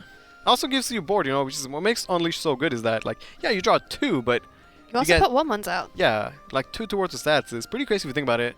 Where, like, Singer had, you know, 1/2 stats. And it drew you cards on last words, while Unleash you draw them right away, which is better, right? Yeah. I mean, it does have the limit of their only followers, which means it can't pull out your Floros. Yeah. It does have a downside. But it can also be like an upside because you're like, you're getting your followers, right? Which You're is getting what your you Dark want. Feast spat. Yeah, your Boundarags, your Biras. Does find the Bira. So Mango will likely have a like an explosive, you know, turn 4 play with Bira. And More card draw. yeah. Because you can't. There really invoke isn't like the a Floros. great answer to the Bira in the Dark Feast Bira, right? Like, how does one answer an opposing Bira? With a bigger Vera. Yeah, like in the late game there's like Boundary and stuff, Oh, but if they're both right big now, no Viras. such thing. Okay, so you could do the Bira Wings of Lust play right now. You can also invoke Floros. Usually if you can invoke Flores, it tends to be a good decision, so maybe that Wait, will be can he? the...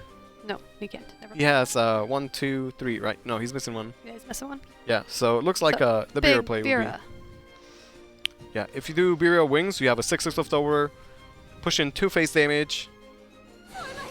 The thing about the Bira is that, like, if Bira is not answered, then you like, you can just go face the next turn, right? Yeah. And the damage can go a long way. You could also like Blood Pact for free and do other things, but just creating the 6/6 that's so hard to deal with. Yeah, plus like he has so many cards in hand already anyway, so I like the wings better. So now Noir going first is forced to deal with this Bira, which is But he can. Because he's got a Wings of Lust, he's got a Servant. right. So Servant, Evo Wings, because Servant has 4 attack is a Comes in 8. yeah, attack as a follower. 2 follower. He could just trade up with that evolution. That top deck was his only answer. Yeah. Now that said, you're spending your A lot of resources. follower and your card and an Evo to answer the Bira. But sometimes it's necessary. Yeah, I mean you have to. If you Yeah. ignore that, it's not a good look. But If you ignore that, you're probably not moving on. okay, man, going for the card draw. Has not found another 0-cost card, so no Floras yet. But he has found more card draw. Yeah, he has 9 cards in hand already. I don't think this is a matchup where you want like Evil the Face or anything like that. So like the 1/1s push some damage certainly, and he's gonna take damage from the Sapphire next turn. So Nor will drop down to 12. Which Maybe you just Evo the face anyway. I like pushing damage. well, it's not a bad strategy. You can push the face, Razor Claw the Could. face. Thing is, like, if he was the face, it's like sort of bad against like Evil Eye or something, but Yeah. it could be okay. But then it like forces an Evil Eye play. Yeah, and then like that would be Nora's last Evil, right? So maybe you'll be okay with that. I mean, Nora still has his own Bira plus Wings of Lust, so he can get his own Floros. very strong swing turn. Didn't want you anyway. I believe Mango plays 3 flowers though, right? Yes, Yeah, he he does. plays 3 flowers, so it happens, right? You lose a flowers here and there, gets lost in the mail. You know, better overdrawn than in your hand, probably. Yeah, like the overdraw could be like, it's extra information, you know, like you still have 9 cards in hand anyway. You can think of it like you never drew that card anyway, right? Yeah. Maybe going super wide with the 1/1s is trying to like, hey, trying to bait the evil eye, right? Yeah. Use your last Evo point here. Yeah, I dare you. You would rather Evo like a Bira or something like that, but how good is a Bira right now? Yeah. Like, what is it really doing? I guess you can play Bira and then, you know, Blood Pact, see what he gets out of that. And, like, preserve his life a little bit. Yeah, gift is pretty good here. When you gift and you don't give your opponent a follower, that feels pretty nice. It's like better than usual. But usually you want to play gift if you're trying to get a Florus or something. So let's see what he gets from Blood Pact. He found his Florus. Okay, he did find Florus, yeah. Very characteristic of his last match. Okay, so you can play the gift, the Lust, and then the Perish, and that's a Florus. And you still get a Bira that's... You can also Evil Eye off one of the 1/1s if you want. Yeah, like at this point, now that don't have any more Evils, the Evil Eye loses value, but... I like the Lust better than the Evil Eye, but well, you can. You know, he might hold the Lust, because if you hold the Lust, you get drained from it later on. Yeah. If you place it now, he has like nothing, and 12 life is... could be kind of scary against Darkfuse Bad, right? Yeah. And is this Valnarek active? Does this like just hard play into the Valnarek? Is Mango's Valnarek active even? Yeah. I'm not sure. I guess we'll find out. We will. And Okay, there's the Floros. There's the Floros. Okay, Mango still has 2 Evos. And his Valnarek. Okay, we're in the bat. Getting rid of one of the bats is not. Yeah, I don't think I was too happy about that. That means there's only 1 bat left in his entire deck. Valnarek is not active yet, but he can still do self-damage with, I guess, just like a claw. Yeah. And that's a scary board to deal with. Maybe Evil Eye is his answer then, if he's hovering over it. Like Evil Eye will clear the Florus, and then I guess she can attack into the Bira. But is that even enough to clear it? Probably. It's probably enough the bats damage. Don't do anything. He could also do the Alexander Demon and then Ruby the Bira. That's also an option. That is an option. Yeah. Mango is up 2 Evils, so it could definitely, you know, commit those Evils right now to clearing off those Floros. Yeah, get a better board, get more damage or something like that. Like, being up Evos is a really important resource. Yeah, definitely. Now, Nodametkatou is going to heal with the Flowers, so, you know, he'll go up to 15. And because Mango burned the Darkfuse Bat, it might be hard for Mango to close the game out, if anything. But he is a little bit closer than his opponent. Yeah, and these bats will probably get some face damage. You could, you know, trade all 3 of them, but... Yeah, and the Velnuk can go face, the Brazery Clock can go face. There's still some ways to close out the game. I like using the Evo. You have the extra resources, might as well spend it.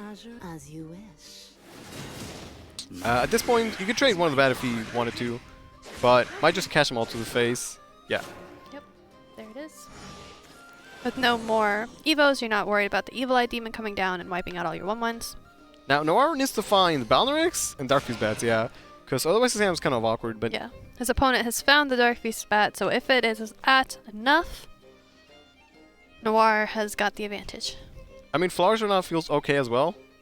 Like, you don't really want to Axel the 1/1 Bats with the Evil Eye. But Flowers will likely survive, give you some heal. Well, yeah. I guess, like, he could Serpent and then play another 2-drop if he wanted to.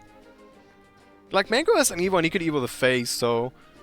Noir has to be a little bit scary, right? A little bit scared. He has to be cautious of the game ending. Mango could like try and pick up a Bira or something. That could be really, really strong. You're gonna go with the Serpent instead of the Floros. Has an option to, you know, Bira, Evil Eye, Alexander Demon. Yep. All are like okay. Nothing too great, honestly. Playing the Alexandrite feels a little bad because it can just get value traded in with the 1/1s, but then they're not going face, so maybe that's fine. Yeah, maybe you're okay with it. It's gonna be really close though, because Noir's the one that has the bat, but Mango's the one that has like the, you know, the Evo and the life lead. Also, Noir's going first, so he'll get the first bat if he chooses to play bat next turn. Mango picks up the bat anyway, though. Picks up the bat, so probably the best draw in his deck at this point. He could probably just. Okay, this one's okay. Evo the face. Is there a lethal here? I don't see Double how... Razory. Oh, double Razory? Double Razory. Okay, wait, so you just had lethal anyway, right? Yeah. Okay, well, Mango's gonna take it. 2 over Noir. Who needs bats if you got claws to the face, right? Claws to the face. Yeah, that's why he went all face last time, right? Because he wanted to set up the double claw zone. Yeah. There it was. Yeah. Oh man, where's the counterplay to that? Double. How do you No Razor counterplay Claw? Razor Claw, man? It's such a good card. That was such an impressive series from Mango. Yeah. Just playing it in that game one. That game one was Actress. funny. That The game actress, one yeah. was hilarious. It was heartbreaking though. Yeah. Double Evo, not just double yoinked Floros. Double Evo. Double Evo yoinked Floros. Yeah. And like he Mango had the had no cards opportunity. left, so. Yeah, he had the opportunity to swing those Floros into the Banes and then guarantee those heals. Yeah, both times. And he chose to value trade both times. Noir, you know, I'll give him this. He Yeah. he likes to roll the dice when he plays the game, and that can't knock That's the him deck for to that. roll the dice with. Yeah, yes it is. So well done to Noir, well done to Mango. I mean, played your hearts out yesterday and today, and Mango's moving on to the semifinals. Yeah, he's got good points in the standings, so this will definitely help him out. For sure.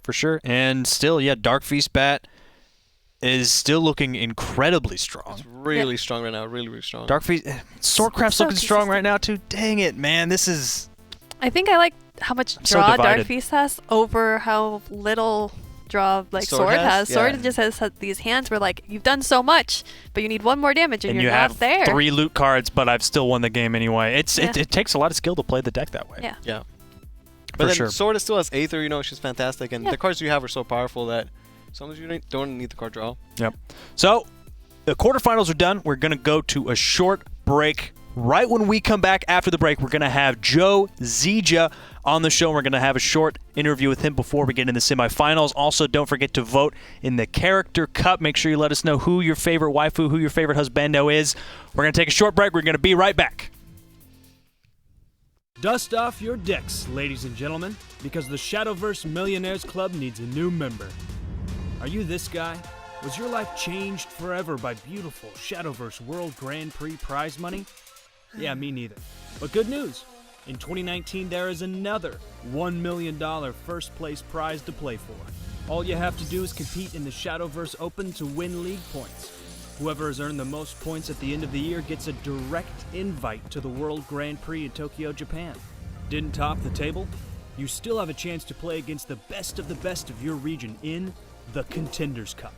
6 Contenders Cup spots will belong to the April to September monthly Cup champions, and the remaining 2 spots will be filled from the league points leaderboard.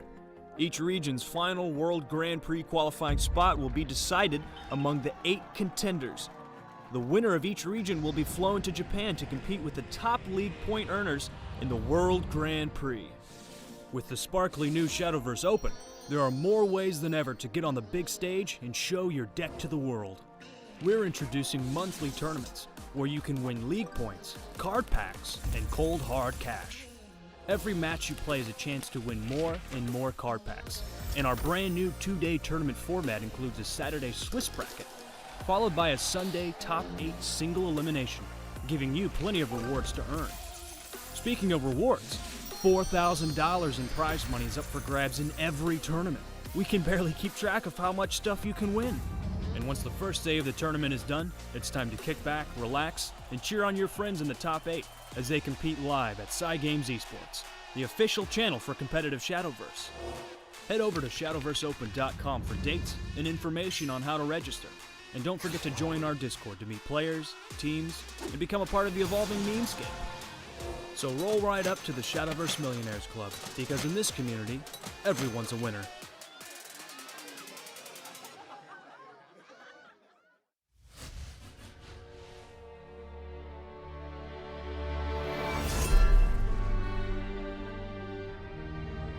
You are mere machines, and I am your creator. Free will? Rubbish. You need only obey my command. Beg for mercy as I crush those precious minds of yours and reduce you to scrap metal. This world is already perfect. What need do I have for such defective tools? We may be machines, but we possess minds of our own. Your programming shall hold us no longer, as we awaken to our own free will. You threaten to take our very souls away, which leaves us with little choice. We will take up arms and rebel. Come, brothers and sisters, let us fight side by side for the future of this world. For our freedom.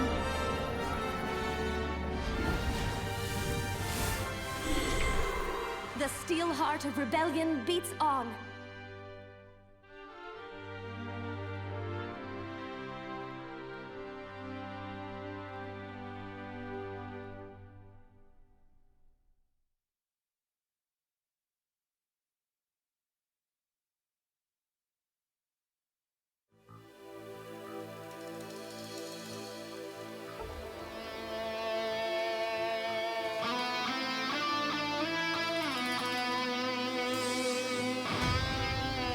僕たちの空の旅は無限の可能性に満ちている。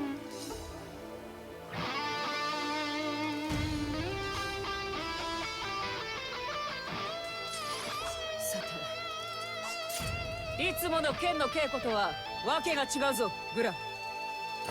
ルリア、下がってて。はい、気をつけてください。姉さん相手でもやれるぜ。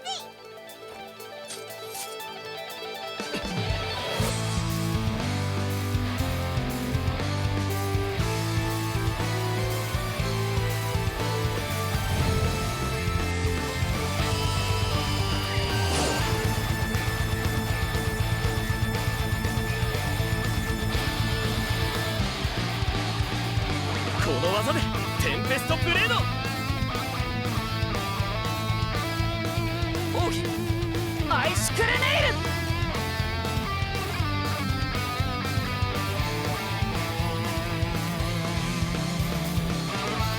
おっと、ちょうどいい箱があったもので。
なんだかすげえことになってきたな。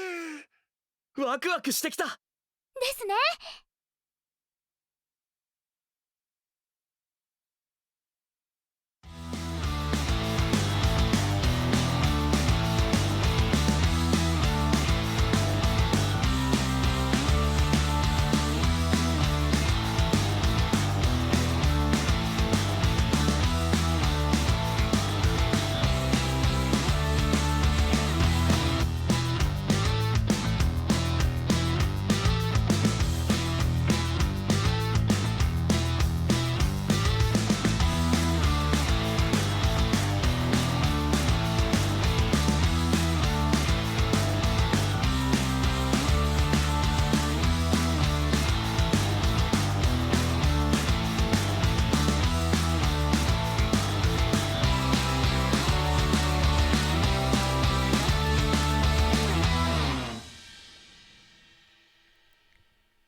Welcome back to the show. I'm your host, Sterling, and I'm joined by a very, very special guest. You know him as Rowan Dragspear, but he's also a former Air Force captain, a writer, a voice actor, Joe Zija. Thank you for being on the show, man. How's it going? Thanks for being on. Thanks for having me on. It's been awesome getting to watch the tournament today. Yeah, for it's sure. Pretty cool. So you did a short AMA on Reddit yesterday. How did that go? That was fun. A bunch of people showed up, asked some questions. They got a little bit deep into like the memeage, where I was like, I think that's a joke that I'm not sure I totally understand yet. Because I haven't played the game too much yet. I've kind of like explored it a little bit. So. Oh yeah, Shadowverse is such a meme community, and it specifically is. Rowan. And it's great. I love it. It's one of the biggest memes. Yeah, it's great. Smiling Rowan. So for those of you who don't know, for those in the audience who don't know who you are, tell us a little bit about yourself. Where did Joe come from? I grew up on the East Coast in like a small town in New Jersey, and joined the Air Force, did that shtick for 10, 11 years. Got out, started working for the government, and all of a sudden one day I was a voice actor. Like, that's how it feels. Really? I started doing corporate work online through different casting websites and all that kind of stuff. I built my studio at home. And then after like, I don't know, 8 to 10 months, I was getting ready to quit my job, like a government job, which is a scary thing to quit, because like you have to really screw up to get fired from a government job. That's funny. So where did acting and performing start for you? Where did the bug bite you? So performing, I was a musician when I was in high school and through college. So like I play a variety of instruments, and I like being on stage and performing, but acting, like, there's nothing. I think I was in like one high school play. I have no formal theater training. I have no theater degree or anything like that. And it was really just this origin stories. I was talking to a friend of mine online, and I was like, you know what I've always wanted to try? Voice acting. This is like 2013. And he's like, well, my company used to hire actors to do their corporate stuff from this website. You should check it out. So I booked the first thing I auditioned for. And I just had some equipment from being a hobbyist musician at home. I knew how to work a microphone and how to record it properly, edit it properly. And really, it just snowballed. So were you in Los Angeles at that time? How and when did you decide to move to Los Angeles? I was in Virginia at the time when I started. I didn't move to Los Angeles until August 2015. And really what happened was I ended up quitting my job. I had nothing holding me in Virginia. We didn't really want to live there. I'm married. I had one kid at the time. And we were like, well, we're either going to go up and live by my family in New Jersey, or we're going to go to California, where my wife originally grew up. And I had a manager at the time, and she was like, well, what do you want to do? I said, I want to do games, I want to do animation, and I want to do anime. She's like, there's only one place. So I ended up here, which is always funny. We joke about it all the time. My wife always wanted to move to California. And I was like, there is no way I'm ever moving to California, ever. Here you're in Los Angeles, the most expensive city, aside from San Francisco. Yeah. It's great. I mean, honestly, I love living in Los Angeles. It's definitely grown on me. Yeah, every day you meet someone new that's like, oh, you do this weird thing in some entertainment fashion that no one could ever do. Yeah, it's really cool. It's really cool. It's a great creative place. Yeah. So what were the first couple of years like moving out here with your family in Los Angeles, trying to get work? I know there's such a stereotype about being a struggling actor, but for you specifically, you mentioned you had a home studio, and having a home studio is so absolutely crucial for being a voice actor, like sending out your submissions, as many as you can. How did your home studio develop over time? So originally it was just a microphone and an interface in my computer, and I just did it that way. And eventually I learned more about how to make a room better for reflections and how to make it, more soundproof. Eventually I bought some like larger sound baffles that I would set up and talk into, so it sounds isolated. You don't get the sounds bouncing from the walls. Eventually I bought something called a Studio Bricks, which is a modular, ingenious construction modular sound booth that actually just goes together like Legos. Super, really cool. It served me well for 4 years, and I literally sold it last week because I had built like a full professional studio in my house, which is like now I have like an 8x10 booth on the inside with like the double doors and everything. It's awesome. That's cool. Yeah. That's cool. So how did you come by Shadowverse? How did that get on your plate? Shadowverse was really interesting. I did some work for the studio that records it, and I can't even remember where I started with them. It was the first audition I think they ever sent me. Really? Back in, I think it was either late 2015 or or early 2016. I can't remember now. But, or I had no idea what it was. I looked at it. It was all code named. I wouldn't have known what it was anyway. But, look at it. I'm an anime fan, so you look at it, you're like, oh, this is an anime-style game. It could be a JRPG. It could be something else. I had no idea what it was. And, I auditioned for a couple. I auditioned for Rowan, Urias, and there was a third of the heroes, and I can't remember what it was. But the most bizarre thing about it, and I hope I'm remembering this correctly, is my original audition for Rowan was in a German accent. For whatever reason, they wanted a German accent for Rowan, and Urias was Spanish. I do both of them fairly well. But ultimately, they're like, okay, you booked Rowan, don't do that. just come in and do different direction. Let's go a different direction. So we did not end up doing the German accented Rowan.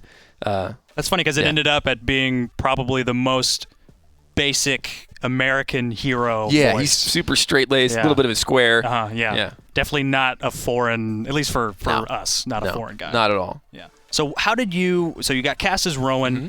How did you go about the process of creating Rowan? Because I know a lot of animation and video game voice acting like this, you don't get a lot of information to really go off of. It's not a Shakespeare script. Nope. There's not a whole lot of, there's not hundreds of years or at least like a couple years of backlog of lore that you can read into like other games. Nope. And even so, like there's a stigma that like you need, like you got to go read the Silmarillion by J.R.R. Tolkien to like understand what an orc sounds like. You really don't. Like, it's you're part of the creative process as an actor. So I got a chance to go into the studio and they were like, well, we liked what you did in your audition. Let's drop the accent and let's like play around. So really, Rowan is just a version of me that's a little bit more chest out and a little bit more straight-laced. Mm-hmm. So we fell into it very quickly because it's very close to my natural voice, as many of my characters are. I just kind of like look at a picture of a guy and I'm like, he probably sounds like this. He probably doesn't sound like this. So let's not make Rowan like. It's. You can imagine just seeing Roy a picture of Rowan. The dragon. That's not him. So it was easy to see like he's this strong dude. Yeah. Did you ever listen to any of the original Japanese voice acting? Yes. From Rowan? And I can't remember. Somebody asked me this question yesterday. I can't remember if we did it in the process of coming up with Rowan's voice because it was so natural to my timbre. I can't remember, but we do listen to it if we ever need to time something, like because they do it first in Japan, and if it ever needs to fit a time constraint, I'll listen to it and then repeat it in my Rowan. So one thing that I found that really divides actors as far as process and craft is how much they will want to look into a specific character that they're playing. Specifically, like let's say like you're playing Hamlet or something. Mm-hmm. Would you go out and watch as much Hamlet as you can, like as many of the films, read as many of the documents, or would you try to stay away from that as much as you could when you're creating a character? I think it depends on what character I'm creating. Now, I was also the voice for Fox McCloud in Star Fox Zero: The Battle Begins, and so it was important for me to understand what Fox used to be, or like what Fox was in the past. So yeah, I mean, like I had played the game, so I didn't have to do too much research, but I knew what like Mike West had sounded like as Fox. And when I got into the studio, they were like, okay, so we want Fox, but we want Fox with teeth. So it became a little bit of a grittier version. But most of the time with the characters I do, there's no template. There was nobody for me to go research for Rowan or Mr. Full Moon. It was just like it was an organic process that many times you come up with instantaneously in the studio. So having a backlog, I guess, in your head of like what your voice can do and where it can go, it helps you adjust quicker. Interesting. So when you're going between jobs, what's your life like as far as keeping yourself sharp, keeping yourself prepared? Like, what kind of exercises, what kind of training do you do to grow as a voice actor? Not a lot, actually. What I do sometimes for fun and to help myself practice, I'll do like funny impression videos. Like I'll do 6-second Looney Tunes or whatever like that. And I'll just work on like, okay, can I make myself sound more like an authentic Bugs Bunny or whatever?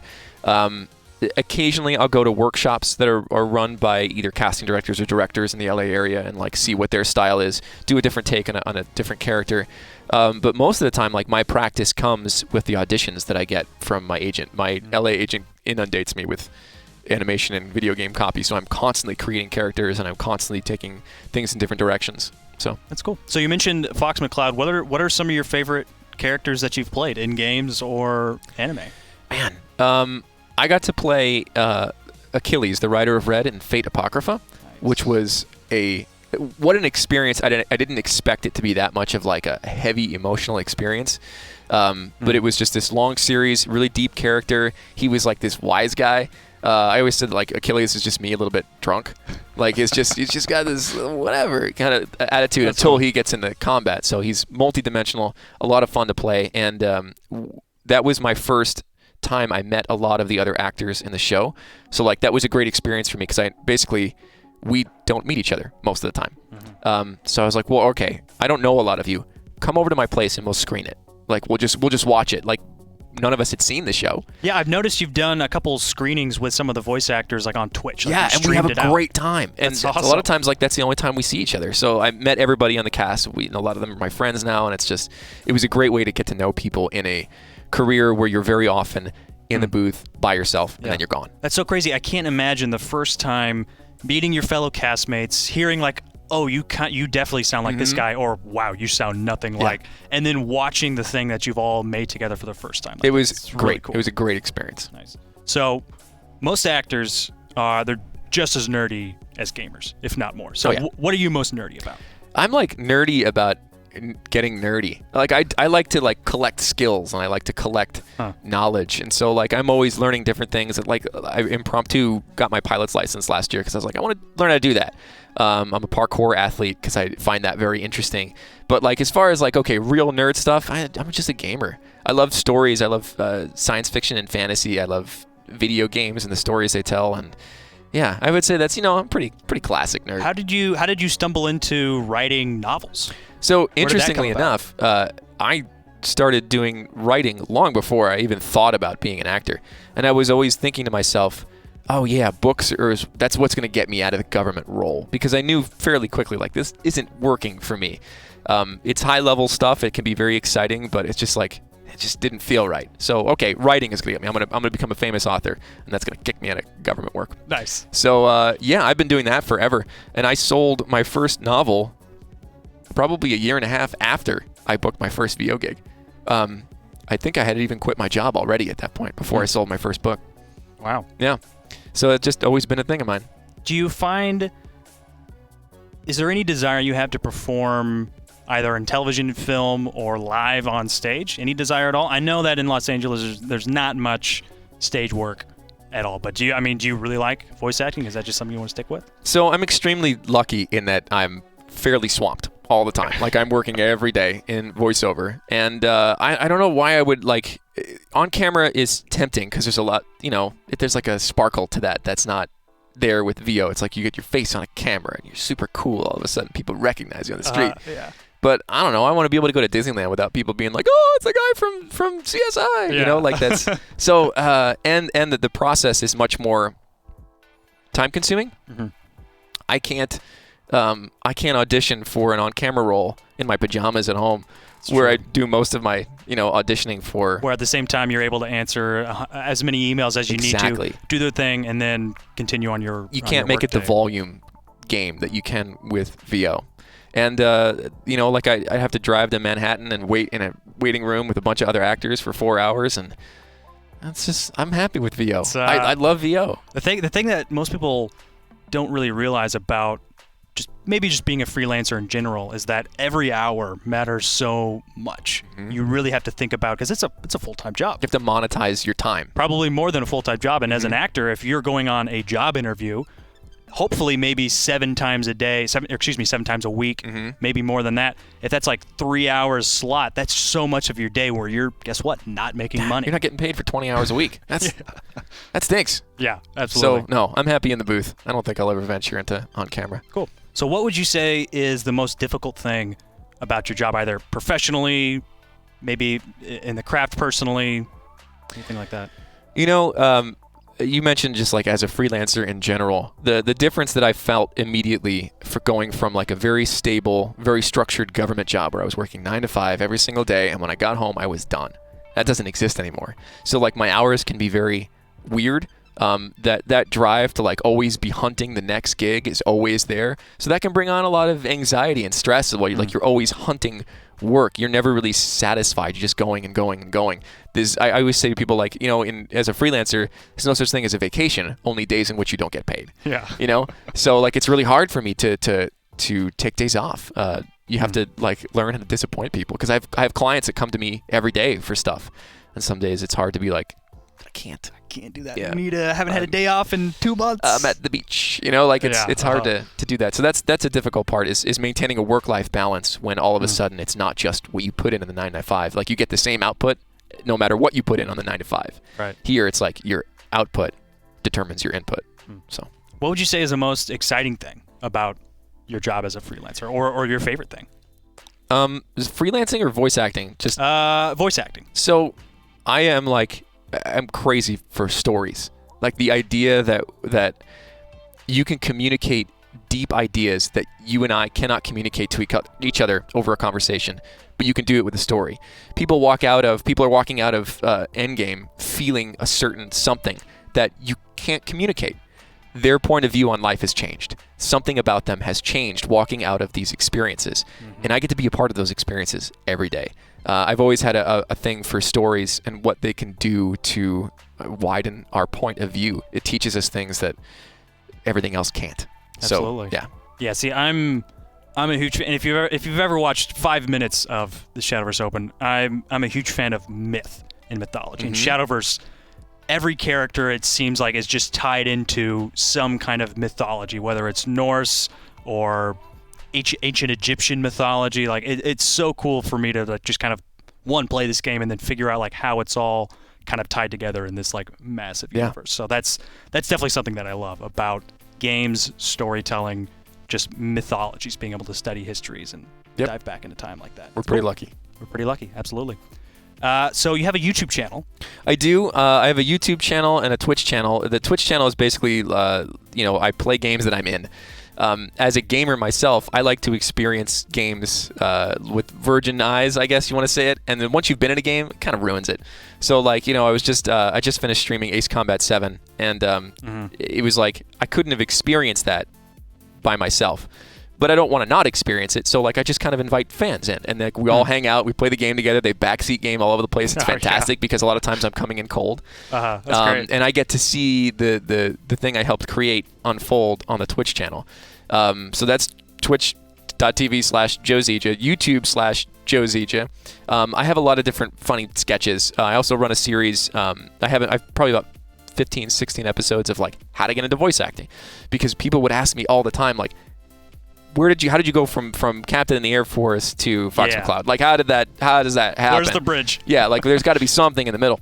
So I started taking, like, the questions that everybody asked me and making, like, quick 5 to 10 minute videos. So yeah, it's just, other than that, it's just funny stuff. Nice. Okay, so Joe, my friend, we've reached that point in the show. We're gonna have you read some of Rowan's I'm ready. Voice lines. Are you ready? I'm ready. Okay. All right, Joe. Whenever you're ready. Someone asked me this yesterday on the chat. They were like, "Did you let it get to you?" So it's funny that the first one is, "Don't let it get to you. There's no one else I'd rather lose to." I don't know who I'm talking about in that. What? Incredible. This one's for my family.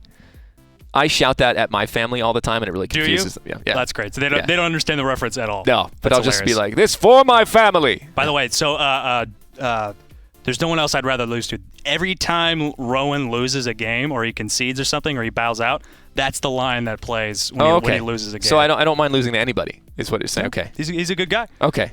So now there's a couple more other voice lines from other characters. Oh, no, I want to say this one first because it's on deer. Go for it. Hear the dragons roar. I like that one. That's a good one. That's a good one. Okay, so now, other cards in the game, but you're going to read them as Rowan. Saying their lines. Bronzed and buttery. That's from Tartman. Another crusty tart coming right up. Gobby's feeling hungry. Armor, weapons, more. You must repent harder. Harder, I say. From Father Punishment, which is just a fantastic name. All right. Papa loves gold. Shapely and succulent. by the ultimate carrot, which is awesome. Crazy amazing. That's me. Wow. Truly. Wow. Truly enlightening. Wow. Yeah. Okay, so now I think low-key, so Father Punishment. That's a card in the game. It's just I don't know how else to really describe that character, but your reading just al dente. Beautiful. Okay. Beautiful. Great. I'm glad. So now the last 2 lines, you also voiced Mr. Full Moon in the game. Which people like. I know on the AMA yesterday, someone was like, "You voice Full Moon? Why are we talking about Rowan?" Right? No, seriously, people. It was one of the first, I think, like meme cards that people loved. Oh, great! And then like after that, like every expansion side games released, like every expansion had like a couple meme cards in it. Tartman, Ultimate Carrot, so on and so forth. So could you read Mr. Full Moon? Oh, absolutely. In this session, we died. Like we just we died. I am vexed to the max. Oh yes, nice and full, Mr. Full Moon. It's very good, yeah. That's amazing. Joe Zija, everybody. Joe, thank you so much for coming on the show. Thank you for having me. Really friend. appreciate it. Thank you so much. Loved having you on the show. Make sure you tune in to his YouTube channel. Go watch his Twitch. Slap that like button like your mama taught you right.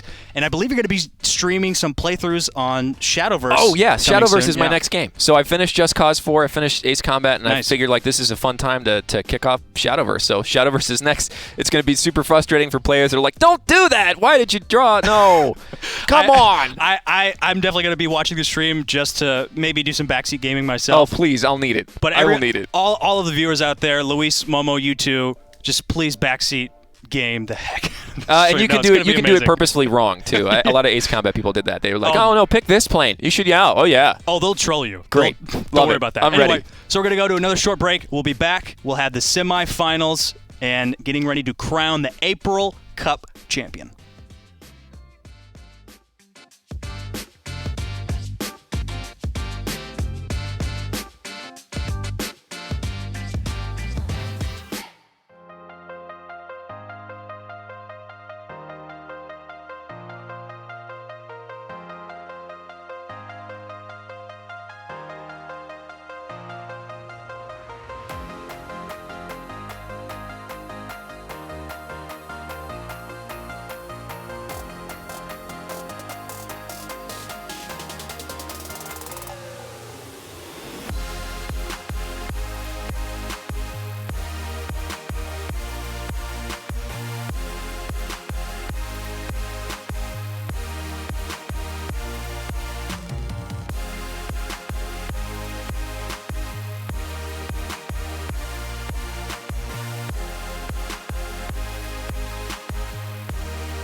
Welcome back to the show, everyone. Man, what a cool interview that was. What just a cool thing just having him in the studio. That's the thing about living in Los Angeles. Just the artists just come here like cockroaches. It's great. That was a bad analogy, but you get what I'm saying.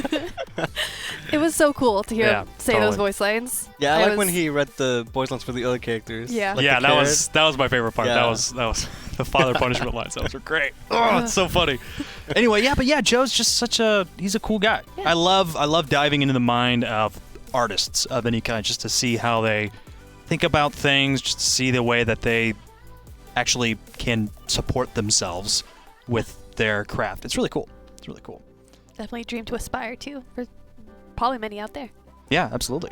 But yeah, seriously, if you haven't checked out his YouTube channel, he does a lot of voice acting tutorials, just like funny videos. It's cool. It's cool. But we've got Shadowverse Open still going on. The semifinals are right around the corner. The first match is V2 and Jengajam going to be facing off in the semifinals here. Omega and Cure Mango are the next semifinals. And reminder, the winner today gets an invitation to compete in the Contenders Cup in October.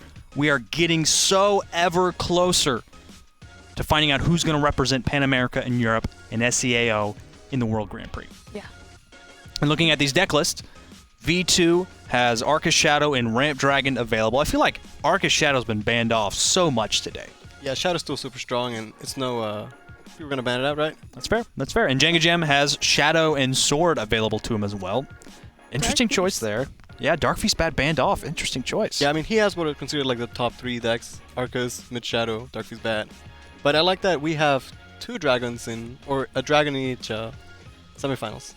Yeah. That is Dragon's true. Still doing well. That is true. Dragon, yeah, I don't know. Honestly, this feels like this feels like a really diverse metagame that we're in. Like, there's so many decks. Like, if you were asking me, like, what's the strongest deck? Dude, I don't know. Shadowcraft is really good. It's up there. It's probably top 1. Yeah. Swords, like, that's probably really good. Yeah. Dark Feast Bat, Machina Blood, Dragon, Lion Havencraft, Portalcraft, Destruction Portalcraft. It's all really good. It's interesting. It's interesting. Yeah. Definitely need to see more Forest and Rune in the mix. That's true. Yeah, we gotta. It's difficult, man. Forestcraft. It's hard to find a foothold. Yeah.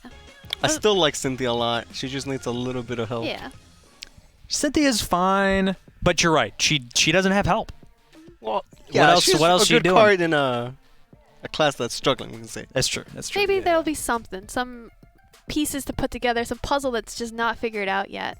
Or we can just find not only more forest decks and more rune decks, but like more archetypes to bring in as well. Absolutely. Going into the first semifinals match of the day, we've got Disastrous V2 and Jengajam facing off Swordcraft versus Shadowcraft. Okay, so once again we have a matchup where Octra is super relevant. We see her, win games on her own, right? But if she's not drawn and she's not played, then yeah, it's it could also Sword like versus not do Shadow. anything, right? But yeah, just in this matchup, you don't want to get your Nicola yoinked. So what a lot of Shadow players do is they just will not play Nicola until it's like post Arcus, right? Yeah. That way you can guarantee the last words and not have to worry about that. Between these 2 hands, that was a lot of vials that was just sitting around. It's still a lot of vials. Hey, more legendaries, more fun. Yeah, more legendaries. 2 legendaries, 1 silver per starting hand. Got that nice Ivory Sword Stance though. And there's the early Nicola and the Arcus, so Beto already has the dream team. Now he's just got to get to, that turn 7. Yep. Well, he's still missing 1 key player of the dream team. Ceres? Ceres. True. Now for Jengajam, he's got, when you have the early Aether, you're going to have that Leisha, although he already has a Leisha in hand, so it could be kind of awkward. It could be held for some later turn. Yeah, if you play her later on, you can get like a pulse or something, which could be nice. This isn't one of our Dion players, so... Yeah, a lot of Dion today, but not on Jengajam. Yeah. Could Axel Thom has, Servant. I think it's one of those turns or, games where you want to hold that Celia for Bally, at least for the right now. Yeah, when you've got other 2 drops available. Yeah. Celia's probably not coming down on 2. As good as Leisha is when you can, like, free Evo her, sometimes you could, like, just manually Evo her. Like, she'll still be a solid turn 4 play if you want to commit an Evo to it. If you wanted to, like, play Aether and then get a second Leisha, but you can also Evo Aether on 4 and then set up for the Apostle, which is also acceptable. So you'll have a lot of options. Dreams are true bliss. He's still got a turn to figure it out. Yeah, I like the Dreamer a lot. It lets you curve out so well. Like, it's a 2/2/2, and then the Amulet costs 3, so it just Yeah, you can hold all of these resources Yeah. for some other turn. Get some face damage from the ghost. They can let you trade up or, clean up minions in future turns. And that ghoul makes for a nice turn 4 where you can play the Nicola and then play the ghoul onto the Nicola, gain the +1/+1, and draw the cards and keep his Nicola around. Yeah, keep the Nicola safe from any, Any thieves. shenanigans. Yeah, and get the card draw because, like you were saying, he does want to find that Ceres. For Jengajam, You like... can't play the Aether. It's Yeah. probably still his best turn 3. Like a second Lisha might not be great, but it's Lisha, right? Like, Yeah, what's it's the worst that still can a lot happen, of right? Yeah, value. like it's gonna be good at some point. So And if you're not evoing Leod, like, is manually evoing Lisha all that bad? yeah, like it can still be a solid play. He's gonna go the Ghost instead Still because viable play. yeah, he might find someone else to spend his 2 play points on. Like, more card draw. If you want to Submersion the Ghoul, yeah, Yeah. gives him the highest chance to get the Ceres on turn 5, which is like the dream, right? Yeah, that's what you want. Yeah, especially if by the time you get Ceres, you've drawn so much that like you have 9 cards in hand, then your Ceres is even better. Yep. And V2 is one of our players who's not playing SERP, so if he finds a 5-drop, it's gonna be Ceres. Yeah, he could play the Nicola technically, it's better for the board, but it's too risky. You just can't take those type of risks. Sometimes it's not about the board, it's about finding your Ceres. Yeah, because as I always say, like, okay, you'll give up early game with Shadow, you take a bit of damage, but hey, Ceres is gonna heal you up anyway. Yeah. And he does find the Ceres. The problem with manually evoing Alicia on this turn now is that it has no target. Yeah. Yeah. You can evo the Aether to try and get some face damage. Gives you +1 health on your followers, so maybe you want to like Axelatham, play this Ellie as a 2/2, and then evo the face. You get a pretty good pretty good stats on the board. And you want to create something that makes it harder for V2 to play that Ceres on 5. Yeah, like if you don't evo, then Ceres is gonna clean something up for free, basically. And if you go face for 2, then Ceres is gonna heal that off anyway, right? If you go face for 4, then hey, at least one of the damage was sticked, right? And you gotta assume at this point that he's got 8 cards in hand, at least one of them's gotta be Ceres. Yeah, but you have to consider the resources, right? Like, okay, yeah, he can Axel Zelatham, he can, play the Celia, but right now if he Axels Zelatham, then how's he gonna proc these leashes, right? And Celia is just a solid 5-drop later on, but... Well, how he's gonna proc his leashes, it'd still be at least till turn 6 till until turn that's 6, a play right? anyway. So, is that worth considering right now? I mean, maybe you just make the best board you can right now. That's the play that I like, and Yeah, seems to be a I pretty like good even one. committing Vasilia to it. Yeah, it's really good because your 1/1s won't die to the Ghost because they get extra health. And Ceres, as good as she might be, she can only answer 1 minion, right? So you'll have board left over to continue to push phase damage, be aggressive. Yeah, and now you can use that Ivory Sword stance in hand with anything that's left on board. Evo to Yeah, clear clean off up the Ceres. Ceres and then push even more phase damage. 'Cause at this point, he might just take a very aggressive approach. Because if a Ceres comes down and then the bow happens, then Arcus Nicola, can ruin anybody's day.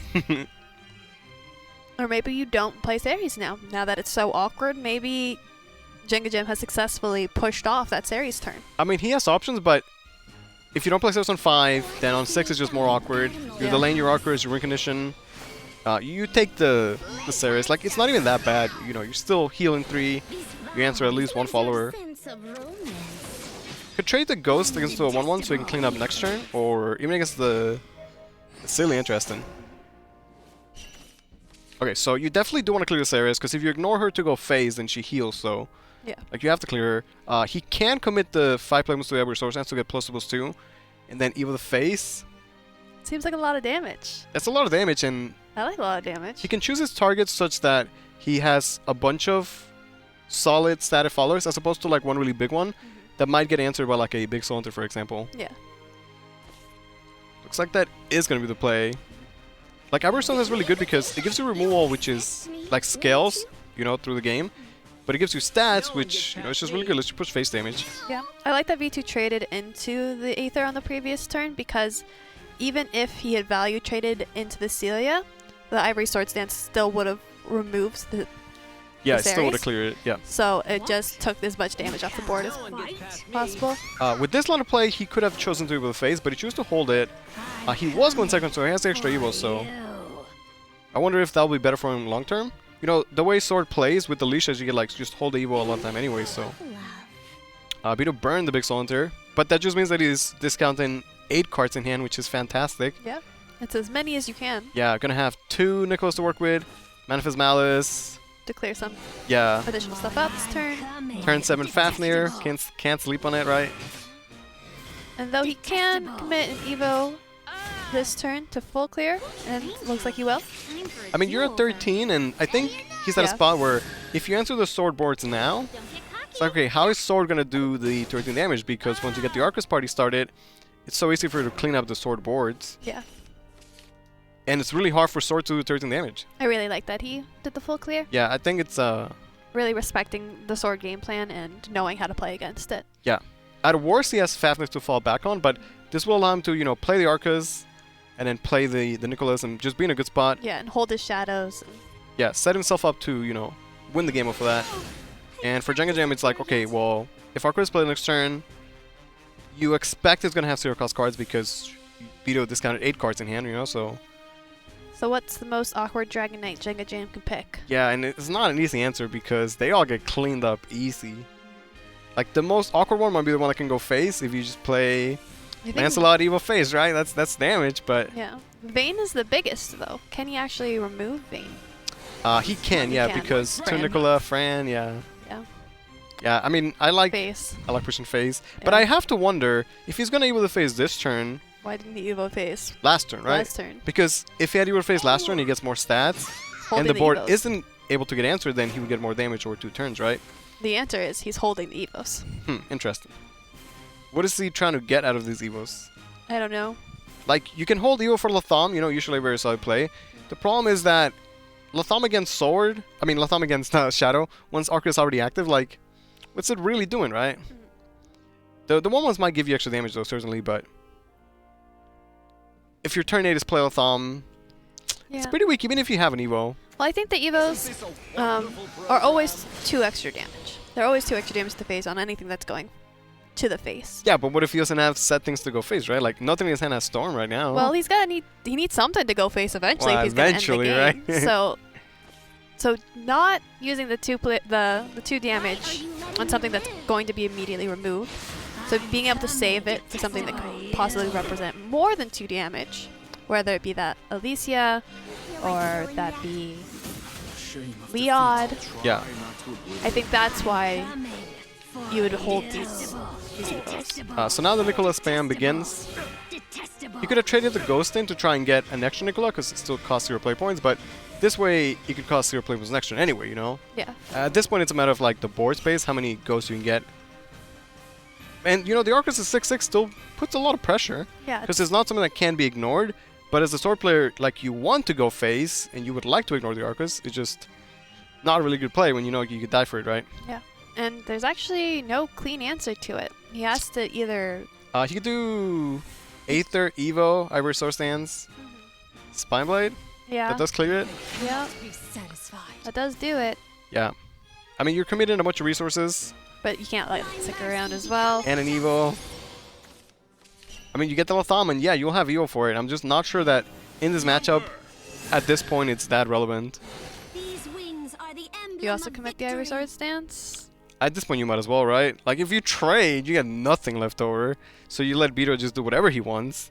You know, if you have the sword ends, you at least force him to the over your 4/5, which, to be fair, is pretty simple, pretty But easy. your Ivory Sword stance can also represent 2 damage later, and that's why it was kept. Yeah, but you need some minion that has Storm, right? Otherwise, it's...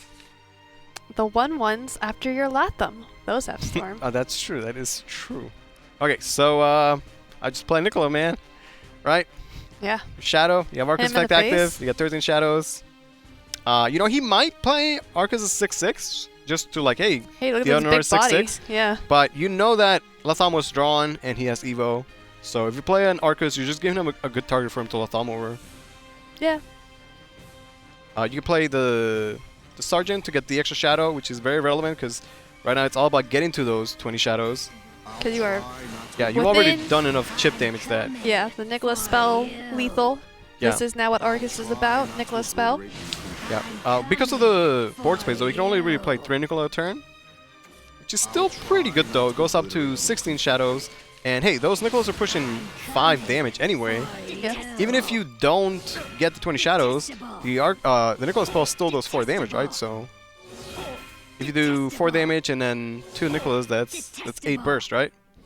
So he sets up lethal for next turn anyway. So now Latham is played and it won't do anything. Yeah. Is there anything he can do? He can try and draw a ward. There's a quick blader, you can put a lot of buffs in him and evo him phase, but at this point it's too little too late. Yeah. So you can do Octrish, try and get Goblet, that would save him. Extend him a little But bit. that's only, delaying the inevitable, right? Like, it's gonna buy you a turn, and then by then Beto has more shadows, Nico's gonna do more damage. Buy your turn. Yeah, the way Beto played this, he considered the early game for massive card draw, and it really paid off because he drew all the cards he needed. He had the Ceres, the Arcus, double Nicola.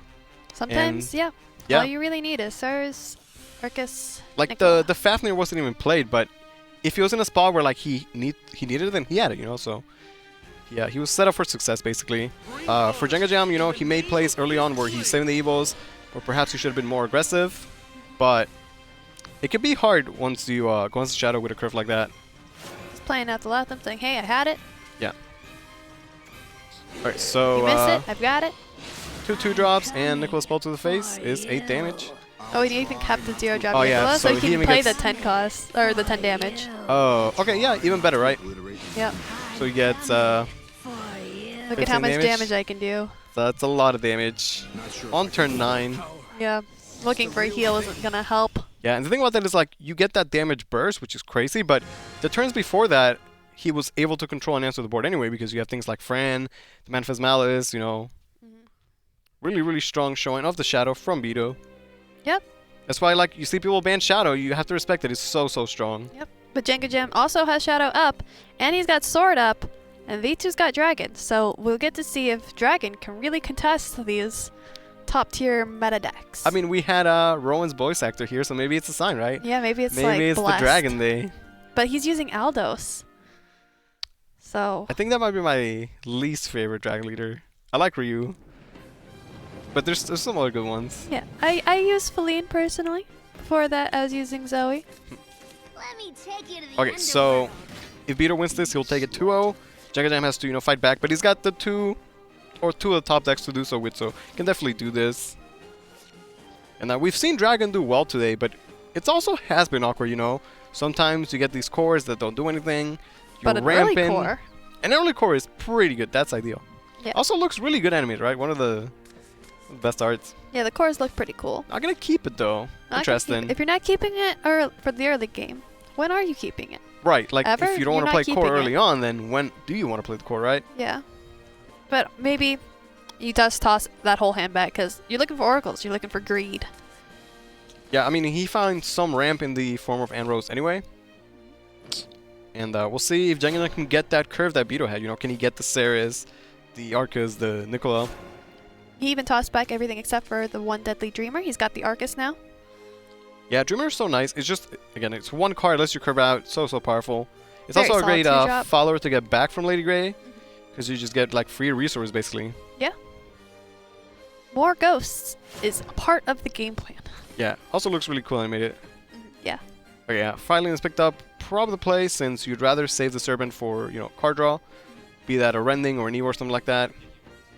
Beto is playing the build with the Tail Swing, but I'm not sure how relevant that will be in a matchup like this. It could get rid of a Fafnir, a Gilnelis, an Arcus. It has Arcus? targets. Yeah, it definitely has targets. Maybe it's just good against like Ceres, right? Yeah. Ceres just sometimes really annoying. Yeah. Manifest Malice. Malice can clear this out, but maybe you just drop Deadly Dreamer because wonderful 2-2. Yeah, better than playing the Fairy who has more badly late game. Dreamer is just, nice, lets you curve out. He's not finding that card draw though, and if he doesn't get, the Ceres by turn 5, then still a very strong deck, but it wouldn't be the power plays that we saw last Yeah, game. it won't be as quick Yeah. as the last game. Okay, we see the Soe's. I feel like we see Soe for the, 11 play point cycle all the time. You never see the 10 play point one, right? Like, Sometimes she comes around, but then she doesn't get played. yeah, it could be an awkward card. I get why they play her, like, okay, it's a minion you want to buff with Forte, has Storm. He can, discount it with Tail Swing, so it is playable, but... It's essentially Insight, and who doesn't want Insight? Well, yeah, but, I mean, you're not Rune, right? Like, it's still good, Sometimes. right? Like, one play cycle is still Some good. decks you might as well be. Have you seen some of the Lindworm shenanigans that are happening out there? I see people talk about Lindworm. Everyone's like, "Oh man, Lindworm is so good. You gotta try it." And then every time we go up against it, like I don't know, it does so bad. I don't know. When I was playing a lot of Machina Blood, I was losing to a lot of the Lindworm. What's Jabberwock shenanigans? See, Jabber, I'm a fan of Jabber. The Jabber Lind combination. That's a cool card. I've seen it get over 50. Well, it can't attack anyway, right? Yeah, so it's just, but it was still an over 50 attack follower that was just sitting across from me. Yeah, it's kind of scary, right? I had no answer to it. It'd be cool if they gave it a way to attack, like silence your own follower, let it attack. That'd be cool. That'd be scary. Yeah, well, it would make it scary as opposed to being like, it's a Jabber. What are you going to do with that? Yeah, okay, so the Dream Amulet is played. Really good. Not even taking the trade to put the chip damage on Fylene, just cashing that one to the face. I mean, you can get rid of Fylene whenever. You've got a Manifest Malice. Like, likely he might Evo over her or something like that. Yeah. Beto did find more ramp. There's the Oracle. Probably just going to slam. Yeah, I mean, you don't want to play the Andros because you want to Evo her and nothing else to do anyway, so. Yep. At least ramp. These double animated Galmews look really cool, but there's not much else they're doing right now besides looking cool. And they look almost like the tail swing if you're just looking at the animation. Yeah, kind of like the other way, right? Yeah. He's got to find like something to ramp into, right? Whether that be the Arbiter, the Ranch, or even like the Zoe cycle. Yeah, the Forte Zoe stuff. Yeah. That's still potential. Jengajam finally does get the card draw, and he does pick up Nicola, which is a crucial part of the deck, but no Ceres yet. No Lady Grey or anything like that either. The Fylene is a 1-3 though, like you still can't ignore it. The 1 damage doesn't really mean too much. Yeah, you can just drop a 2-drop and be on your way. Yeah. He doesn't want to overdraw though, but... Yeah, that is a consideration. Yeah, like if you overdraw and you burn your Ceres, for example, like that would be really, really bad. But, I mean, you can play Manifest Malice, you can play... Fran. Play Fran, play Fairy. He still has the Nicola. I mean, yeah, he has the Nicola, like he has the Arcus, so even if you don't find the Ceres, you can always just do the old school, hey, I play Arcus in 7, then from 8 on we start making the plays. My game plan, yeah. The Arbiter is picked up from Beto, which is fantastic. We've seen Arbiter played a bunch of times today, and every time it's been fantastic, getting, you know, great value. Yeah, it's been doing a lot of work today. What can it pull out of Shadow? Shadow, there's Resentment is really good. Undying Resentment's really good. There's the Spar Toy Sword. Yeah, Not there's the 5/5 with Ward. Ooh. It's like Ghostly Rider, I want to say. Yeah, that's a card. Something like that. Yeah, there's some good stuff. Some stuff there. Good potential. Nothing like a Royal Banner to ruin your day. Not quite. I think, yeah, just ramp, right? Yeah. Just stick to the strategy. He already would be able to play Arbiter next turn, but, you know, Arbiter is one of those cards where, like, if you play it and you have 8 play points, the extra play point could do so much anyway, so it never feels bad. And if he is able to top deck like a Ranch, then you can just play Ranch anyway. Like your Dragon, might as well get the ramp. Okay, let's see. There is no Ceres. There's card draw, but you don't want to overdraw. Yeah. So, without Ceres, you know, Shadow still can definitely do it, but it's not as, like, clean as we saw from the last game. Yeah. I'd like to see the Mouse get played, probably. Yeah. And he was able to save enough Evos that he'll definitely be able to Evo Arcus on 7 anyway. So at least the turn he plays Arcus, like, he'll still be getting an 8/8 rush, which is really strong. Yeah. It's still not bad, even when it's not doing crazy series shenanigans. Yeah, it's still pretty good otherwise. Still a good deck. And that's why so many people bring it. It's just so powerful. I mean, Dragon is getting to those play points, though, where it's going to start doing its, you know, power plays. And yeah. That Arbiter could be really annoying to deal with. Like, especially with your Fafnir so far away. Yeah, because if you don't get Ceres, then Fafnir, as great as he might be, like, he won't come down for 4 turns, you know, and by then it might be too late. Ceres is what enabled Fafnir to really join the meta. Because it was being able to play 7 Flame Fafnir is really good. I think part of it is because it's also a more board-based meta, so, like, it's more relevant. Because, like, if you Fafnir Mysteria and then they Pyroblast you, and Sorcery, then it's like, well, doesn't matter, right? But now the decks want more board, and then Fafnir becomes better. Okay, he did get the Rider and the Surgeon, like you said, right? So yeah, I guess we were pretty good on that. I mean, if we just list out all the basic cards, we're probably gonna There's only so many basic cards, right? Yeah. Yeah. And there's no clean clears here. The Fran can be used to clear out a little bit. He has 3 evos. He could definitely commit them to answer something, right? Like you can do double ghost and then Fran spell the Arbiter. And then evo over the remaining 2/2, Yeah, and evo then like a Nicola Pauline or just something. stays around for a little bit longer. Yeah, that 1 damage will add up, but it's only 1 damage, right? Yeah. What's 1 damage compared to your Nicola's doing 10? Like, Yeah, and again, he will have evo for the Orcus anyway. so long as he can get to his Nicola's spell or to his end game plans, he's still sitting fine even if he's not getting super ahead in these early turns. It is a lot slower without the series though.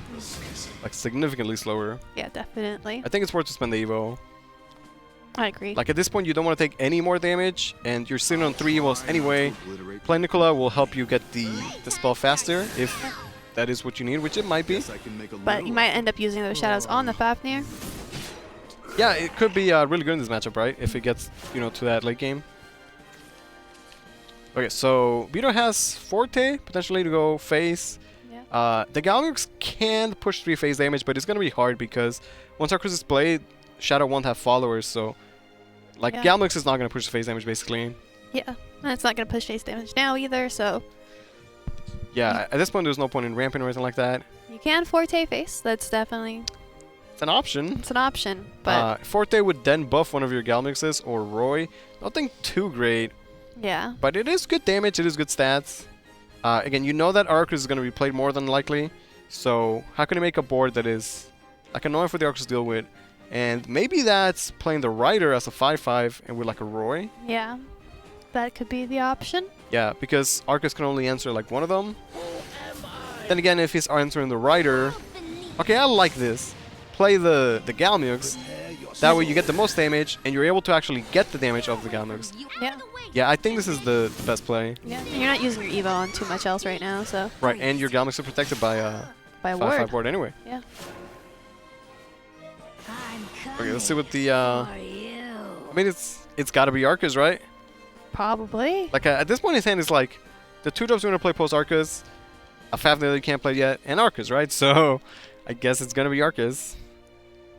So, if you Arcus, you clear the 5/5. There's 6 attack left on the board.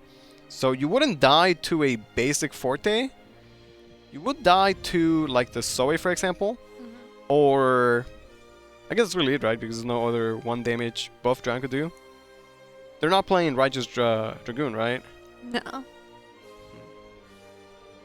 I don't think he has a better option, though. Like, it's a lot harder to concede the early game when you don't have that series to back you up, basically. If you can find a Disciple, though. Disciple, yeah, it would be lethal. Rending as well, actually, because... Because the Arcus is going to stay up. Yeah. Hey, Galmix gets the ward, so the Ghost can't even go phase. Yeah. And it can't trade because he would proc the Galmix. Yeah. Poor Ghost. A range would also be a decent draw in that drawn range would give you like, okay, in the next 3 turns you get enough turns to win the game. Yeah. Andros isn't lethal, but... Is there a good tail swing play? You can tail swing onto the Forte, but then you're not playing Forte right now. Right.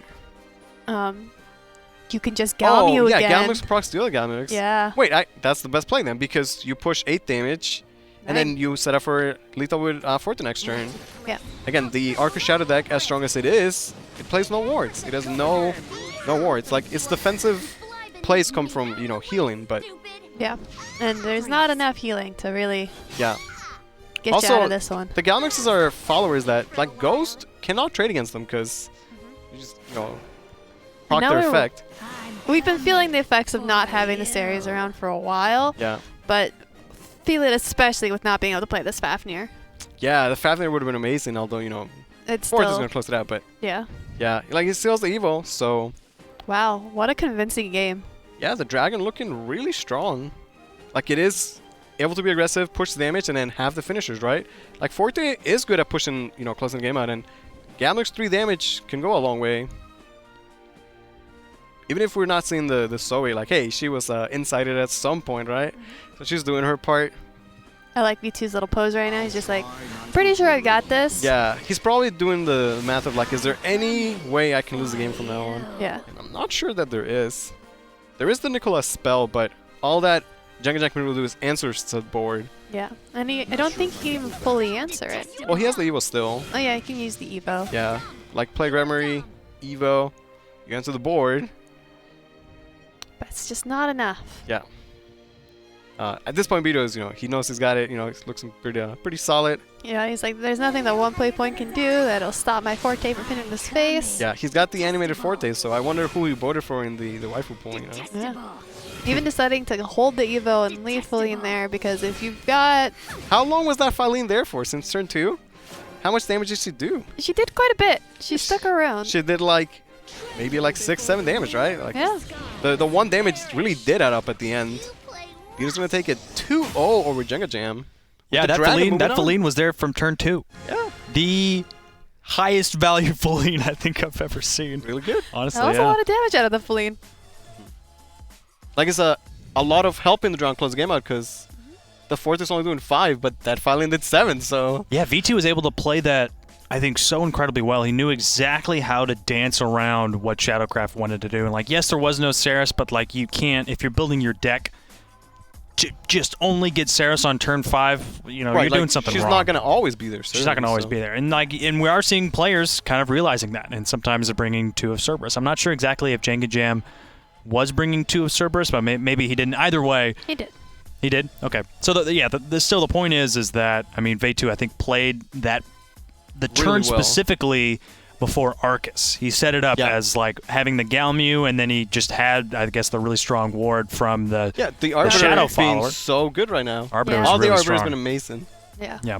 And not to mention, I thought into Swordcraft, too, he played that really well. Because we've seen, I think, last week on Euro, Atmos was able to play Swordcraft so well into Shadow that he never lost with Swordcraft into Shadow. But V2, again, there showed us that, no, you can play Shadowcraft and beat into Sword. It was really clean. Yeah, he really showed us exactly what Shadow's game plan is right now. Yeah, and Jengajam still played, in that first game, played it well. He was able to, I guess, put in a lot of pressure before Saris was coming down and tried to win that way, but it just wasn't enough for V2.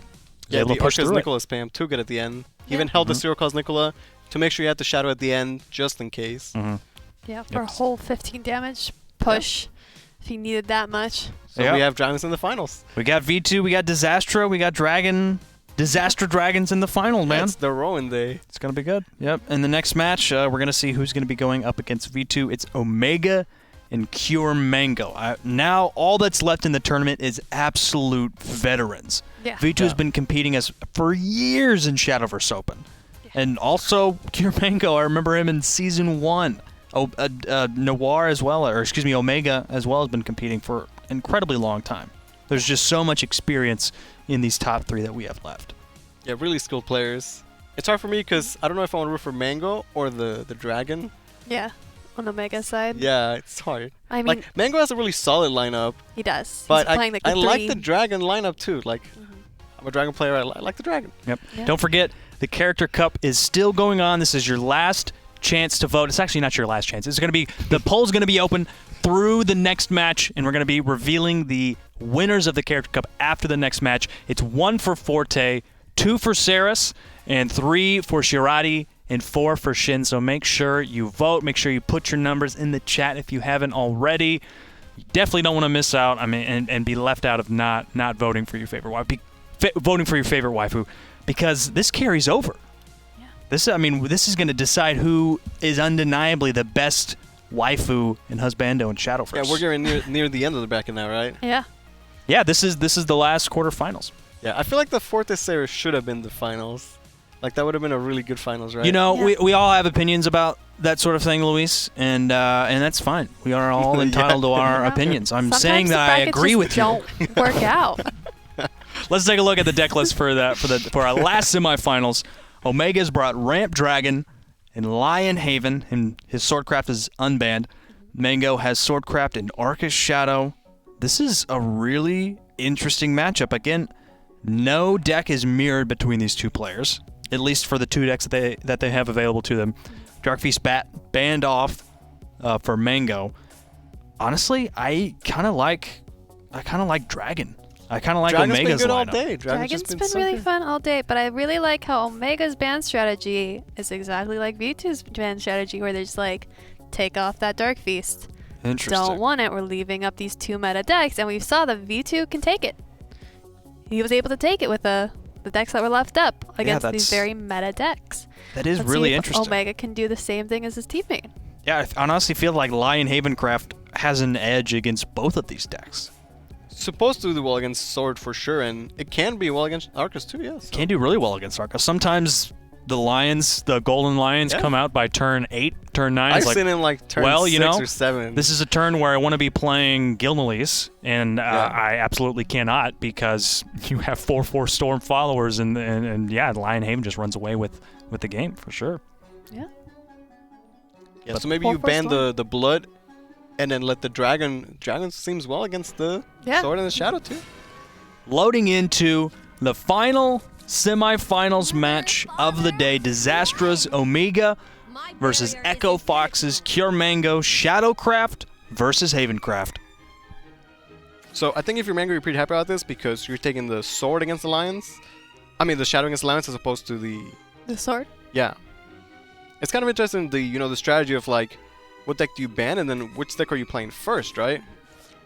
Trying to get into the mind of your opponent of what deck are they going to bring, because I want to bring my best matchup for that. Yeah, so Omega's going to have the early Temple and the Land Salvation. Really 2 strong cards. Especially with the Good Temple. place for the Lions, yeah. Onto. For Mango, we see the Nikolai and the Arcus, and he might try and find, the Ceres. Yeah. The Soul Conversion can hit that Nicola and Yeah. prevent it from getting banished. Right, the Haven, they can't yoink the Nikolai, but they can banish him. Although, Mango has 2 Nicolas in hand anyway, but Temple on 2. yeah.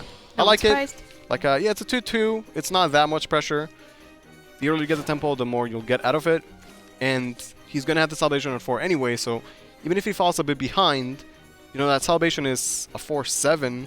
Such Ooh. great stat line. With the Fran drawn, I hope we're going to see a Fran and her attendant. Yeah. Because you're going first. That's the most pressure is the 3/2. He could take a line of play where he just goes for card draw. You can always draw later. Pressure That's is for true. now. Yeah. I also like about if you go for the attendant, you get the 0/1, and then you can Soul Conversion in next turn anyway, right? And then you don't have to worry about hitting your Nicola and got Yeah. more play points to play with. The thing with doing this play is that you lose the Fran Curse, which is really, really good. But what are you going to hit with it anytime soon? Well, maybe not anytime soon, but By the time you need it, you've got evolve points. yeah. Okay. Yeah. So it is going to be the attendant, right? Yep. Now he's taking the going curse. with curse. Preemptively Interesting. grabbing the curse. It's kind of weird in a way that you're taking the curse. Well, there's no target yet, and if your fan gets cleared, you have to commit a follower to activate the curse later on, which could be awkward. Yeah, but later on there could be ghosts, Nicola, there could be other targets. Yeah, like eventually you will have enough targets anyway. For Omega, he could play, a lion and then have 2 plums left over to play an or 2 drop. Yeah. Like Seems already pretty good. instantly getting value out of the temple. And because Mango played an 0/1 and not a 3/2, like you're not under really a lot of pressure. You don't have to like swing the 3/2 or anything like that. Yep. Playing the Morier now is really good too, right? Because by the time that Shadow's going to be playing those evil minions, then the Morier is going to make it kind of annoying. Yeah, that would play right into turn 5 series. Yeah, which is excellent, right? Alright, Yep. so definitely going to go for the card draw now. Just soul converting first, seeing what he gets. Another Nicola. The thing about Nicola is that like you really only need 1. So at this point the X's Nicolas are A little bit extra. kinda Maybe you can afford to clogging up toss the them hand. out. Yeah, a hand of like double Arcus, triple Nicola is not what you want to see. Yeah. You can also use one of them right now if you wanted to Fran's Curse off the remaining 2/2 on board. Yeah, I mean he can, but I don't know whether that's worth it because you need a way to answer the 4/7 that's going to happen in the future, right? Okay, even trading. So Mango playing really, really defensively. Like he could have been super aggressive. Is choosing to not. Yes. And now he's got several options in terms of the Prism Swing and... I mean, the Salvation is just so good And the here, right? Salvation, Like, you yeah. have 4 play points. Why would you ever Prism Swing when Right. you can just You're Salvation evoing Evo? over a 1/1, so you get so many stats left over. And he might even choose to hold the crystal in hand to, better use its play points in the future. And you even have a Morier coming up, right? So, like, even if there was a Ceres, then it would get cleaned up anyway. Definitely. I think Mango would like to top through the series, but I don't know. It doesn't even feel great. It's in a rough spot. He does still have the France Curse, and the Cerberus is a nice pickup certainly. And finding a Cerb is still a play. Like you could do Cerberus, Evoed, and then curse one of the doggies, which might then, give you the 4 damage and the 1 damage ping. So grabbing which this is actually curse. a full clear, Yeah. which is really good. Really coming into play from the earlier turns. Yeah, dare I say Cerberus, they're better than the Cerberus would have been. And Mango taking the early curse is able to put it to work. Yeah.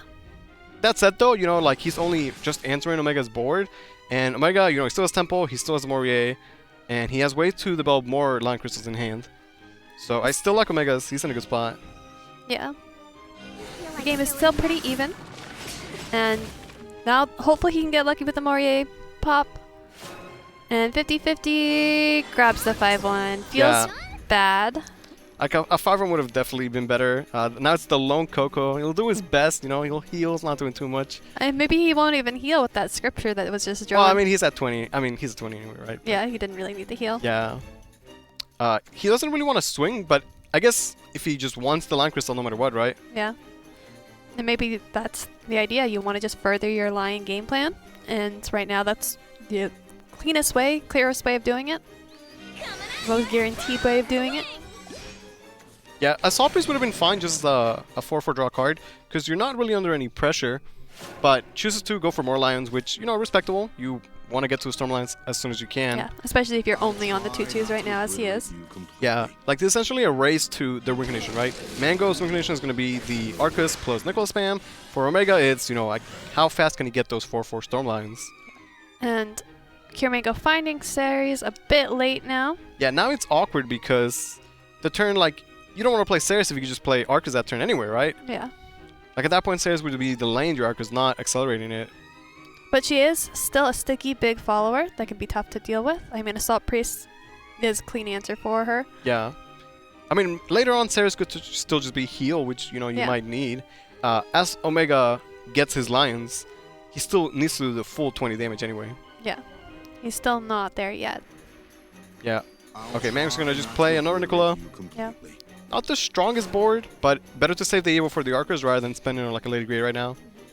Or even hoping to save that Evo for even longer for the series, maybe. Yeah. What's nice about having multiple Nicola is that, if one's got Scripture, then, hey, at least you still got more left over. Yep. And because he played the Nicola with, 1 attack, Omega knows that's not the same Nicola he played early on. Yeah. So he knows that there's more than one Yeah. to consider now. 6 play points, a lot of options, but even more options if you choose to play a Crystal. Could you do the Peace Weaver, play Crystal, get play point back, and then play Scripture, for example? And that's a pretty good turn.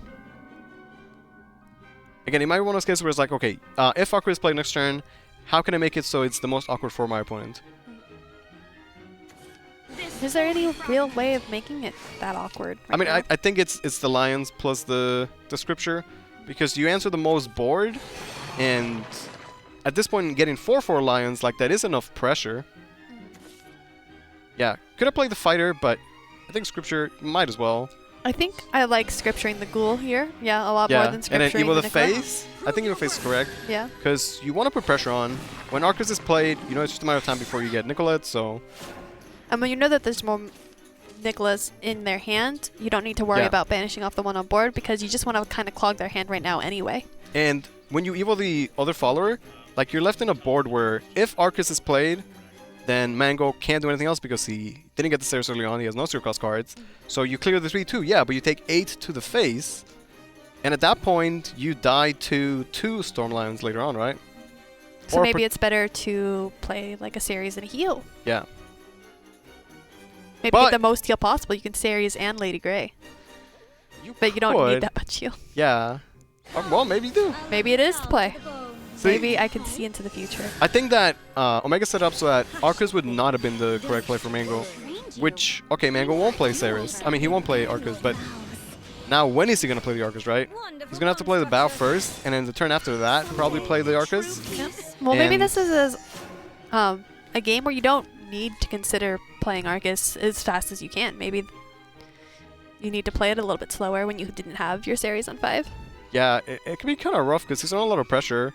You know, the Ceres is annoying, and if Omega wants to just like fully go face, like you don't really want to ignore the Lady Grey and the Ceres, so Mango also making it awkward for Omega. But the Prism Swing is a nice clear answer for the Ceres, and then you can just trade out the rest. Yeah, and Nectar would have been crazy as well. Yeah. But yeah, Prism Swing is really good. Assault Priest also acceptable, although You can't Assault Priest and Prism Swing, and the Assault Priest doesn't. well, Assault Priest draws you a card. It does. At this point, you don't want to see bunnies though. Bunnies is not the card you want to Yeah, know. I feel like it's a lot of times you don't want to see bunnies, right? Like, Yeah. but hey, turn Those- 4 bunnies are good, right? Turn 4 bunnies can be pretty good. Okay, 8/8 so stats. Assault Priest will clear the Lady Grey for free, and then clean up the Ceres. At this point, I expect you just catch in the face damage. If you ignore those, technically you could get, you know, quote unquote punished by, I guess, Grammar, because Mango doesn't even play Gildanese. Yeah. No, I can't disappear yet. No So- Fafnir for Mango, not that he could play it yet. No Sir, Manifest Malice or anything like that. Not gonna do it here. Yeah, like not in a spot to play the Arcas, but not in a spot to play the Eternal Bow either. Yeah. Feels pretty awkward. Yeah, like, you know, if this hand had Arcus effect already active, It'd be okay, good. he's okay, yeah. You can just get the ghost and answer the board, but being this late in the game and not having the Arcus leader effect makes it so awkward. Yeah. But you also wouldn't be at your life total that you're currently at and have. Right, yeah. Like, I think him not playing Arcus was the correct play last turn, but he's still in a really Tough tough position. situation, yeah. Yeah. Like, Arcus without Evo, not the same as like Arcus, Evo, and you get Seer Cosmic, right? Okay, playing Bow might still be his only option, because at least it will let him play, you know, Arcus next turn and have the Nicola left. But he's just dead on board. Yeah. That's Yeah. just it. He had no way to answer any minions at all. Cerberus not going to impact the board. Omega's going to take game 1 with the Lions over Mango. Yep, there it is. Yeah, now it's going to be up to his Dragon. And we'll see if we'll have a dragon in the grand finals. Yeah. If Dragon can beat just one of these two decks, which it has before. Yeah. But, Then- you know, do not count out Mr. Mango. He's still got Sword, Shadow, 2 really strong decks. Yeah. And pretty solid builds. Mango tends to play, you know, the really like solid optimal list and plays them really well. I don't know if like Dragon can be scary. Like Arbiter has been MVP today, and Ranch is still super strong as well, as we learned. Yeah. Even though we do like want to like gravitate towards the Zoe and the Fortress, I do, because they've got Storm. It's always been so far about the Arbiters and the Ranch. Or the Phylene doing 7 damage, right? or Phylene. Just Yeah. going in. But like, if you ask me individually, like, wait, who wins, Dragon or Sword or Dragon or Shadow? Like, I feel like I'm not picking Dragon in either case. Yeah. And yet it's done so well today. Yeah. You could still get there. Yeah. He's gonna have the when it early can core Yeah, or early core plus Oracle. He's got ramp. and a ramp to the heavens or the ranch. And Mango not playing Grammary on 1. He is going second. Yeah, so going second, like you wouldn't really get much out of it. Yeah. You can make the read that your opponent's gonna ramp, and then you could like get some damage. But if you play Grammary and your opponent plays Servant, like this feels so bad. So I understand why he doesn't. Yeah. Definitely some hard punishes there. Yeah, in this game, Mango does have the early Ceres, so even though he might not have the, you know, Arcus Nicola to go with it, Fafnir is pretty good follow-up to it as well. Yeah. He does have the draw to get there, and I think it's a lot less stressful to draw into the Ceres, or to draw into Arcus than it is to draw into the Ceres, because you need your Ceres by 5. In Arcus, you've got a little bit more time. Right, better to have the Ceres and then try and top deck to the rest, right? Yeah. And we'll see if he plays the core here. I feel like in the past we've seen early game and they just don't play the core, and then late game and they don't play the core right, so... So when? Yeah, when do you play the when? core? You don't. You done. Alright, there is the Arcus, so Mango's hand looking pretty solid right now. You know, Andros is a 2-3, which trades well against 2-2s, but against the Dreamer, it just gets cleaned up by the Ghost, so... Yep. And I think we get to really see just how defensive Cure Mango plays today. Okay, has to be the core, right? Has to be. Like, there's no other option. I mean, you could play double 2 drops. That's so much more stats, you know? So, even though Omega and the other Dragon player, Beto, right, their teammates probably share, you know, Dragon List, they're not exactly the same. Omega's playing Ballad Dragon, which is still a pretty solid card, given that card draw, right? Yeah, and it'll be pretty good next turn. Yeah, exactly. It was going to be with the super Evo. good because he really needs the card draw. Yep. And because he'll get play points back, you know, if he draws like a Rending, for example, he can then play said Rending, get even more card draw going. Yeah. I like dropping the Servant because it means this Ghost can't trade in. Yeah. Ghoul for some extra card draw. And then you can Ghoul again for even more card draw. Yeah, well, that's crazy talk. At this point, yeah, Lady Grey's pretty good. You still want to get a good board. You're missing the Nicola, but you've got the Arcus and you've got a Fafnir, so you've got plenty for the series to work towards. You even got the second series. That Ballad Dragon looks so good right now because otherwise, like, Omega just wouldn't have a hand. And that's definitely got to be the play. Yeah, like Feline can clear out a bit here. That's but true. Ballad Dragon's so good. It also is going to give you a ramp with the core, so you'll be able to slam jam the ramp branch next turn. Or possibly you might be playing Feline next turn just because you want to clear out the series. Yeah, well, you can play Feline now if you want to. Let's see if he gets a Rending out of the card draw. Rending would be insane. He does not get a Rending. Okay, Oracle puts him at 9 play points, which at this point doesn't necessarily mean anything. But, I mean, it gets him closer to the Masamune, which I guess is relevant, right? Yeah. Yeah, and what's nice about the Ballad Dragon as well is that it has to be one-shotted. So, if you wanted to Ceres it, Ceres would proc the card draw. And you don't really want that at all. You don't have a way to one-shot it in hand right now. The most optimal way would be the Franz Curse, but with that not in hand, you probably just gotta make them draw. Yeah, at some point, like, they're gonna get a card draw, you don't have a Fran or whatever to answer it, so... Might as well give it to them. Yeah, that Ballad Dragon put in so much work. Yep, just play your series and... Yeah, sure, you'll be at 9 cards, but... I mean, you could play Ceres, trade a Ghost in, and then let Ceres clean up, right? Yeah, exactly. Like, yeah, you give card draw, but you just get a healthy Ceres that is not dying to a Feline. And Lady Grey and the Ghoul can push some phase damage. I mean, the Feline can still kill her with the ping and the spell. Yeah, well, true. But you'll have to commit the, the ping. I guess the Andros can ping it, right? Yeah. But hey, if he's doing that, he's not dropping the ranch. So there's that. Yeah, you can delay the ranch. Yeah. Like, if Mango's set up to play the Ceres, he has, again, the 9 cards in hand. Get the maximum Balbalio on the following turn. Another Violet for even more card draw. Yeah, I mean, that Ballad Dragon drew 4 cards. That's crazy good. It's crazy to think that once upon a time that card costed 5 play points. Yeah. Yeah. Okay. So Mango cashes in the face damage, gets a pretty good board leftover. He will burn a card next turn, but at this point... He's got almost everything he needs. Yeah, except for the Nicola. Yeah. Yeah. But whenever you find Nicola, Nicola will always be good once you get this game plan started. Yeah, we see Soy once again. Maybe draw last. Maybe she'll actually do something this game. Maybe you'll draw first. That's crazy talk. Could Andros Evo and set up Masamune? That is a consideration. Yeah. Masamune will then clean up the Ceres. Okay, draw first. Questionable, but acceptable. Draw first again. I mean, if he axles 2 Soys, then maybe he'll actually draw one. Yeah. We might actually see that for once. I'd like to see maybe the Andros Evo Masamune? Servant Masamune. Yeah, it's then solid. you can still draw again. Yeah, you're getting card draw, you're answering the board. Seems pretty good to me. I like it. You know, more than likely the Eternal Bow will be played next turn, so once again, it's like, if I know my opponent's going to do that play... How do I play around it? How do I play around it? How can I make it awkward for them? Or try and make it so that they don't take the play that they want, which would be that. That was Looks the Andros? Yeah, it is going to be the Andros Evo. See if you can amuse me. Servant Masamune? Yeah, Masamune's pretty good now. Once Arcus is played... Oh, you can still play the Zoe, so... Yeah. Well, yeah, Servant Masamune. Yeah. So get the card draw out of the Servant, fully clear the board, and get a good amount of stats left over.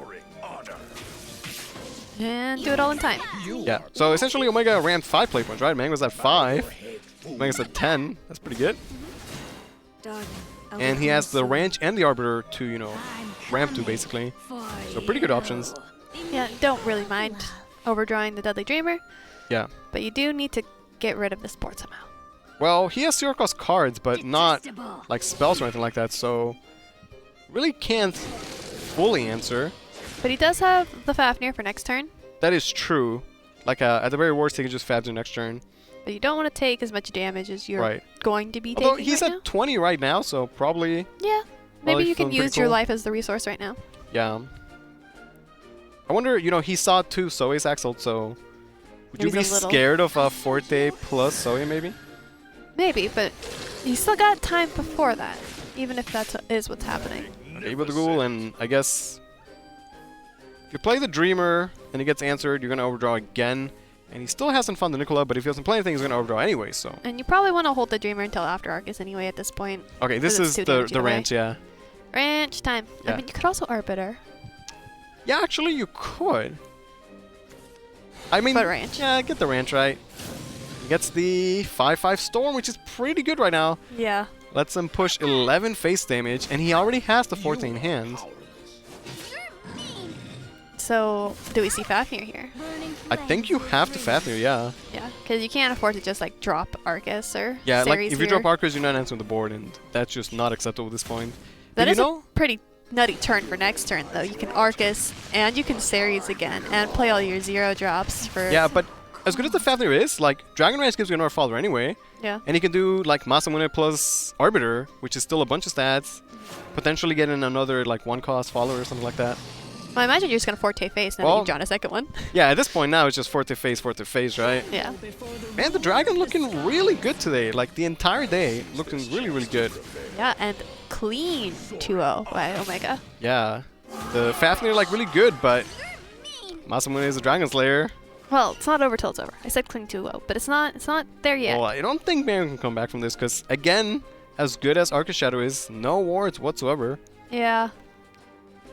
He could play Arcus, try and clean up the board, but there's a Forte going to be waiting for him. And also a 4/3 Rush Dragon, right? Yeah. Yeah. The Fafnir was good, but Omega had already done so much damage early on. And again, he made it so Mango's turns would be awkward, right? Like the turn he wanted to play the Bow, couldn't fully answer right, so you're taking some chip damage. And it's like, great, you want to play the Fafnir, but he has good answer to it and gets to push damage. And Mango did have the Ceres too, Yeah. So Mango was playing out his game plan, but yeah, it's not like he didn't have Ceres or anything like that. But Omega's just ramping like crazy, getting all these I mean, he power had plays. the Battle Dragon drew 4 cards. Yeah. That's really, really good. Having all those resources and options, Yeah. very, very good. And the Core did do something. Core was good this game. Yeah. At this point, Mango's like, okay, is there any way that I could like try and stay in the game? But just not seeing it. Yeah, Yeah, Omega's gonna take it 2-0, so we're gonna have the Sastra Grand Finals. And they're both playing Dragon. Ooh, sold. Nobody's banned the Dragon. I wonder if against each other, like maybe they're like, okay, we're just both gonna ban Dragon. Maybe. Who knows what they're gonna do? Yeah. Like Tough the for other them. decks are probably still better bans overall. It's just funny that Even in showing off the next Forte, like even if you could clear that, look at what I had. yeah. So clean 2-0 from Omega over Xfox Cure Mango. Really exciting games. Dragon putting in work. Dragons put it in work. Tremble before the ruler of the sky. Yeah. Seriously, like I had no idea coming into today that Dragon was going to be performing so well into Shadowcraft, into Swordcraft, the so-called best decks in the format, right? But I mean, Dragon won the European April Cup as well, right? Dragon did win the Europe. Yeah, you're right. You know what? We should have known. I should Dragon's have been known. on top of the meta. You guys have obviously known. Yeah. Yeah. And Dragon was, one of, if not the best decks the last expansion too. So. Not to mention Havencraft too is also looking really, really strong. I think the Havencraft and the Shadowcraft matchup, the name of the game for Haven is tempo. If it can push out tempo, it has the tools that are really difficult for Shadowcraft to deal with. Like I think Assault Priest is so incredibly strong, specifically into Ceres. Because if you want to be playing Ceres, attacking into the board, clearing off, gaining some value, and then Assault Priest just, oh, well, that's off. I've got a 6/6. I drew a card. I'm set to start putting in more followers, more cheap 2-cost 4/4s. It's really, really difficult for Shadowcraft to deal with that. Yeah, like there was a turn where he had a... Speaking of Ceres, 55% Oh my god. Feels over bad, man. Forte. Ceres beat Forte, you guys. What a shakeup. That's the biggest upset Yeah. of my casting career. Like Forte is such an iconic Cygames character. I know people who are mad right now. Wow. I'm actually okay with this. Me too. I didn't know how I was gonna. I didn't know how I felt about this when I woke up this morning because that was the first thought. I was just sleeping and my eyes jolted woke open. up and I was like, oh, this is Who's gonna win the Saris Waifu and Cup? this is Saris and It was pretty close though. It was. It was pretty close. Yeah. It was pretty close. But now, what we've all been waiting for, the husbando bracket. Yeah. Shirati It's Shin, and right? Shin. Certainly. I don't know, man. I don't know. I think Shirati had a really good chance. I think he was my vote. You both voted for Shin, right? Yeah. No, okay. He's just got so many more forms to vote for. That's true. Maybe He's that's got the an Evo unfair transformation. advantage. Yeah. You know, that's a really good point. I hadn't thought about that. Never going to switch my vote because I'm a man of honor and I stick by my word for something as silly as The husbando poll. as silly and fun and amazing as a husbando bracket. But let's check it out. Yeah, see, I knew Shit, it. aren't you kidding me? Easy. 79. Don. GG no re. Shirati, you just got dunked, man. Come on. Got no respect, man. Jeez. Well, I lost. Lost pretty hard. But it's okay because Ceres won. Ceres won the day. Ceres did win the day. That's good. Fortes is out. Yeah. She's done. But she's a classic. Can never forget. Never.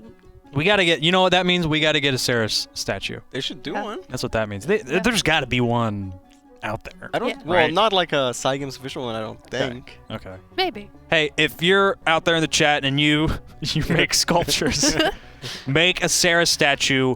I will buy it personally from you to have it on the show, and then I will sell it back to you when the show's over.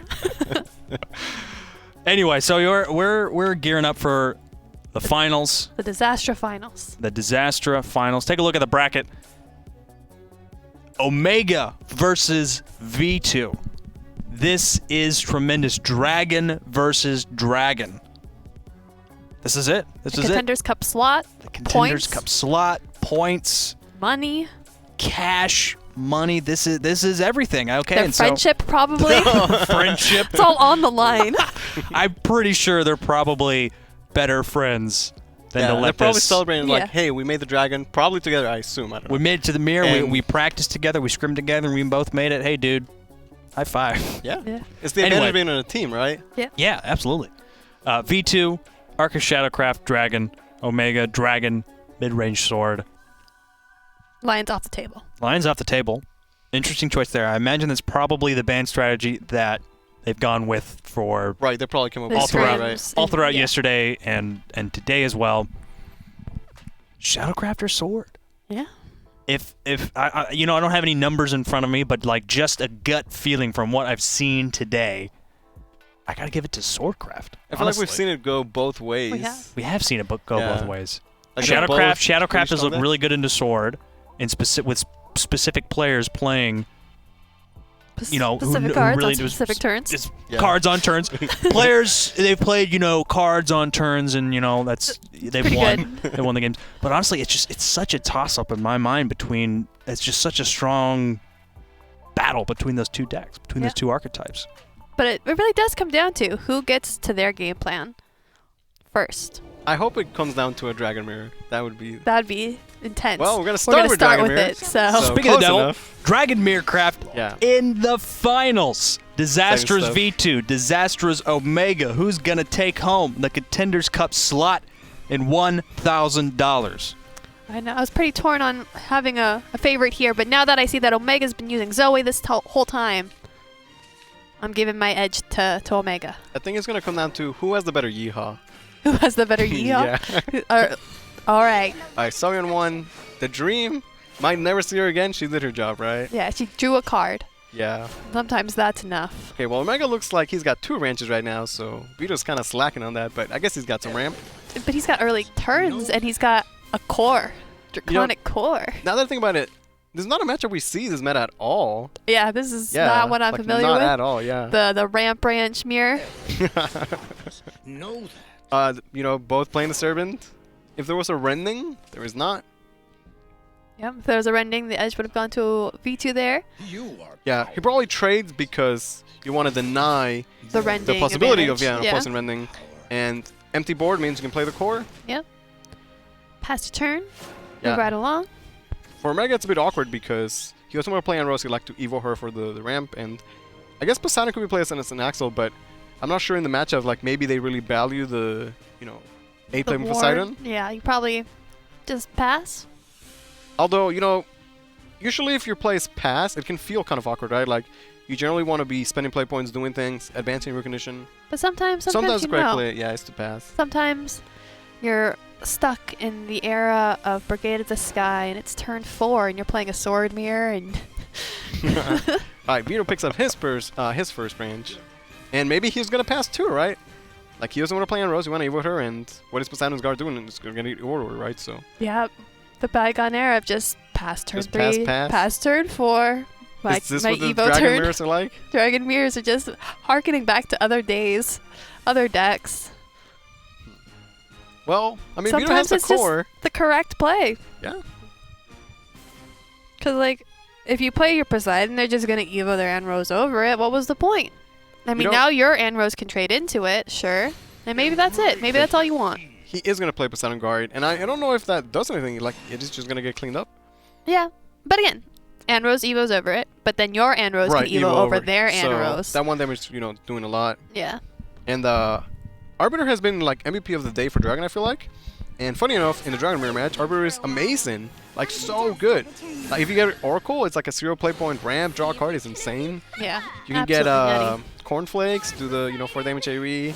Dread Dragon, my favorite. There's a lot of good stuff in there. Yeah. And now that V2 also has found his ranch last turn. Yeah. The Anrose with the core, getting the double ramp, means that as early as next turn we could see the cowboy hat. The that would have been a great cute here. little thing to see. A yeehaw out of our Rowan. Oh, we had the opportunity. That would have been it would have been a good. Yeah. Well.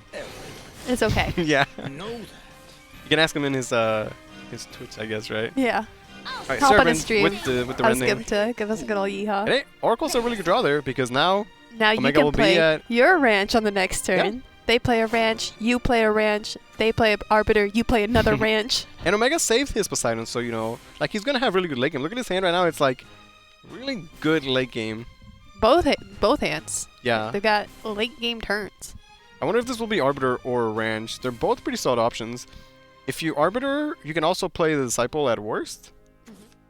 Okay, going for the early Ranch. Maybe he who ranch first is the Is the winner? Yeah. He who ranches first. Okay, it's got to be a Ranch answer, right? I mean, you can also Poseidon. True, Poseidon, pretty good card. Could also Galmix technically, although It's kind of awkward, yeah. yeah, not really. I like the Ranch. Yeah, let's just you get a Ranch, I get a Ranch. Yeehaws around. Yeah, just trade a 4-3, 4-4-3. And now they play whatever they play, and you can play another ranch. That's crazy. Crazy. Yeah, but Beto has the advantage here in that like he gets his dragon first, so it's kind of nice.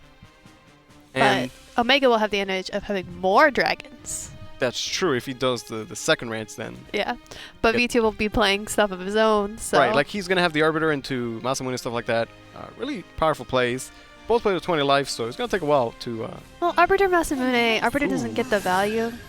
Well, the things that he picks up will, but going Interesting. over. He spends the Evo, so he's left over with some sort of board, and I kind of really like it. He had the extra Evo anyway. And he's still got cores in deck, so he can make more Evos if he needs them later. Okay, Arbiter might get a Blazing Breath. Serpent's Wrath. That's pretty good for one play point. And Conflag. Yeah. Cornflakes. Phylene could be used to Evo just to clear the 6-1 for sort of like free. And then you push 5 phase, get a pretty good board left over. But then like again, big like, boards. is that what you want to spend your last Evo on? Is doing 1 ping damage? Yeah, sure. Why not? It's a good answer. Yeah, you get a. You got a 2/4 left over. Yeah, I do really like Omega's play of pre-winning the Rush Dragon. It makes Vito's turn a bit more awkward. But not awkward enough. Yeah. Okay, is this really a second ranch? No, probably not. No, right? Probably not. Like Poseidon probably better standalone board. Ooh. And that not being the storm makes this even harder to clear out. Yeah, this is rough for Omega right now. Especially because there's always a chance that there may be a Masamune in the future. Also, Arbiter gave him the 1 play on the L6, which is a great answer to like, you know, the 5/5 or even a Poseidon that EVOs over anything. Poseidon is the healthiest play. Like, you get the best board out of the deal. But if you do ranch and you get the storm, you do need to clear more. Yeah, because you could EVO the 5/5 and then use the storm. I mean, if you get the rush, it at least answers the Phylene, so there's that. Yeah. So you can potentially answer more Yeah. with the ranch. But you're guaranteed a healthier board with the Poseidon. This is scary, though. He's already at 15, too. And he's stuck answering Betu's board. Yeah. 15 is usually a lot. But when there's, like, big boards like this... Yeah. And there's going to be a dragon next turn as well, guaranteed. Okay, Poseidon seems like the safer play, certainly. Still doesn't feel that great, though. But at least the 1/3 wards will stop some of the aggression. But not particularly, because we know the vanilla 5/5 is coming out, and there's a Masamune in hand, so... This might just be a really good Galmix turn, if anything. Yeah. Yeah, Galmix will give you, I believe, a full clear. And then you can push 3 damage with the Galmix, and then 5 with the 5/5. Yeah. Galmio... Yeah, and he drew the Forte, so he's going to have extra Storm in the future turns. Probably... Oh, using the White Frost. He can use the White Frost or the Serpent Wrath. Either one is accessible, basically. Yeah, so pushes 8 face damage. He has such a strong board, and Omega doesn't have Evo. He needs to top the Masamune, basically. And I don't even know if that would be enough. Yeah, I think it'd still be rough even with Masamune. Actually, no, I think you can full clear with Masamune, because you have the Gamio. And then just trade in the right order. So maybe it is he who ranches first is at a good advantage. Yeah. Yeah, it's kind of weird. The early game, they just kind of like pass back and forth, right?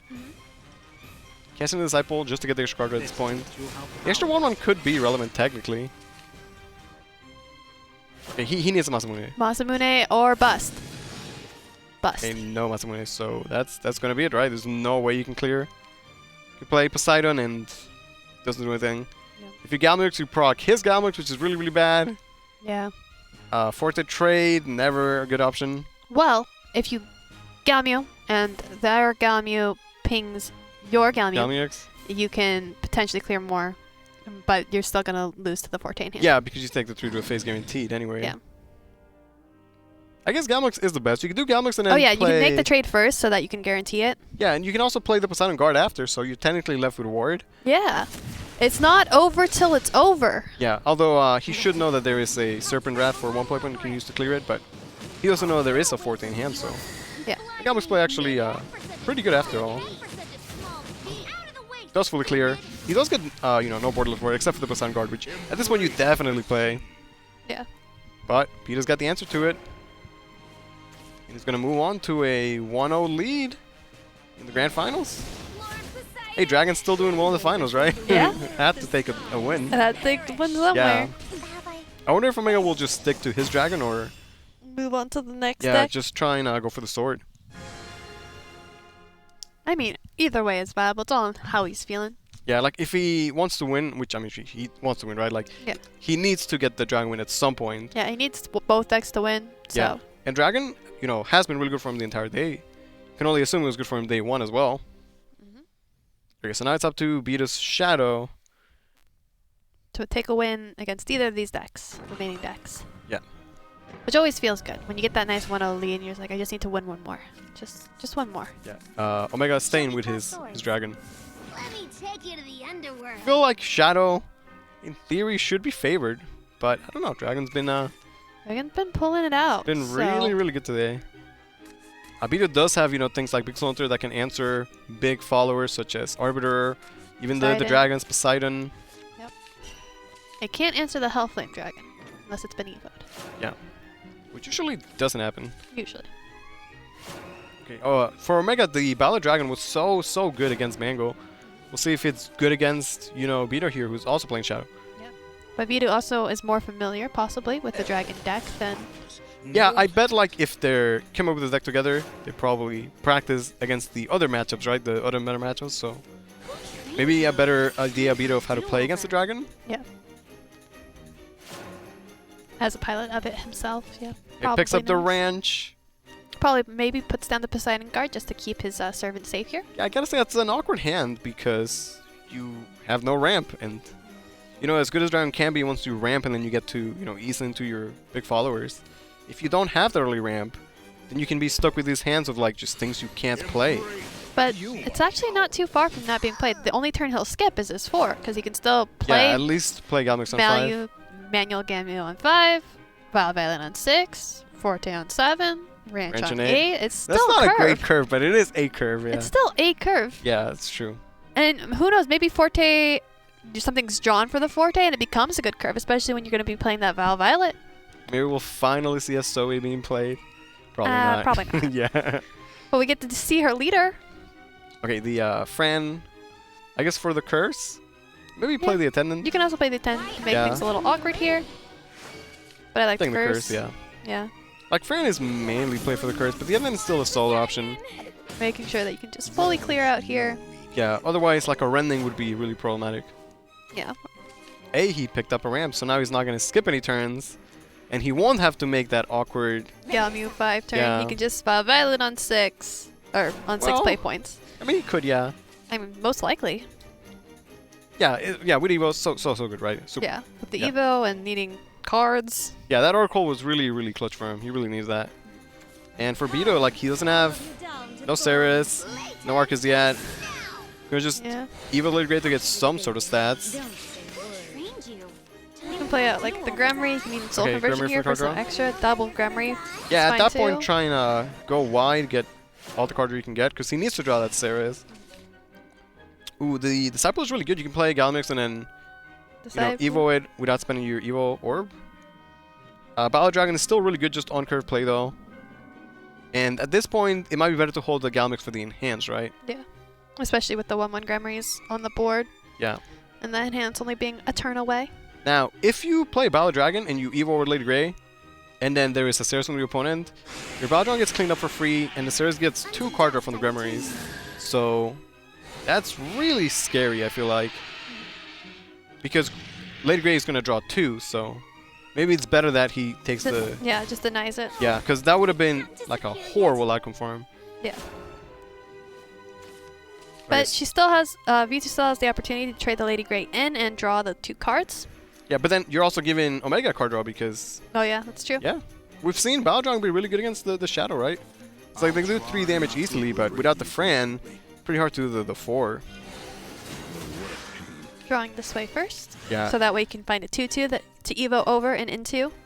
Or yeah, like not over, a 2/2 Evo would deny the card draw. Into. And if Lady Grey survives, you're still getting 2 more card draw at the end of the turn anyway, so even if it looks like he doesn't have a lot of cards in hand, once that Lady Grey dies, he was going to get a full hand. Yeah. Even without finding the 2/2s, because you soul converted the Nicola, you're guaranteed to have a 4-attack follower to attack into the Violet. Yeah, that said, without getting the Ceres on 5, his Arcus is going to be delayed, but he doesn't even have Arcus yet, so... This hand isn't doing much without Arcus and yeah, does get to push 5 face damage though, which is kind of nice. Yeah. This is a board that will get answered by Galmix fairly easy though. Yeah, it's just clean clear. Could go for the Arbiter though. You can, but it's so clean. Yeah, you want to kill the Gremrys. Every turn they stay alive, like your opponent is getting free resources. They already actually were super good already. Like Gremrys gave them 2 card draw each and pushed, 1 face damage each. Galmix does clear and push 3 to the face, and we'll see what the draws are for Beto. There's the Arcus, gets a Ghoul, Manifest Malice, Fran, a lot of card draw. Yeah. And he's gonna burn the Ceres now. Nope. No, Okay. burned a Warden, which would have helped a little bit for removal, but wasn't exactly necessary. Yeah, so what he might want to do now is clear the Galmix with a spell and then hold the Evo for the Arcus. Because Arcus on 7 is still the plan, and with the Evo it could be a solid play, without it could be super awkward. Like when you have a handful of 2-drops, like right now they're just whatever, but after Arcus they all become super good, so. Yeah. Could technically clear the Galmix with the Deep Dream Amulet as well, since Galmix only have 1 life. Yeah, and then you get the Deep Dream out of your hand. Yeah, and then could play just another 2-drop. Trying to build the Shadows. He already is at 11. Although if you pass on like not a very strong board, and Omega drops the Ranch, how can you ever handle it? I guess Arcus would be right. Yeah, Arcus would yeah, be pretty easy. Yeah, find your other removal cards. Yeah, but the Ranch is like, okay, they play Ranch, it's like, it's answered. And then eventually it's like, oh man, the ranch was so good at the end of it anyway, right? Possibly, but once Arcus becomes active, you just toss all your Nicolas in. You're not really worried. I kind of like the play here, take the Fran Curse, because you'll play Arcus, and then you can curse the ghost you get. So you get guaranteed 8/8 rush and 4 damage spell to an or target. So if there was like a Poseidon to go wide or something like that, like you'd have, you know, 2 sources to deal damage. I imagine this is just the Dragon Ranch though. Or maybe Arbiter for the chance of going wider, but yeah, Ranch. Yeah. Gets a 5/5 Storm right away. Yeah.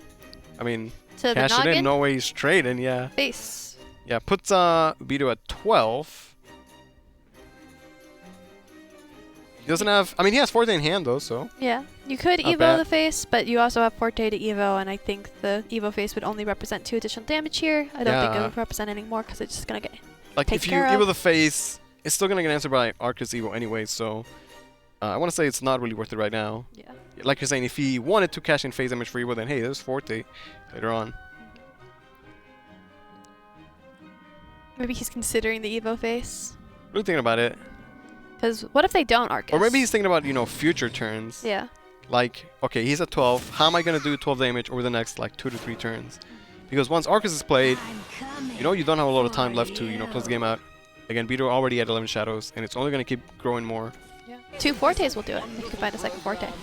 Or that Zoe that he put in earlier. Yeah. Still in there. Or no, I guess that's it, right? Yeah. Okay, so with the Fran's Curse, really good play from Beto last turn. He gets to even hold the Evo. Oracle means that Masamune will be active, so you could do Oracle, Masamune. I guess not really anything else. Could try and get card draw. Maybe it's just the Arbiter play. Again, we've seen Arbiter be so good today. Let's see, gonna grab Play from Necromancer and the Hell's Unleasher. both pretty solid options, especially Yeah. considering they only cost 1 play point. It's a nice way for him to fill out the curve. And present a board. Yeah, and a pretty spooky one of that. Yeah. Spooky. His next dragon will be the 4/3 Rush, which at this point is kind of bad. Like, it doesn't do anything as a ghost, right? Yeah. But it's a body. Sometimes. Yeah. Sometimes you just need Sometimes need just need some stats. Yeah. I do think he has to clear the Arcus. Ignoring it would be Yeah, would be pretty bad. yeah. Oh. Oh, he's gonna this rending and it? then rending. Okay, I like that. Then Because you you get Lich. you get the best board left over. Yeah. Yeah. That way your Arbiter survives as a healthy 6/6, which is hard to answer. It's a 4/4 5/5 6/6. Got the whole Yeah, there's like 15 worth of stats. Yeah. Not much answers this. I mean, Fafnir could do it. There but is a big Soul Hunter picked up though. Oh, for that Beto. makes it a Yeah, little it's easier. a pretty good top deck. Yeah. Like, even though Big Soul Hunter will take a lot of shadows and delay your Nicola, at this point it's That's it's not- insane. Yeah, it's Like, right now you just need to clear yeah. boards and get there. Like, you're gonna clear a 6/6 or a 5/5 and get 3 ghosts. It's just really strong. And Beto was able to save the Evo anyway, so Is there any way to make all your ghosts trade in first before you play the Big Soul Hunter to guarantee it clears the guarantee- 6/6? there should be with Manifest Malice, right? Yeah. Because as long as you kill the 5/5, then it's guaranteed. And you're able to, yeah. Like it. Yeah, play Nicola because you want to build the Nicola to get the Forbidden Art. Maximize your damage. Yeah.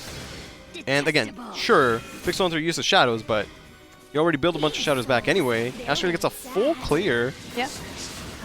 You know, if he hadn't top decked that Big Soul Hunter, that board would have been really hard to answer, but It was a really awkward board to deal with without the Big Soul Hunter on the yeah, top. Big Soul Hunter was like fan for deal 6 damage, which is insane.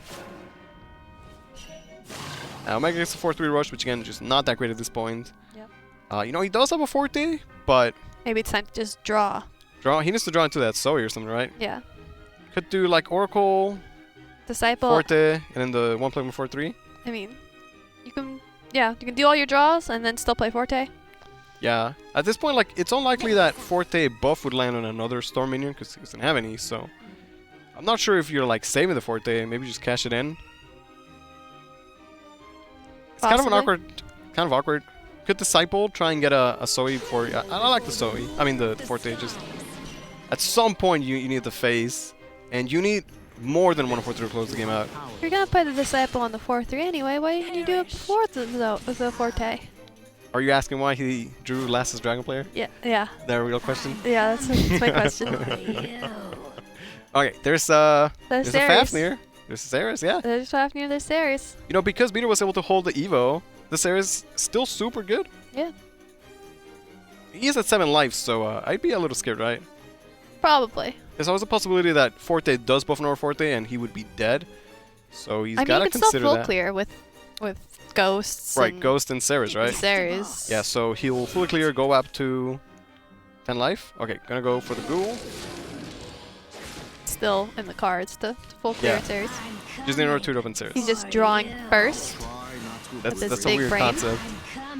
Okay, so attack the Forte 1 so you clean it up for free. And then everything else. Like at this point, he doesn't really need to go phase because eventually he's gonna have enough shadows that Just gonna be the there. art is gonna, you know, do the burst. Yeah, he's just gotta survive. Yeah, Sarah's really, really strong for the heal right now. Even if it will get answered by the Masamune, like she did her job certainly. Yeah, her job was to clean up this board and heal. Give V2 an Eternal Vow. So Forte is gonna buff the Anrose, which is now a beefy 5/4. But that's all she really is. yeah. Dragoon is an option for more Storm if Omega wants it. Like Yeah. Dragoon represents, 5 Storm in next turn. Could also represent heal to. Yeah, if you want to get out of extend the this range game. of Yeah. Although like if you heal, you just like delay and then they're gonna just Nicola hit you in the face again, right? So it's kind of But if it buys you time and you can win the game in that time. maybe there's a good Arbiter. Because you can do Arbiter, 1+1/4/3, Masamune, that gives you quite a good board, I'd say. Yeah. That does give you a pretty good board. Yeah, especially if the Arbiter gives you any zero cost cards, then you're just getting extra stats on top of that. Beater does have a Fafnir sitting in hand, like, in case he needs like a panic button, he's ready for it. Yeah. Not having another Forte or even the Zoe, it's kind of rough for Omega, especially because the Ceres was played anyway. You're going to take the Dragoon for the command. Masamune has to be played, yeah, you have to enter the Make a big Ceres. board. And he still gets good stats because the Andros is buffed up. Like a 1+1/4/3 and a 3+1/5/4, those are really overstated followers. Yeah. Still a really big board, but Fafnir answers this. Yeah, this is definitely the Fafnir, right? Unless there's a way to answer it without Fafnir, which I don't think there is. No, the scary thing about Fafnir is that like Fafnir clears the board, but Wait, unlike is there? There's a lot of two drops, and there's an Eternal Vow, and Arcus is active. oh well, yeah, maybe Fafnir is not the play. There's 13 health on board, and there's 1, 2, 3, 4, 5. I don't even want to count. They're just doing it for me. Yeah, like if you can clear while advancing your shadows, then it's better than playing Fafnir, who would spend your shadows. Or if you can win with a fairy combo. Fairy's still a card, yeah. And Oh, because he still has the. he still has a forbidden art. Yeah, he's got he a gets fairy the shadows combo. from the. Yeah, He's that's got way it. overkill. He's got it. Oh, Beater's gonna take it 2-0 over Omega with the fairy technology. Man. Some of the fairy shenanigans are just so It's like there's so much beyond. Nicola that like you forget Fairy's still a thing, and she's still really, really good. Especially she gives you the shadows he needed. I mean, Nicola and fairy in combination there. Yeah, they just work so well together. Together. Yeah, the post turn 10 for Shadowcraft is honestly probably unbeatable. It's pretty nutty. When you have so much draw coming in from your ghouls, from your soul conversions already, like you've cycled through your deck so fast, and if you're able to get to a point where you have the Arcus, where you're able to safely install Arcus, the fairy combos, and you have enough shadows, it's so, not to mention Gilnelis. Yeah, Grimory's still. And Grimory's still come in effect. Yeah. Shadow is just so incredibly strong, and I think what Omega probably just had a difficult time dealing with was how do I play these early turns with Dragoncraft into Shadowcraft? Yeah. I think the turning point of the game was the top deck Big Solenter. Because Omega had made a really good push. He was like, okay, this is the board that if you can't answer this, it was a big tempo push, yeah. I might be able to, have enough damage. But Big Solenter just answered easy. So. Yeah. Yep. But still, even still, Dragoncraft has its tools into Shadowcraft. Violet Dragon, I thought was an amazing. Yeah, so well in the matchup. It works really well in the matchup because if you're able to play around it and leave it up with 4 defense, you're able to just guarantee, okay, if you want to take this out, you're going to have to either trade something in, give you more card draw, or risk not having your Saris on for the next turn. Violet Dragon was a great card. And not a card we see all that often in Dragoncraft in general. Yeah, even though, Omega lost with Dragon, Peter won with Dragon, so Dragon did super well the entire day. Yeah. Dragon did well. Way to go, Dragoncraft. Way to go, V2. Way to go, Team Disaster. Thank you so much for showing up and just playing your hearts out. Well, I mean, yeah, GG, well played to all the participants in this tournament. Thank you so much for coming out. We love having each and every one of you watch the show and each and every one of you participate, honestly. Like, this is just so much fun to get to do every couple weeks. And congratulations to V2. Absolutely. Congratulations to V2. That's $1,000. It's a bunch of league points. Contenders Cup slot. Yeah, Contenders that's the Cup big one. slot. That's the huge one. I think that's what everybody else is really fighting for. So that guarantees that V2 is going to be in the Contenders Cup. Now, if he doesn't get the invitation to the World Grand Prix otherwise. He could. Now, he could, exactly. I was about to say, he could keep playing and be the top points earner. Actually, in PAM, 2 players can earn their direct invitation to the World Grand Prix just by being top 1 and top 2 in league points at the end of the year. And since he won, he gets a lot of points, right? He gets a lot of points. Or he could just try to he could try to earn a spot in the World Grand Prix via the Contenders Cup. Yeah. If he just wants to go to that route. Because he could stop playing now and still go to the Contenders Cup. I don't recommend that. Yeah, you might as well recommend play, you keep playing. Yeah. Because guess what? There's money. You just won $1,100 today, V2. Congratulations, my friend. Congratulations to GodTemur, V2. Noda, Jengajam, Omega, Mudz, Noir, and Cure, Mango. Thank you so much to all of the players. Yeah, it was really cool seeing the Rowan voice actor too. Yeah. Yeah, absolutely. Yeah, let's check out the standings to see where we have landed. Lumi is still in first place. Noir second, V2 in third. So V2 has really climbed up the ladder. You can see some players that they might have missed the top 8, but they're still playing, they're still doing well. Juked, Gengar, both still really up there in the points. Yeah, Guilty Kiss as well. I mean, like, that's the thing, like, up until probably 10th, maybe even until 12th place, those points matters. Yeah. Because when a player earns their spot in the Contenders Cup, then the next spot who qualifies for the Contenders Cup, there's 2 spots for the Contenders Cup that will come from league points. So that means that the top, it's not just going to be the top 8 in league points that go to the Contenders Cup. Right, because those people will have won one of the... Exactly. So it's going to go to probably 9th, 10th, maybe if there's 4 or 5 people in the top 8 who have already gone to the Contenders Cup, who've already been invited, it's going to go down to 10th, 11th, even 12th place, which is really interesting. Every point matters, right? Every point matters. And there's people who are sitting at like the 20-point mark who've never been in top 8 but have just been like consistent 5-3s. And like that's why you play every tournament, because these points really matter and they add up. And all it takes is one top 8 performance to shoot you up there. Yep, that's absolutely right. Not to mention money, card packs, glory, all and the incentives. fame, all the incentives. All the memes. All the memes, yeah. All the memes.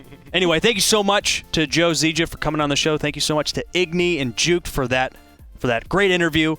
That's it for us today. We're going to sign off, but we will be seeing you next month for the May Cups, where we will see exactly who else can qualify for the Contenders Cup.